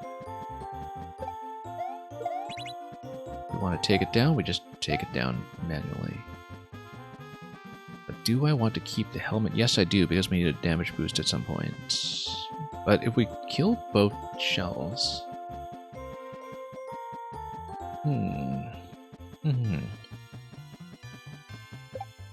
Like, the question is, if I jump down while we activate the off switch, do we have a way to destroy the shell afterwards? Maybe if we set up a snowball in advance. But we need to look at this deflection pattern and see how it looks. Like, it goes down. It's going to cut across this entire area here. And so there's no chance of it dying until it gets to this point. At least not dying to a snowball. To another shell maybe, but we don't have 2 shells. So if we do some kind of remote activation of the on-off switch from there, that's not really going to work.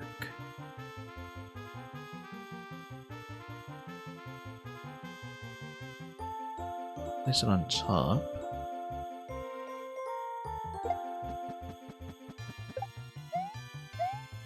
Yeah, I still think it's going to be something involving destroying the shell from afar. We just don't know. I think it could be something like a snowball throw that looks like this. Let's see if we can do it, just from an execution perspective. Like a snowball throw that's just high enough that I can't actually get over. Let's see if I can make this work. See, the snowball is going to go up a little bit on the initial throw. We need to jump in such a way that I don't go too high to get on top of the platform or anything. Seems too precise. But just like that, that's the throw we want. That's the throw we want. We need to do a throw that looks exactly... whoops.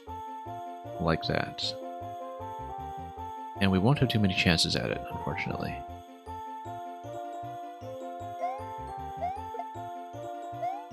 Because if I accidentally go up above the platform even once, that fails. But if I can execute that throw, that should kill the shell. It is a little too precise, I think. I agree with that. That we know from previous experience that that actually doesn't quite hit the shell unless the thwomp is able to displace the snowball slightly. Like, the throwing angle isn't quite right.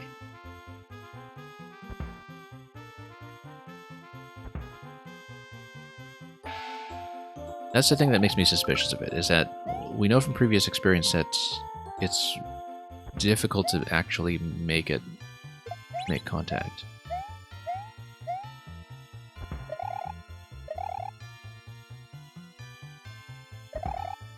Whoops. Yeah, that's the thing. I know that about Bird Dog, that the execution is never really finicky. The solutions might have an extreme edge case, but they're an extreme edge case that's easy to repeat. And I do know that from previous experience with Bird Dog solutions. So I still have this idea that if we have the on state, while we're in this position where we have 1 helmet and 1 shell, we should be able to kind of deflect off the thwomp this way and have it bounce back and forth on this switch.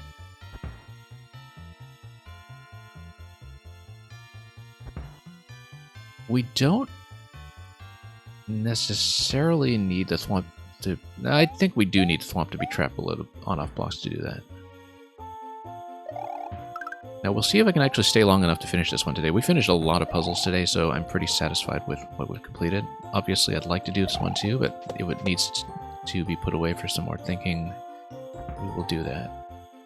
Because it's possible I may have to go fairly soon. But we'll take this as far as we can.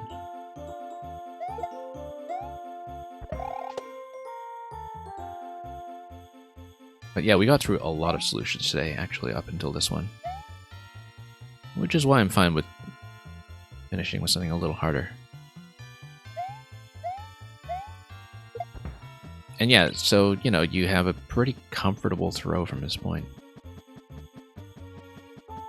I've been assuming all this time that in order to get the cape, I have to have a remote activation and I have to stand here to receive the feather. I don't see a different way to receive the feather. It's possible that maybe that assumption is faulty.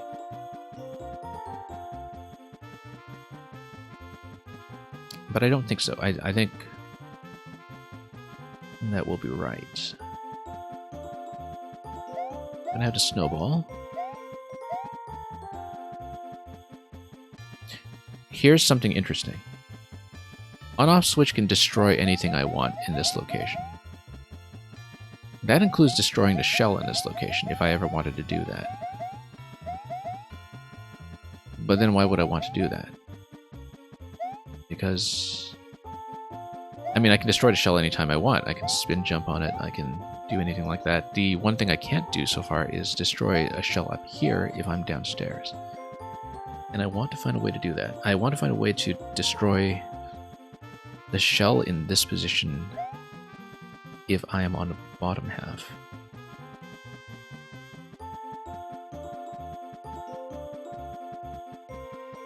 It's either that or finding some other way to go off to on from down here, which might involve a shell throw that looks kind of like this, where you throw from below without jumping up.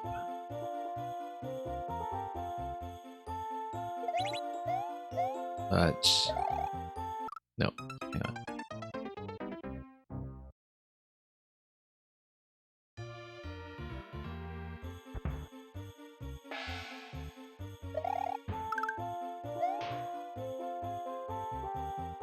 So let's think about this a little further.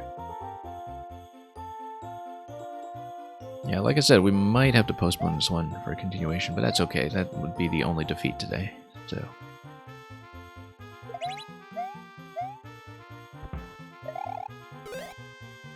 Hang on, let's lower it once more.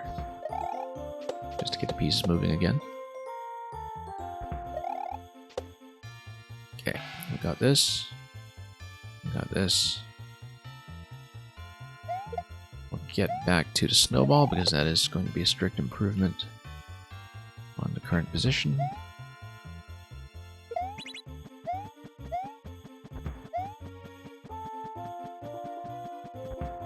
Maybe we need to do the Thwomp Trap at a later point than what we're doing right now.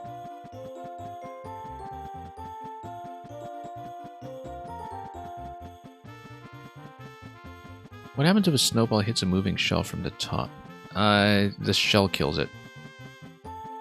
We tried it earlier. I had a stationary shell at one point and the snowball was able to kill it from above. The moving shell, I'm pretty sure the snowball just kills it.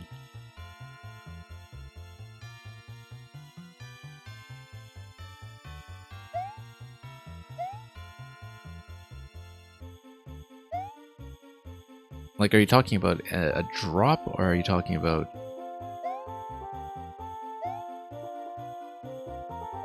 Let's see, because let's say we kick this. I can't really do a drop anyway, because I have to do a remote activation from the other side, so... A straight drop actually does kill it. That's promising. But, as I said before, like, we're not in position to actually do a straight drop, because I need to be down below somehow.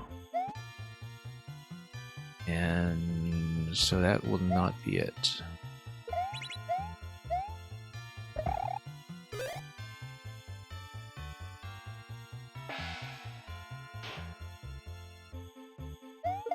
Let's get back to where we were. And drop it once more.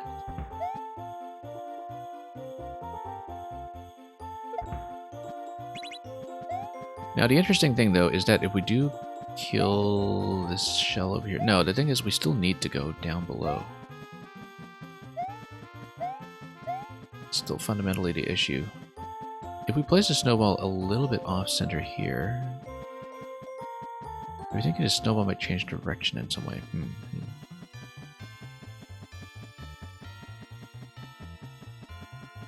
Anyway, we do need a lower snowball so we can have something to jump on that is not a shell. We'll lower it. Oh, yeah, I made the same mistake before. We can't do it this way. We have to prepare... It's over here, but the problem is the spin jump.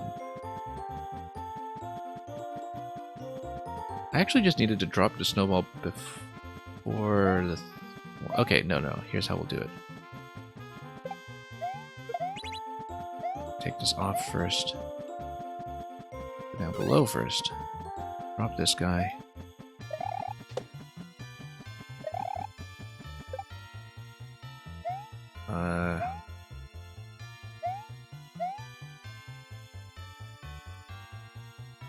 We really should have worn this as a helmet. I think I still need it.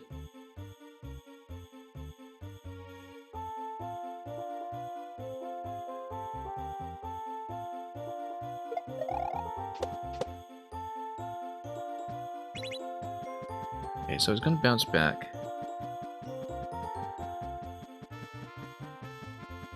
We can stomp on this. Notice that I no longer have the helmet, and maybe without the helmet, I'm able to grab a snowball from down below, and that might make a difference here. There we go. Yeah, I need the helmet off to do that, in fact, because if the helmet bumps that, I can't actually pick up the snowball. That might be a critical change that I hadn't considered previously.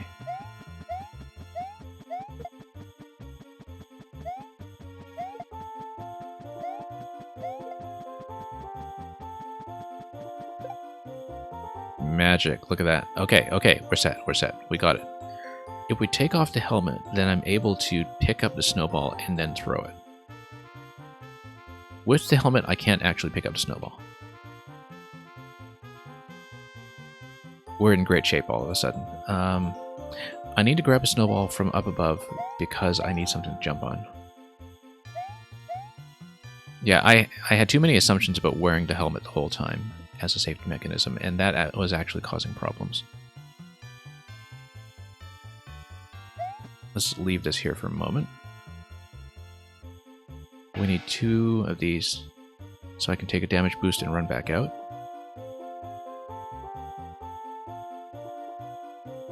The movement here is going to be a little bit tricky. Let's... Perfect. That's exactly what I want. Then we hit on-off from up above, and we are set. We basically have it because we can get some more snowballs anytime I want. We've got it. That was the one change, was taking off the helmet. In the top left corner. That was the one change. And that solves it. That's it. That's exactly what it was. And as usual with a bird dog puzzle, the whole time it was staring me in the face. The big problem there was I could not pick up the snowball in the top left as long as I was wearing the helmet. We make one change, we peel off the helmet. Done. It's okay, Aegis Cook, that's what a rewind button is for. I will of course always be cutting the permanent VOD as well. Thank you for the GGs, that was extremely satisfying to do. Very bird dog-like solution. We had everything. We had absolutely everything we needed to make this work, and the only thing was figuring out how to get the correct interaction to get the right throwing speed on the snowball. It's such a precise level in some ways too, where not in terms of the player requirement, but in terms of having the snowball deflection on a shell on the top row work in such a way that it cannot work with the helmet and must always work without the helmet and with a normal throw. It's such a specific thing, and we understood the principle of the solution, I think, probably an hour before I actually got it, but it was just that one little execution change that was eluding me the whole time, and so very satisfying to figure that out.